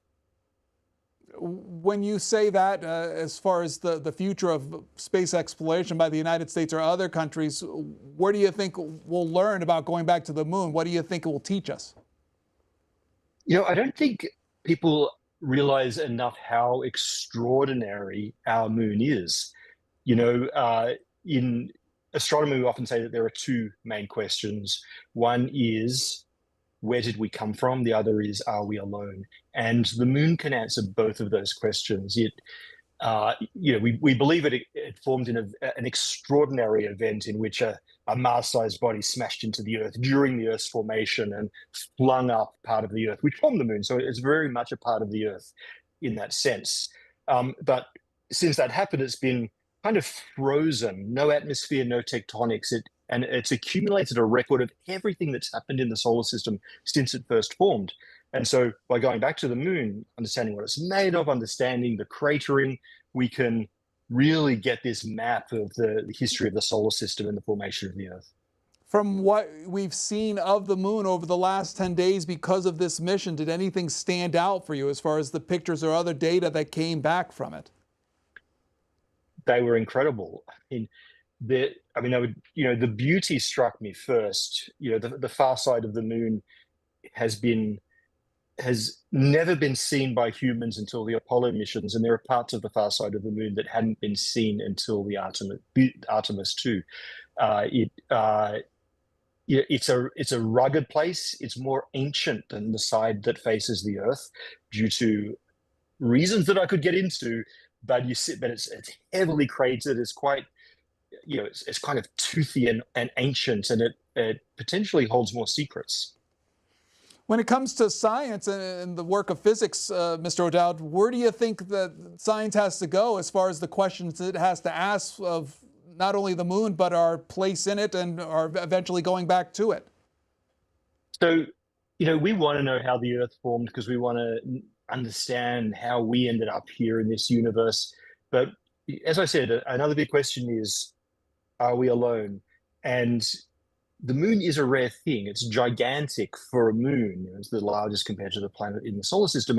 And many people think that perhaps the moon was important also in the development of life for a variety of reasons. And understanding, the moon's influence on the Earth could actually teach us about the likelihood of life out there. If moons such as this are rare, life may be rare. If they're common, well, maybe we have neighbors. We're watching some of the astronauts now leaving the helicopters from the USS John P. Murtha, some walking across towards the medical bay. We're going to continue showing you that as we continue our conversation with Matt O'Dowd. Mr. O'Dowd, when it comes to questions to ask or where the future is when it comes to space exploration, what would you like to see? It is true that we can do a lot with robots. We've sent robots to Mars that have uncovered incredible things. We can send robots to the moon. There's an advantage to sending humans. We can make quick decisions. There's a long time delay. It's a couple of seconds for the moon, but it's several minutes for Mars, and even longer. So we can make very quick decisions, scientific decisions, emergency decisions. But I think there's a bigger reason to send people, and why I'm really excited that these sorts of missions are starting up again. And that's just that I guess there's a layer of abstraction between us and the robot on the moon and us and the robot on Mars. But when you know that there's a real human being, much like you and I, perhaps a little more badass, out there experiencing it, then it really brings the universe home, and it unifies us with what's out there. It makes it feel more visceral, more real. I was lucky enough to see Artemis II launch, and seeing that thing blast off, seeing that giant rocket sort of rumble and hover on its fire and then shoot off into space, it just made the existence of all of that far more visceral. And I think that's something that these missions bring to all humanity. Matt O'Dowd with PBS Space Time. Thanks for your input this today. Thank you. Let's talk about it, because as we're talking, we're seeing astronauts walking across the deck, and you both were very staring intently at it. What's your impressions right now? Well, this is sort of funny. So I was looking to see, it looks like they might be wearing hats, and of course everything reminds me of Apollo, but right. This reminded me of Apollo too, because the astronauts got these special hats. The entire crew of the aircraft carrier had them. They had the name USS Hornet. And for Apollo 11, there was this this phrase that was adopted in celebration, and it was Hornet +3, which meant that, you know, it was the USS Hornet plus the 3 astronauts that they recovered. But it was a very distinctive design of a hat, and so I was just checking because it looks like maybe they're wearing something similar. So it'd be really exciting if that's the case. Hair in 9 days. Maybe it was, yeah. But they seem to be doing really well, and I only got 3 of them coming out, but it was great to see them doing so well. And one was clapping. It seems like the good spirits, and I imagine after an ordeal like this, that's amazing to see. Yeah, they did have people around them. It seemed like just in case, right? But they all seem to be doing really well coming off. So. Hey, and to go back to what your guest, Mr. Dowd, was talking about, too, about what is the moon going to tell us? And now when we go back more often, what are we going to learn? I think the most interesting thing is right now, you asked about China before, there's a Chinese robotic mission rolling to the launch pad to go to the South Pole of the moon. And so what's going to happen is it's going to be very interesting. Partnerships of countries from around the world are all going to the same location, South Pole of the moon, to try to do some exploration. So I don't know how crowded it's going to get. I guess there's plenty of room for everybody, but I think we're all now focused on one part of the moon to do our exploring, set up our human outposts. So hopefully that leads to some cooperation among different countries, right? Because as soon as you're both establishing human outposts at the same locations, more or less, are there safety regulations put in place, right? There was agreements with the Soviet Union about if there's stranded astronauts, could one crew pick up another crew? Is that feasible? Would there be agreements between countries? So the South Pole of the moon could be another place where we have to have treaties and organizations where we discuss the pressure inside a habitat, and is it going to be common so that a Chinese crew member who's stranded could go to a U.S. outpost and get inside, right? I think a lot of that's going to happen because we all are going to the same place. What is it about the south side of or south? It's that water ice that we think is there. We have no super definitive proof, but every orbiter, everything we've done says that you look at the bottom of the moon, there's a big dent in the moon. And we think that dent was put there potentially by asteroids and comets that hit it in the early formation after it was formed. There's other reasons why water ice might have gotten to the South Pole, but that's one of them. And so there's the potential that there are buried comets. NASA spends a lot of money to go to a comet to bring back a little sample, right? Can imagine if there's actual comets buried at the bottom of the moon and have a lot of water ice in them. People will talk about, oh, we could turn it into rocket fuel. Oh, we could turn it into drinking water and oxygen for the crew. And I'm like, yeah, and you could study that because that's some primordial material from the early solar system embedded with ice. Who knows what's living in there, right? So, or could have lived in there. So I think the excitement is going to be scientifically go to the South Pole. And that's why all the countries want to go. It's the science of it, and then it's the exploitation of a resource, common human feature, right? If you could find a resource, why not use it for something with the thought that if you could create rocket fuel or other things, maybe it helps you go to Mars or do some other things. Let's go to Nathan. Nathan in California. Hi there. Hi, I'm Nathan Yo. You guys are doing a great job. I just have 2 questions. I was wondering how the spacecraft got through the space junk, and also I was wondering when the spacecraft was going down for the splashdown. I was wondering if it felt like the astronauts were going down a roller coaster. So I'll do so the space junk part. That's a really good question because maybe during Apollo there just wasn't so many things in space. Period. Now we do have to worry about that all from when they come towards the Earth. That last hour or 2 that they were coming in, they are passing through a fair amount of orbits where there are other satellites. So before the launch, they do a lot of analysis we track a lot of the space junk and active satellites. So they do a lot of analysis of the incoming trajectory to know that it's nowhere near anything that could damage the spacecraft. Now, that doesn't say that something might not happen, right? So the best we can do is just try to analyze it ahead of time, use all the tracking data we have available that we know where stuff is in space, and then best we can make sure that we're not in any kind of corridor of space where there could be junk in the way.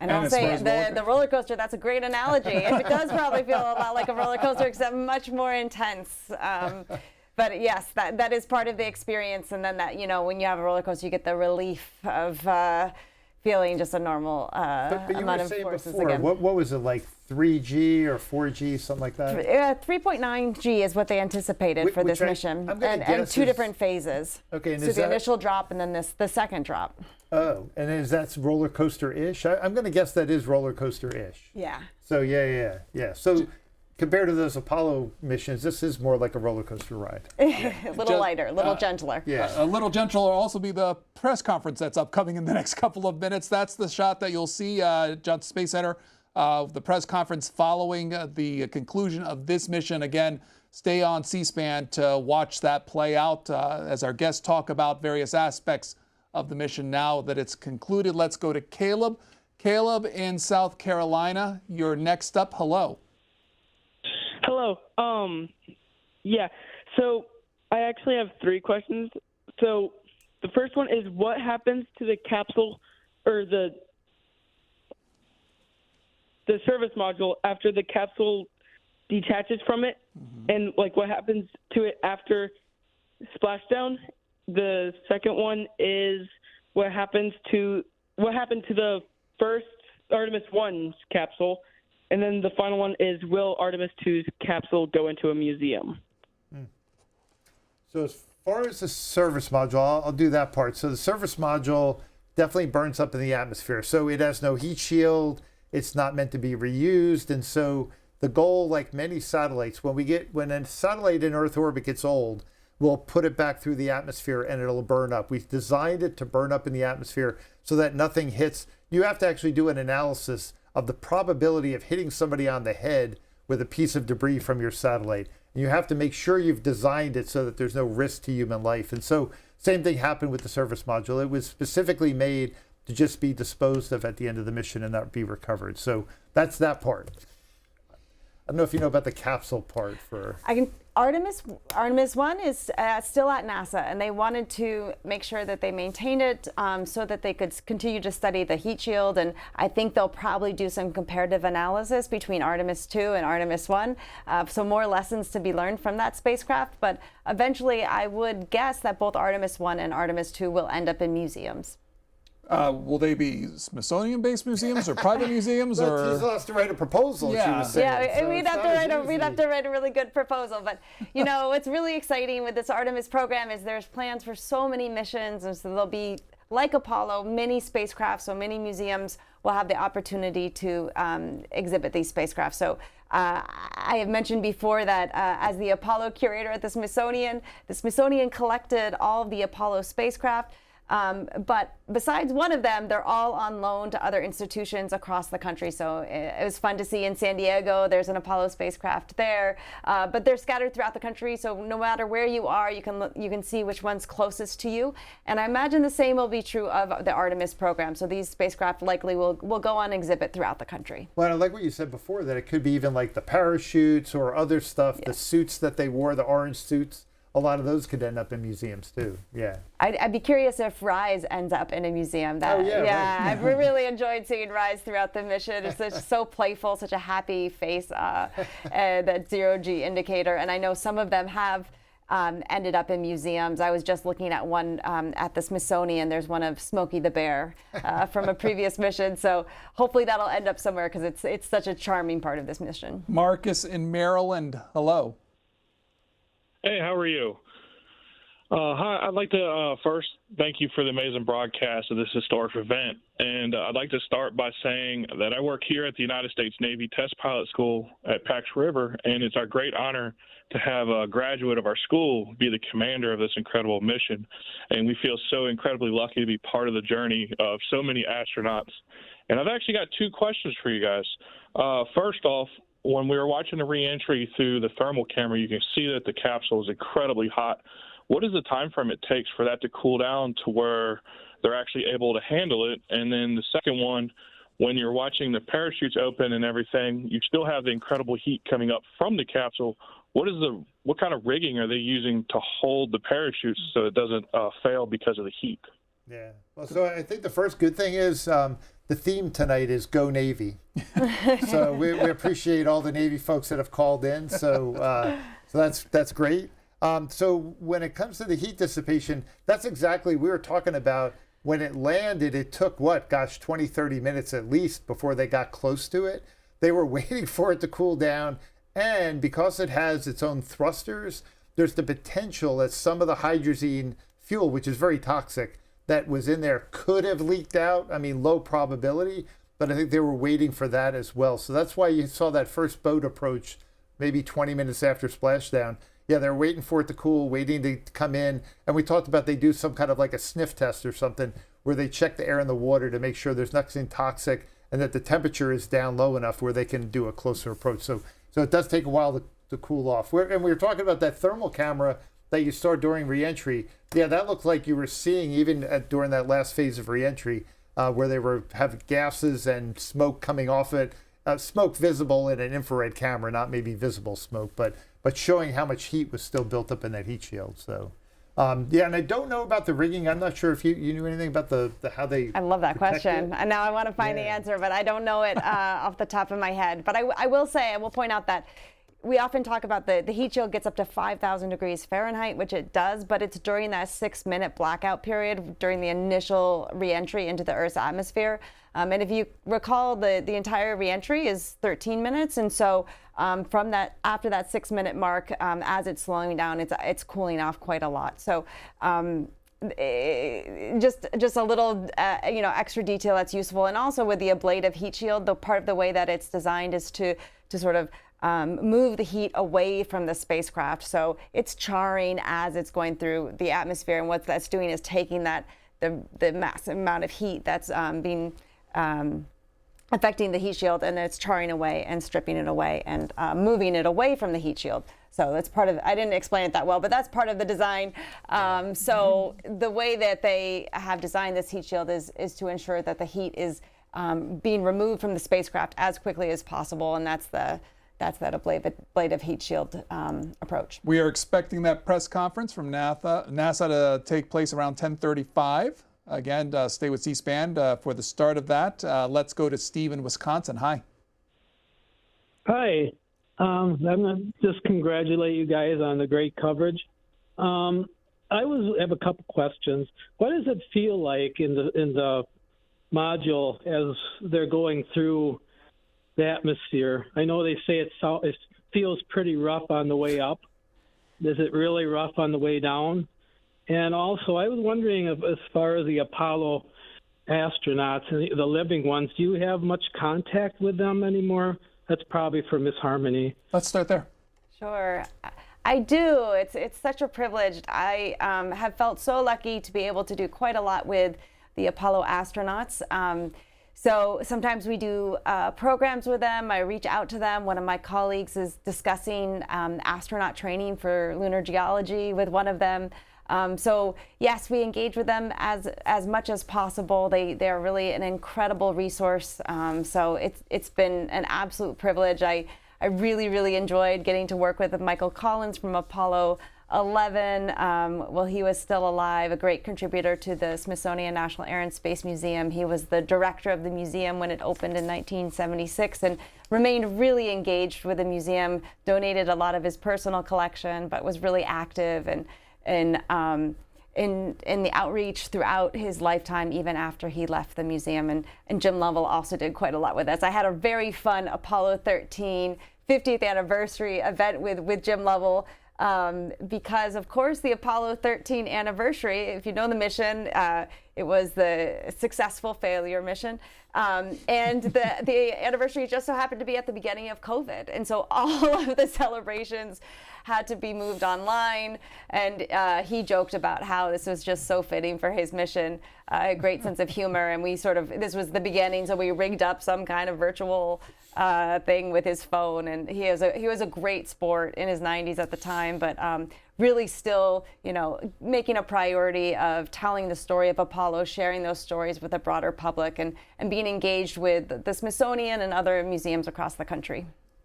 And as far as the bouncy ride, I think that the Artemis crew said that the entry would be about the same bouncy ride that they had on the way up. So you might not have a rocket below you, but the atmosphere buffeting against you is giving you that same kind of, and the G-forces are similar. So yeah, same kind of ride. Jana in Pennsylvania, go ahead. Hi, everybody. I just wanted to also say go Navy. My dad is a Navy vet, Donald Kirkle.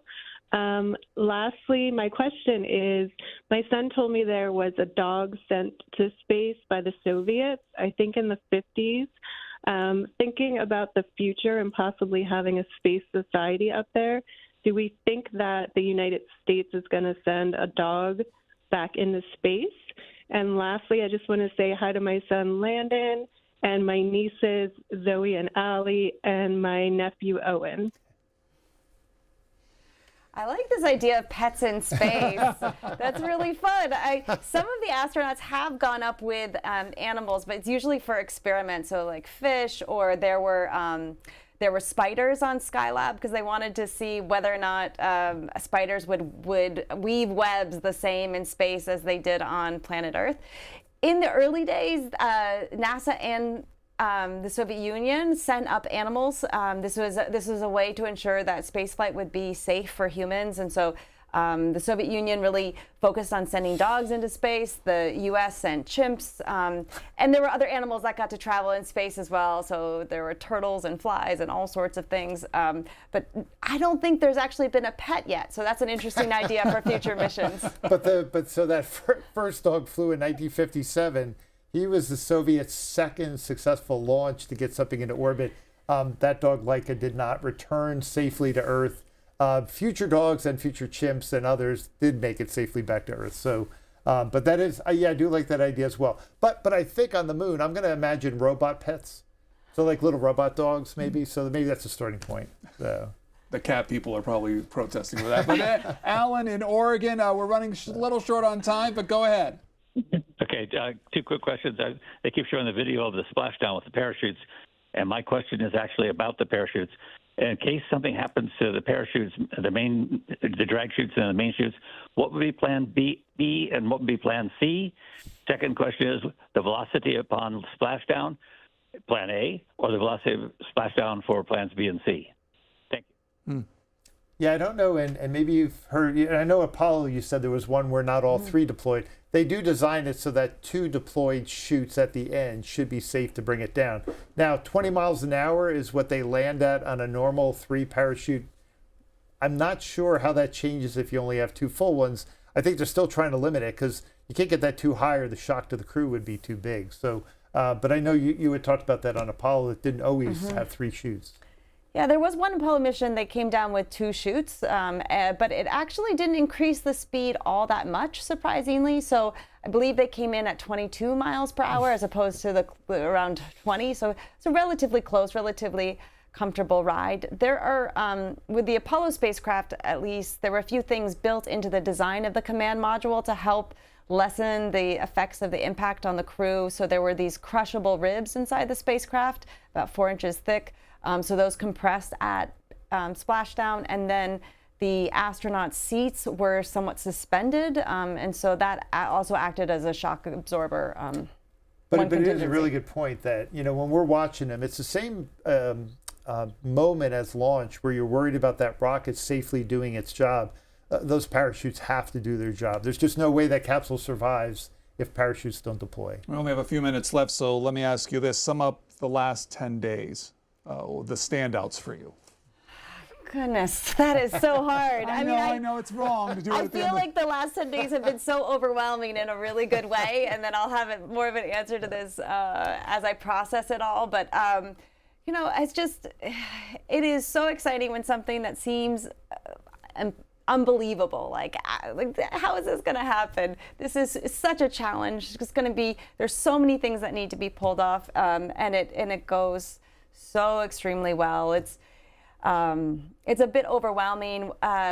Michael Collins, who was the Apollo 11 command module pilot, would talk about his mission as a series of daisy chains that had to hold together. And that's really true when it comes to spaceflight. That's step after step after step that has to work out well. And so all the planning that's required, all the teamwork that's required is really on show. And so it's magnificent. I'm a historian of science and technology, and there's someone in my field that talks about the technological sublime, and you really get the sense of it with this mission. It does feel sublime in a way, and I'm sure in a little bit of time I'll have more to say about it, but I'm experiencing it. You know, it's just about a thrilling. minute, yeah. Yeah. So from my side, extreme pride, right? The NASA people that made this happen, just some incredible human beings. I've had privilege to work with some of them, but boy, what an incredible team effort to make this happen. Personally, as that little dorky kid that was watching Apollo missions, did I ever think I'd be on C-SPAN watching Apollo next version coming back from the moon? No way. So this has been a great privilege to even play a small role in kind of working with your audience and talking about these questions and learning from Teasel more about Apollo that I didn't know as a little kid, right? Like you saw it from a different perspective. So I really appreciate the opportunity. Well, it's incredible people all around. You two joining us for this show, not only the previous show that we had. Thank you. Let me, before you let you go, that was Jeff Velosin, Capital Technology University. He has spent several years with NASA as well. And Teasel Muir-Harmony of Natural Air and Space Museum. She's their Apollo collection. Don't forget, everybody, the last several 10 days of Artemis has been recorded by us, C-SPAN. And if you're interested in finding out from press conferences to the initial blast off to the days in space, the various reactions of the crew, you can always go to our two sources for that if you want. You could go to our website at cspan.org, and you can also follow along on the app as well if you are interested in finding out more and learning more about the previous days of Artemis, as well as you can find out more things that we've taken in on space exploration altogether, from Apollo to Mercury. The Book TV unit on our C-SPAN 2 sites have done an incredible job over the last couple of months with documentaries and special programs taking a look at the nature of space exploration, especially in light of the Artemis mission. And if you're interested in seeing that, again, the main website is cspan.org, and you can always go to our Book TV unit as well to find out more there. On top of all that, we want to thank Matt Fitzpatrick, Ivan Porras for their portion and their contribution to this program. Again, that space news conference from NASA on the conclusion of the Artemis II conference will start momentarily.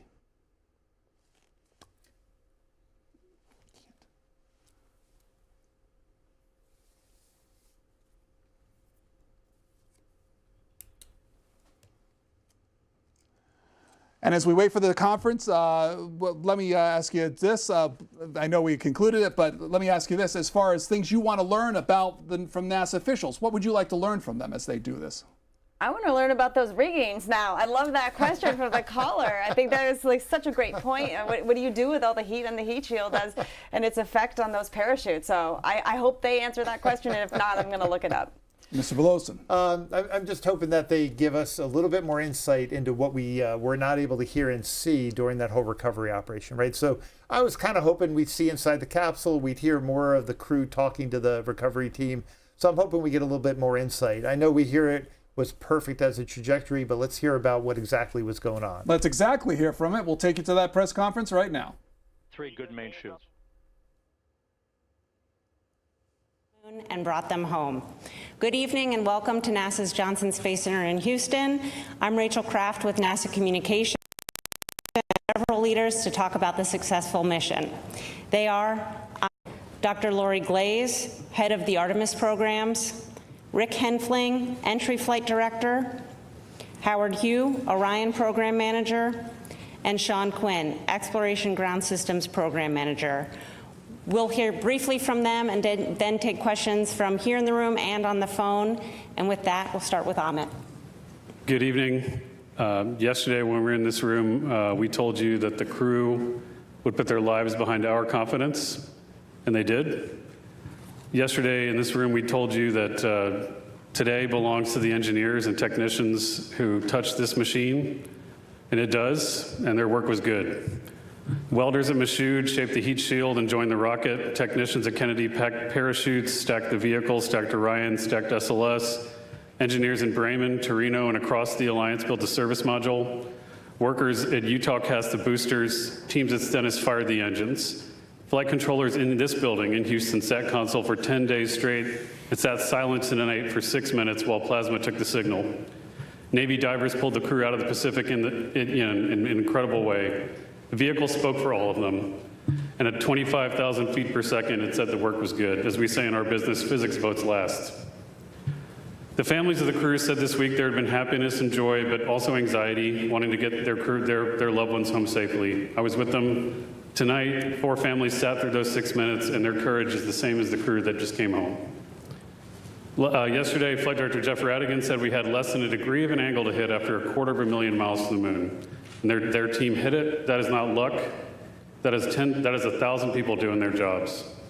You all heard the crew's words during the mission. They were incredibly inspirational. They carried the torch from Apollo through station and around the far side of the moon. Their words belong to them. We'll get to hear from them as soon as they're back here. But tonight belongs to the team that built the machine that they wrote. We talk a lot about what gets in our way. The impediment to action is where we find the way to get to action. What stands in the way becomes the way. This program faced every obstacle an institution could face. The team met each one with work, and tonight is the proof. But that work needs to continue. The path to the lunar surface is open, but the work ahead is greater than the work behind us. It always will be. 53 years ago, humanity left the moon. This time we return to stay. Let us finish what they started. Let us focus on what was left undone. Let us not go to plant flags and leave, but to stay. With firmness in our purpose, with gratitude for the hands who built the machines, and with love for the ones that we carry with us. Welcome home, integrity. I'll hand it over to Dr. Glaze. Thank you so much, Amit. So y'all, we did it. We sent 4 amazing people to the moon and safely returned them to Earth for the first time in more than 50 years. To the generation that now knows what we're capable of, welcome to our moonshot. I want to thank our entire team across this nation and around the world who gave every ounce of ingenuity and effort to make. I am so proud of each and every one of you, what you have achieved over the last 10 days. NASA has shown that ambitious goals are worth pursuing and can inspire the world. We are so thrilled to have Reed, Victor, Christina, and Jeremy back here on Earth and safely aboard the USS John P. Murtha. Our team is fired up, and this mission, as we've been talking about, is just the beginning. To all of our new followers out there, please stay tuned. This is the first mission, our first mission to the moon, of many more to come. And we can't wait. Our teams are so ready to get to work on the next missions and explore the lunar surface and bring the world along with us. I'll pass it over to Rick. Thank you, Lori. Thank you all for your continued interest in this mission. What a truly spectacular day it was for NASA and all of our international partners. This crew has said time and again that they were going for all of humanity, and today we fulfilled that objective by completing their journey and returning them safely to Earth. I've got a few stats for those who are interested, courtesy of the Flight Dynamics Officer in Mission Control. Integrity and her crew of 4 astronauts flew 700,237 miles. We reached a peak velocity of 24,664 miles per hour. We hit our flight path angle target within 0.4%. We flew an entry range of 1,957 miles, and we landed within less than a mile of our target. What a tremendous day. Over to Howard.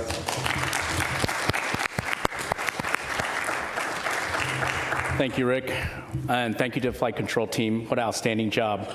Wow, what a fantastic day. I mean, we've dreamed as a team of reaching this day, and appreciate Amit's comments. I mean, so many people have worked very hard, tirelessly to get this day. I think this mission has been historic and has demonstrated new capabilities for Orion spacecraft, has taken our crew farther than any crews that have ever gone to the moon and back safely. 252,756 miles. And that is a fantastic feat. We got a lot more to do. And I'm so happy that we get to have this moment, but we're going to have a lot of these moments coming up. And I want to thank the entire Orion team. They have worked tirelessly. They've dedicated many hours. They've committed to excellence and innovated and attacked challenges that we've come up with for both our NASA team, our industry partners, and our European team as well. We did it together. We brought the crew home safely. They deserve a round of applause. It was a terrific day for them as well. And I want to thank the crew. They have been a fantastic inspiration to our teams as well. You've heard their messages. We are so happy they're back on the ground. We can't wait to see them as well. And finally, we've learned a lot from this mission. Number one was bringing the crews home safely, but it's also a test flight. And like Amit said, we have a work ahead of us to be done. We're going to learn from this mission. We're going to look at the data, and we're going to move forward. This is the start of a new era of human space exploration. Thank you. Well, thank you, Howard. What an incredible end to an incredible mission. I got to tell you, I think I'm trying to pick out the best thing that happened today, and I'll just say that we were sitting in the back room getting ready for this press conference, and Howard gets a call from Reed Weissman, the commander of Integrity, and it was so great to hear his voice and tell us that all the crew is okay, and we can say that we did our mission. We accomplished what we set out to do. I'm very proud of the efforts of the Exploration Ground Systems team that supported both the launch and recovery operations alongside our Navy partners. All the hard work and dedication over the last couple years paid off today, and the team did a great job. Our recovery teams are currently in the process of bringing Orion back on the well deck of the ship, and hopefully within about 4 or 5 hours it'll be hard down in the back end of the USS Mirtha. It's good to be NASA. It's good to be an American today. Thank you.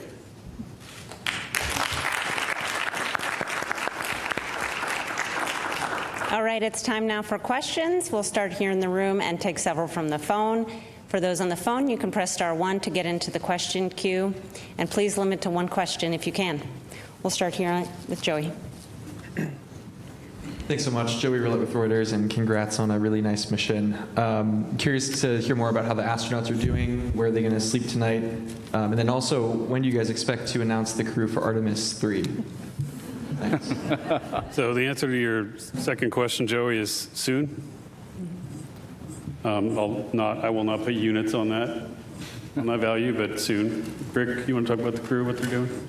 Yeah, we saw the crew a number of times after they got out of the spacecraft. We saw them on the front porch. Everybody was happy and healthy. I saw Victor as he was sitting on the edge of the helicopter on the flight deck of the ship, and he was smiling and in good spirits. And everything we've been hearing from the surgeons is the flight crew is happy and healthy and ready to come home to Houston.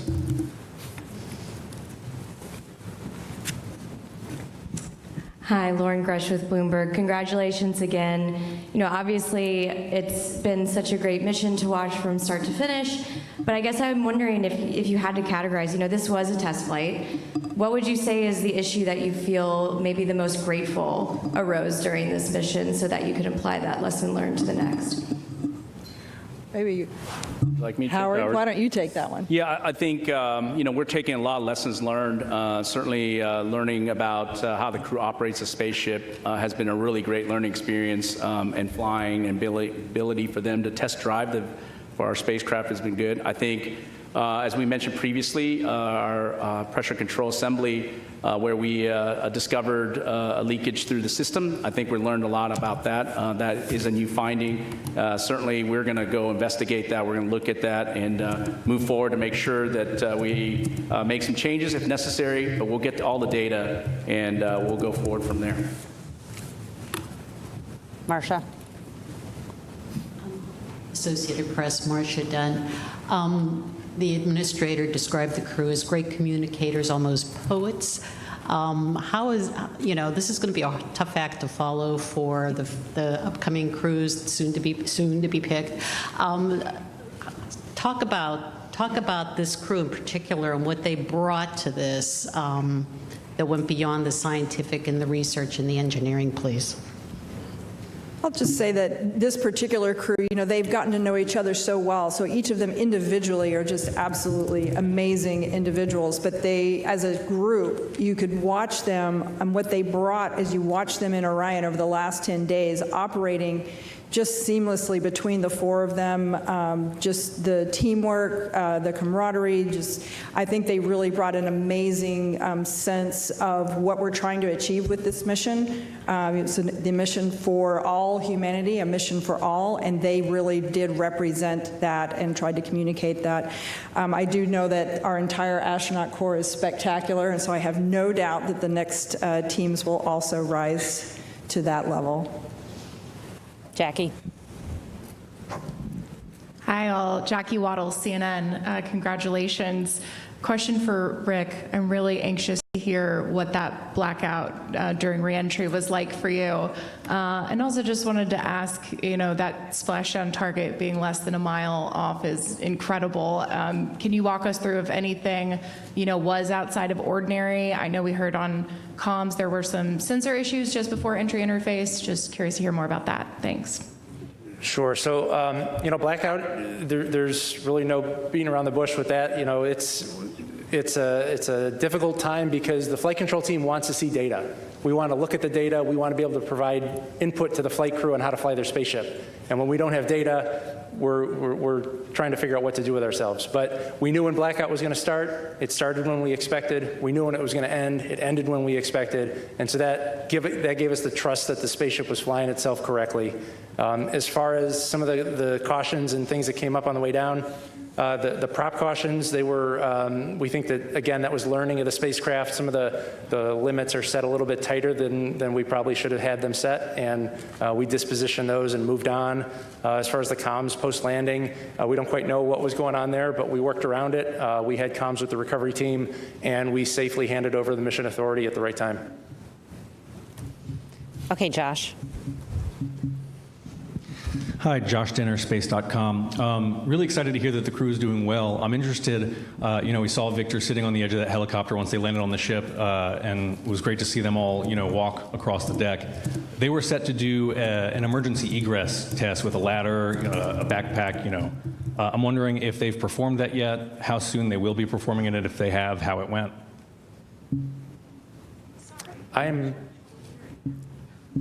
I'm not familiar with an emergency egress test post-landing.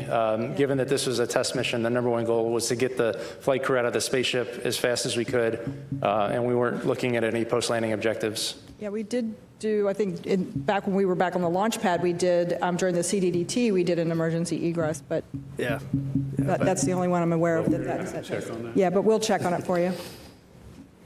Eric. Eric Berger, Ars Technica. Congratulations on making what I know is really hard look easy. It was a beautiful mission.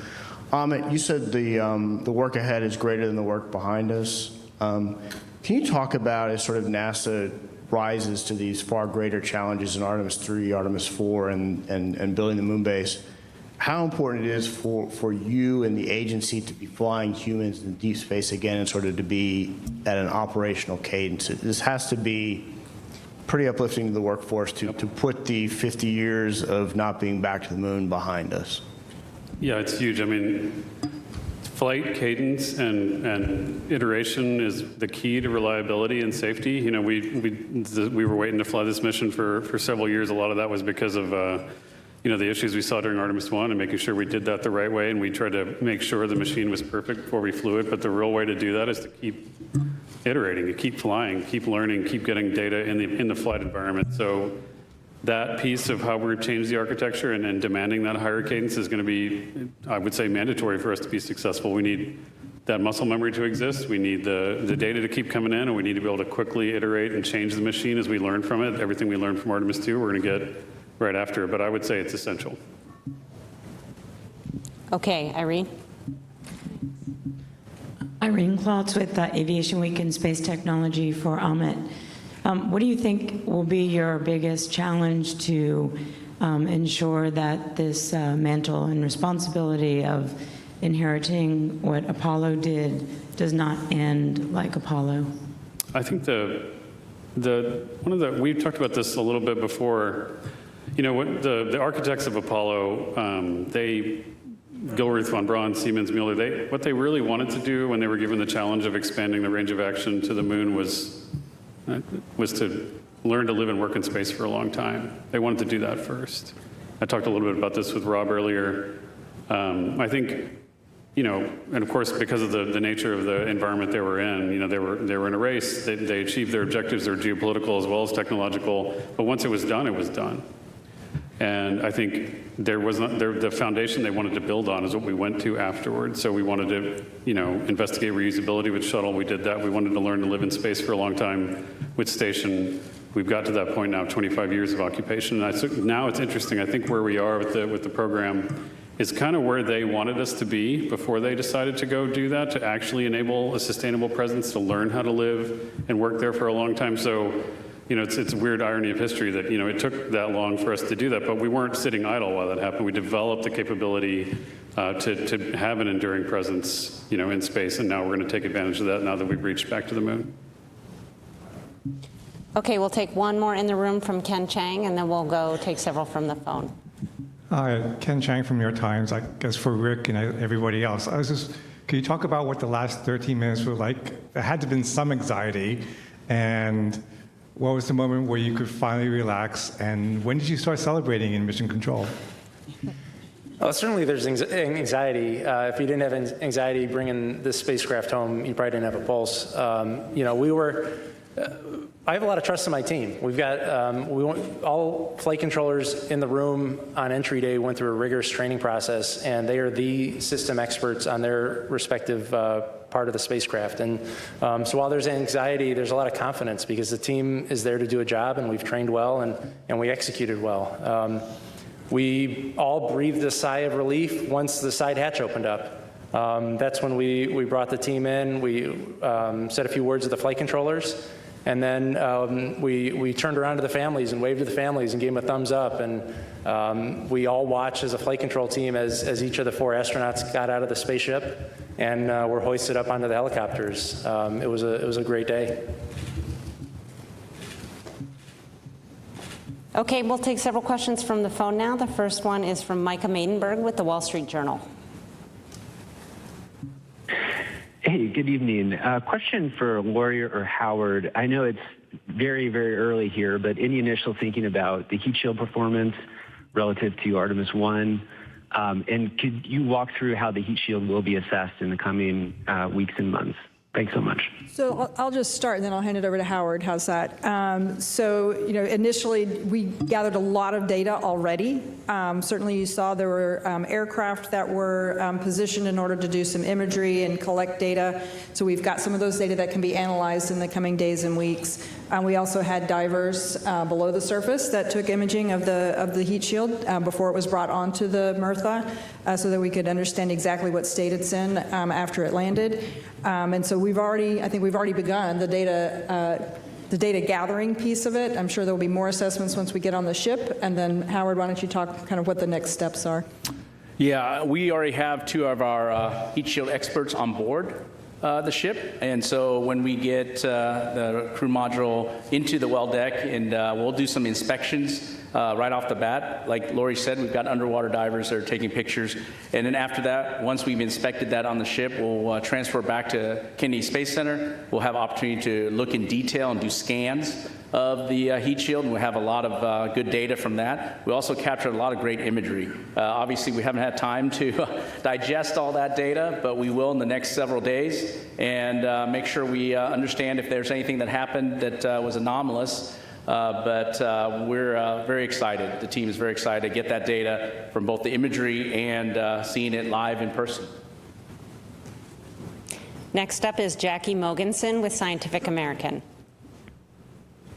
Hi, thanks for this. I wanted to follow up on one of the earlier questions about the astronauts. I was curious if it might be possible to tell us a little bit more if we know about what the astronauts will be doing in their first days back on Earth, you know, what their first meal might be or activities with their families.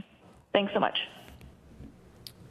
Well, the top priority is going to be to get them promptly back to their families here in Houston. As far as the specifics, I'm sure each of the crew members has something special planned with their families, and that'll be the priority, is for them to take some time and spend with their loved ones. Yeah, I'm not sure we answered it, but we do anticipate them arriving back here in Houston 12 to 24 hours after splashdown, so that would be between 7 in the morning and 7 in the evening tomorrow. Next on the phone is Jeff Faust with Space News. Good evening. I wonder if you can talk through what the processing of the Orion spacecraft is going to be now that it's back. What point do you sort of extract all of the lessons learned from the mission and start applying them to Artemis III in order to have that mission ready to go launch in about a year's time? Thanks. Yeah, we will have what we call a quick initial 30-day report that we will put together. Every team will be doing their due diligence and analyzing all the data we have. The crew module will get transported back to Kennedy Space Center. Sean's team, Exploration Ground Systems, is going to decontaminate the vehicle in terms of the propulsion system has hydrazine, and so we'll be working through that. In the meantime, we'll be pulling hardware off the boat in parallel with other activities, and when we get back to Kennedy Space Center, we've got about 286 components we're going to reuse in future missions already, and then we're going to look at other components and determine if we can reuse those as well. A lot of work, not only on the hardware flow, but also all the analysis of the data that we're going to need going forward to learn from this mission and carry forward for Artemis III and beyond. Okay, we'll take one more from the phone and then come back here into the room. The next question is from Richard Trudeau with Orlando Sentinel. Hi, thanks again for taking the time. This is another question for Howard. For Artemis III, is the docking system that you have to do with Blue Origin and/or SpaceX, is that at what point would that system be sort of in place on the new capsule? And I guess for Amit, how are your two contractors progressing toward having something that can actually go up there on your timeline? Thanks. Okay, I'll start with our docking system. Our docking system is ready to go. It's already been qualified. We've already got the flight unit at Kennedy Space Center. Later this summer, we'll integrate it on top of the crew module. And we've done a lot of testing already, so the final part is actually the mechanical mating of the docking hatch and the docking mechanism itself. And so we have a standard way of doing dockings in space that we expect Blue Origin and SpaceX to work with us on and accomplish that mission. Yeah, and as far as the other part, I think we're in a massive test campaign. We've got a huge test coming up of the Blue Origin Mark I lander, which will be the kind of smaller version of the lander they want to use to attempt the landing missions. There's going to be a test flight of that this year. We also have the test of the Block 3 Starship and Super Heavy, which is coming up hopefully in a few weeks here. So, every day in this program, we're going to be testing big machines, and we're just going to keep getting side by side with them to help them make progress. Okay, Jackie, and then we'll come back to the other side of the room. Thank you, Jackie Goddard for the Times of London. My question is for Howard. As a little boy, you were inspired by Star Wars. I wondered if today is better for you than Star Wars, and for future space travelers looking back at today, what should they see as being the significance? Thank you. Wow, you might be watching my old interviews or something, but I would say 1,000, I don't know what the number is, thousands of times better. I would say that I shared a moment with my father. He took me to see Star Wars. He's not alive today. I wish he was, because that little kid who saw and was inspired by the stars, and now we're able to send our crew out to the stars, the farthest any humans have been. I mean, I can't even express just how I feel and the goosebumps I have. And I would say that for all the kids out there, I mean, just pursue the dreams. I can't say any better than the crews. I tell my kids also, pursue what you're passionate about. And my passion is a space program. My passion is NASA. And I was able to accomplish that today, and hopefully many more days going forward. But you have opportunity to do what you are passionate about. And hopefully those kids who are in love with human spaceflight, in love with going to the stars, will be inspired by us, especially by our crews. And come join NASA. Come work for us. We got a lot of missions ahead. Okay, go ahead. Thank you. Ariel Moutsatsos from Televisa Univision. The only mission until today that for which the communications blackout lasted 6 minutes was Apollo 13, if I am not mistaken. Today's lasted 6 minutes, around 6 minutes. Does that say anything about the design of the ship, or what is the reason behind that? And also, very quickly, can we see a Hispanic in one of the next missions of Artemis? Thank you very much. As far as the duration of the blackout, a lot of that, that's just dictated by the physics of the approach trajectory. You know, the Orion spacecraft, when you get enveloped by, you know, plasma that's thousands of degrees, the radio frequency of the antennas just can't shoot through that. You know, on the space shuttle, we were lucky we had the tail, and we had an antenna up on the tail, and it took us a while to figure that out, that was a way to keep calm. For Orion, it was 6 minutes, but it was predicted, and it played out exactly as we predicted, so that just gave us confidence that it was flying the way it was supposed to. Will. Hi, thank you. Will Robinson Smith with Spaceflight Now, and congratulations again tonight. A question for Rick. The whole flight operations team has been exceedingly busy throughout the course of this mission, in preparation for this mission. I imagine there will be a little bit of breathing room now that the crew is back safely on Earth, but when do you kind of get the band back together to start prepping for Artemis II, and will it be the same complement of flight directors that we saw for Artemis II? Thank you. Well, you're right that the next mission is right around the corner, and you know, we'll take the lessons learned from Artemis II. We learned a bunch on how to fly people in space, both from a vehicle operations, but also from how to run a control room with a deep space mission. And when the time is right, we'll get back into flight-specific training. And you know, we've got a core group of about 30 flight directors, and they're all extremely capable. And you know, I think anybody who's assigned to that next mission is going to be as successful as the three of us, myself, Judd, and Jeff. Yes, we'll take you. Tom Clark with Sky News. Congratulations on a very successful mission. Amit, you spoke yesterday of there only being irrational fears. I wonder if you succumbed to any, and if so, what they were. But more after such a successful test flight, how much of a boost is this to NASA's confidence in its wider mission to stay on the moon?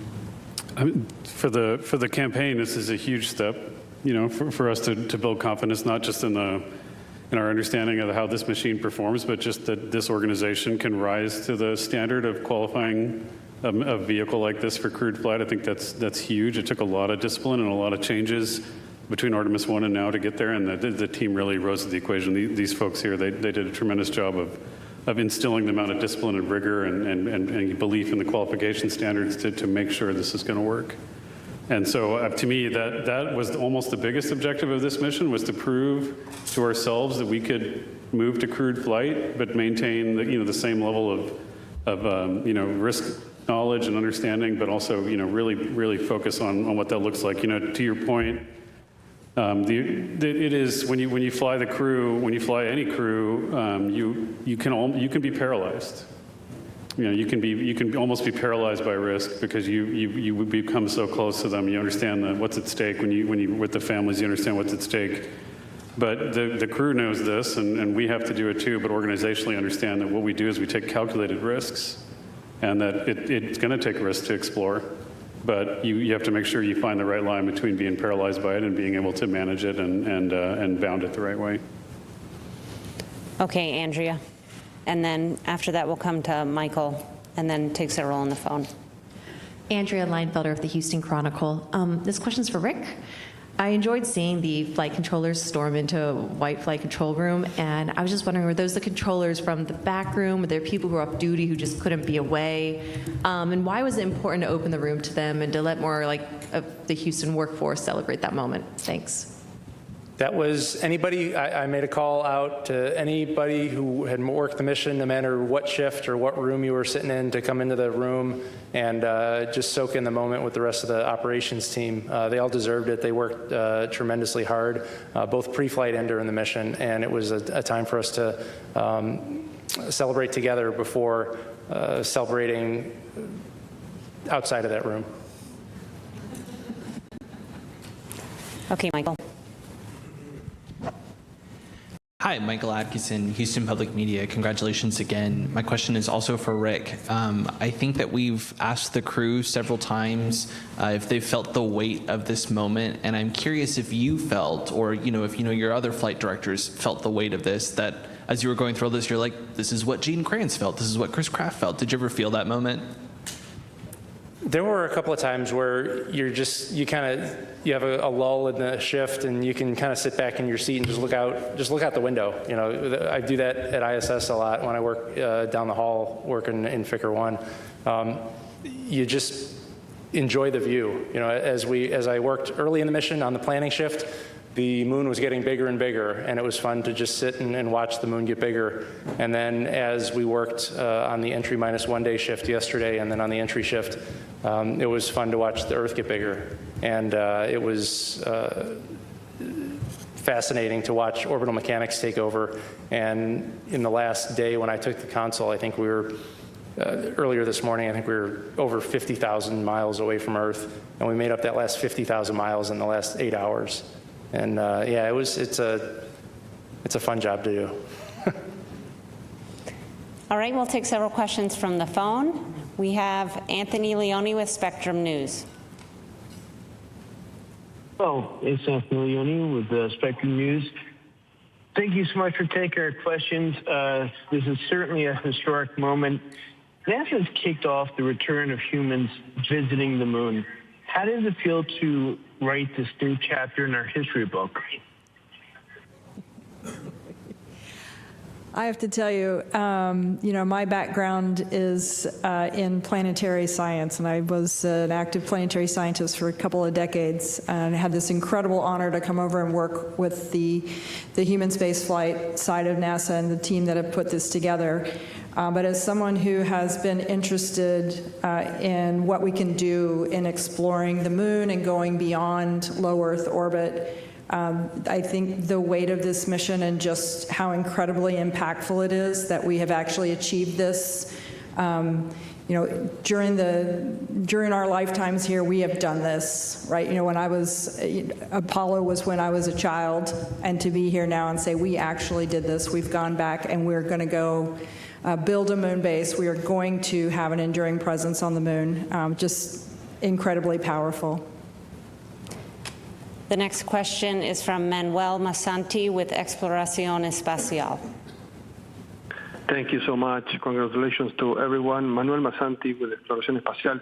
NASA showed one more time that space is a unifying force around the world, with a crew that connected so well with people that doesn't matter which country. How important was, for anyone in the panel, how important was this mission for the agency and for the future of the Artemis program? It's the most important human spaceflight mission I think we've done in many decades, in terms of what it meant historically, but also what it means for the future of the agency. We talked before about, for many folks, this is the end of a long journey working on these machines, and for a lot of our workforce, it's just the beginning. But it is definitely an inflection point for all of us. So it's hard to understate, just how incredibly valuable it is to the entire team. Let's go here to Zach.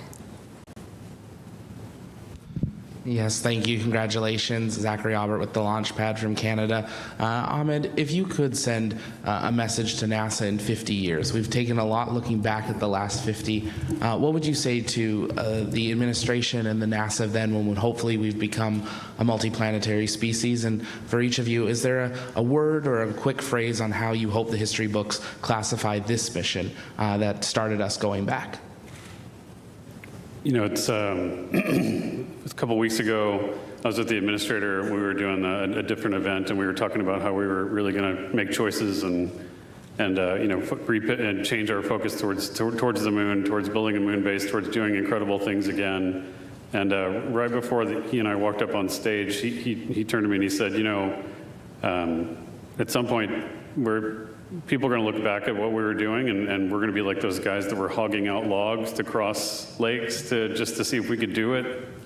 And then, in the future, people are going to look back at us and go, wasn't that quaint, and isn't that interesting how they did that? But I mean, that's kind of where where I think this is going to land in the grand scheme of things. You know, we of course, Apollo achieved amazing things. We've done amazing things since then, but this, I think, is going to be an important step, and hopefully history is kind to us as a result. Okay, Stephen, did you have one? TJ?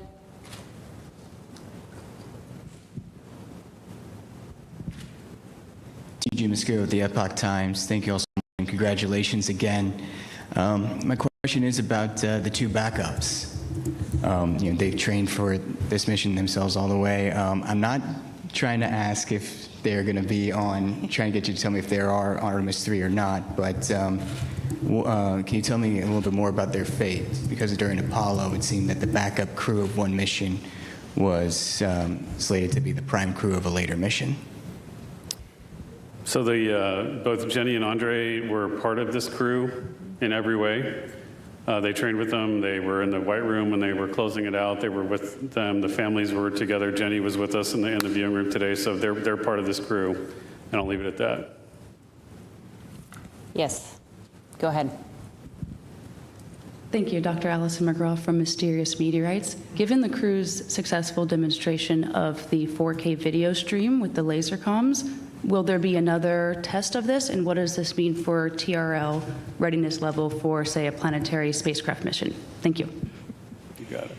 I think we've had an incredible demonstration of the optical communications and the 4K video streaming. That was just fantastic. I think we've really shown that this is an amazing capability that we'd certainly like to implement in the future. So we'll have to see how that works and see how we can make that happen. Just to point out, though, we have actually closed an optical link from much further away. Yes, we have, from Mars. Vehicle, so, yep. So we're working on that. Mars distance. Mm-hmm. Okay, we'll come around here. Just need to wait for the mic to make its way over.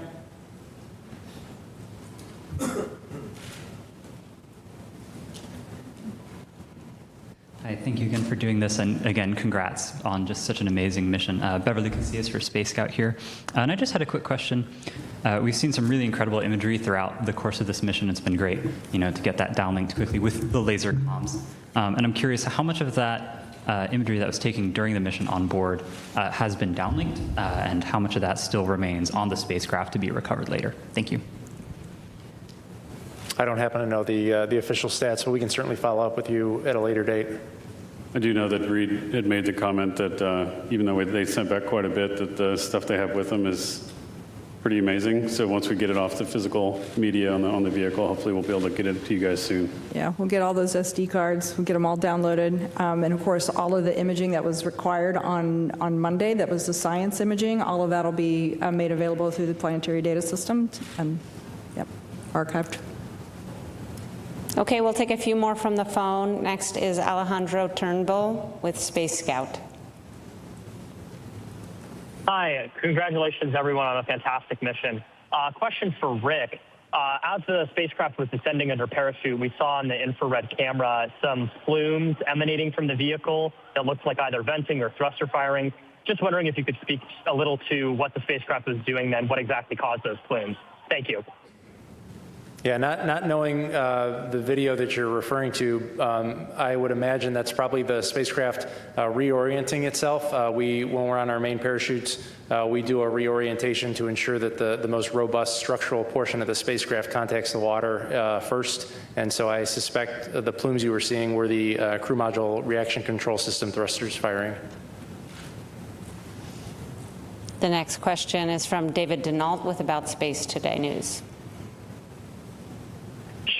First, I'd like to say just not congratulations, but I think this is just one of the most spectacular missions NASA has ever accomplished. And a lot of people have compared this to Apollo 8.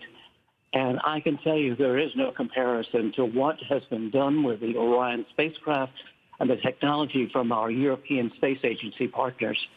I was there from the beginning of Apollo 8. I'm probably the oldest broadcast journalist today.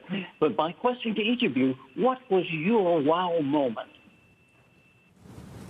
Let's start with Mr. Quinn. You're kind of lonely over there. I didn't hear the question. Yep. Just pick an awesome thing. Awesome moment. Oh. Well, being a guy from the Kennedy Space Center, the launch was a pretty special day. You know, to see all those umbilicals clear the vehicle and the vehicle clear the tower and have that rocket rise off the pad was absolutely amazing.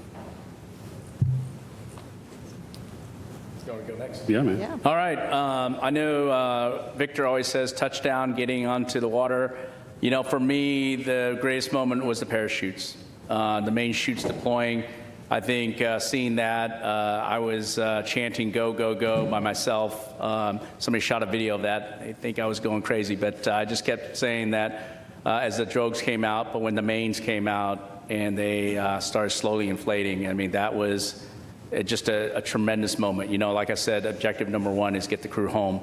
And I know there's all kinds of things that can happen after that, but having those mains and getting the vehicle to 16 miles per hour from 24,600 miles per hour is pretty amazing. And getting those chutes down was a great moment. I'm going to vote for the naming of the two craters as my top moment. I know it's all still fresh, so for me, I'm probably going to say two things. When the crew, you know, when Reed reported back, you know, 4 crew green after splashdown, that's what we hoped for, right? So that was pretty awesome. And then when they started, we saw Christina come out of the capsule. Then I was like, okay, we're here. Okay, we'll take, oh, sorry, Amit. No, it's okay. Mine's easy. It'll be tomorrow when I see my friends again. All right, one more from the phone and then back into the room. So the phone question will come from Russell Pounds from Pacific Rim Media.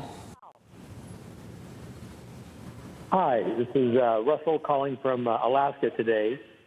Congratulations to all. And I'll tell you, there were tears of joy in the room here where we were watching.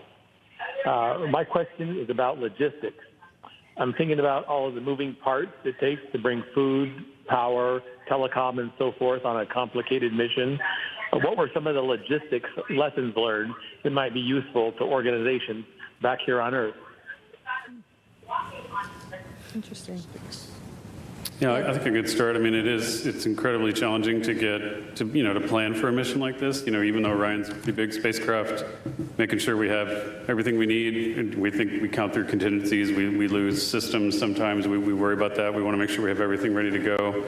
I will tell you, though, that, you know, just having thought about this for a while, the logistics of flying a 10-day mission, even this far away, pales in comparison to the logistics of keeping crew on space station constantly going. So I would say that a lot of our logistics learnings have been derived from that. You know, that's not just, you know, consumables and water and gas, et cetera, but it's also thinking about the reliability of the systems and when they're going to fail. It's hard to predict sometimes, you know, how to do that, sparing the machine and making sure we have everything pre-positioned in the event that we have failures. That comes from a lot of learning, both pre-flight and in-flight. And so, you know, but in-space logistics is going to be a huge challenge for us going forward as we really contemplate a moon base, but hopefully we'll be able to feed forward, you know, lessons from obviously this mission, but I think from Space Station Together as we build that moon base. Okay, we'll take a few more here in the room. We'll go in the middle there. Hi, Jishnu Nair, Houston Business Journal, echoing congratulations on a great mission. While we were following along, we had a lot of voices from the space industry, especially here in Houston, kind of chime in and, you know, express their support and as well. And I know that a lot of those companies are working on specific NASA proposals or submissions, but in general, you know, how would you say you'd like to see the industry kind of respond to, you know, the kind of achievement that NASA has done here and hopes to continue with Artemis? I'll take the first stab on that one. How I'd like to see industry respond is to take this as not just the inspiration, but the challenge. You've heard that we really want to speed up our cadence and be able to return our crew back to space within a year and to the surface of the moon in 2 years. In fact, hopefully land on the moon twice in 2028. In order to do that, we're not going to be able to do that alone. We need all of industry to work and come along with us, and they need to accept that challenge and come with us and really start the production lines that are going to be required in order to achieve that goal. Okay, let's hear in the white hat.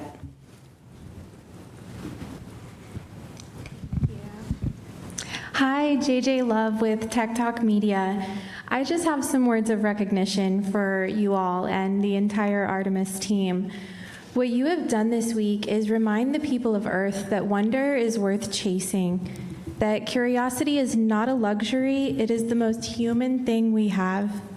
You didn't just test a spacecraft, you tested mankind's potential and carried all of us with you in the process. Every kid who looked up at the moon this week did it differently because of you. People who needed something to believe in found it in that splashdown tonight. So thank you, not just for the data, and not just for the mission, but for proving that the pursuit of what's possible is still alive and well. We are so grateful.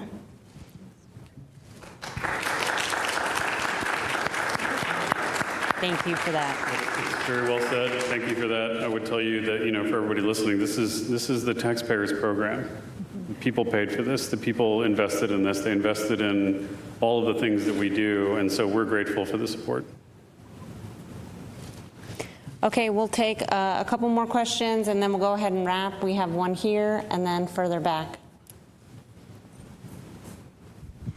Hello, congrats. Emily Martin from CID's Best Friends.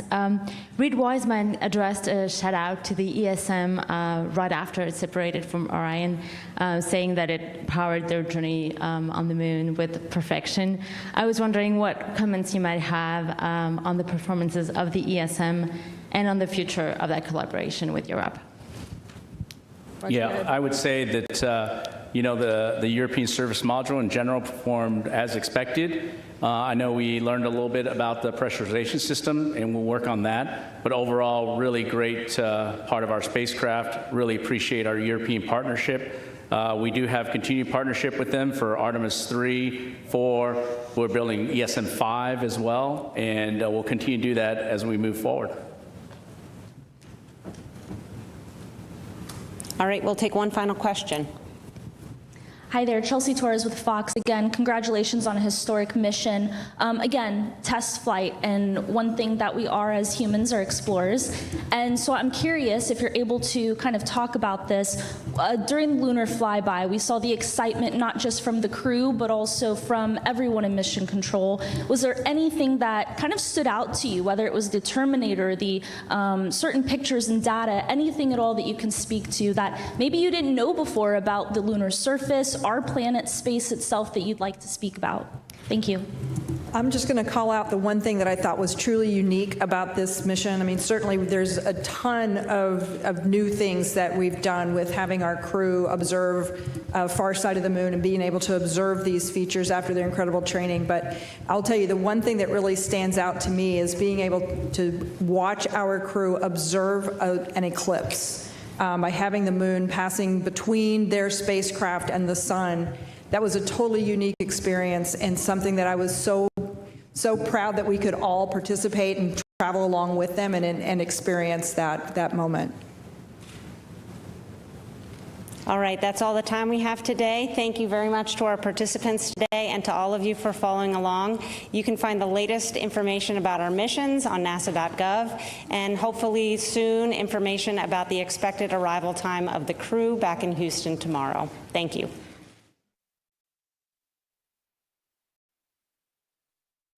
And reaction from across the aisle following the successful return of Artemis II astronauts. President Trump wrote on Truth Social, quote, "Congratulations to the great and very talented crew of Artemis II. The entire trip was spectacular. The landing was perfect, and as President of the United States, I could not be more proud. I look forward to seeing you all at the White House soon. We'll be doing it again, and then, next step, Mars." President Donald J. Trump.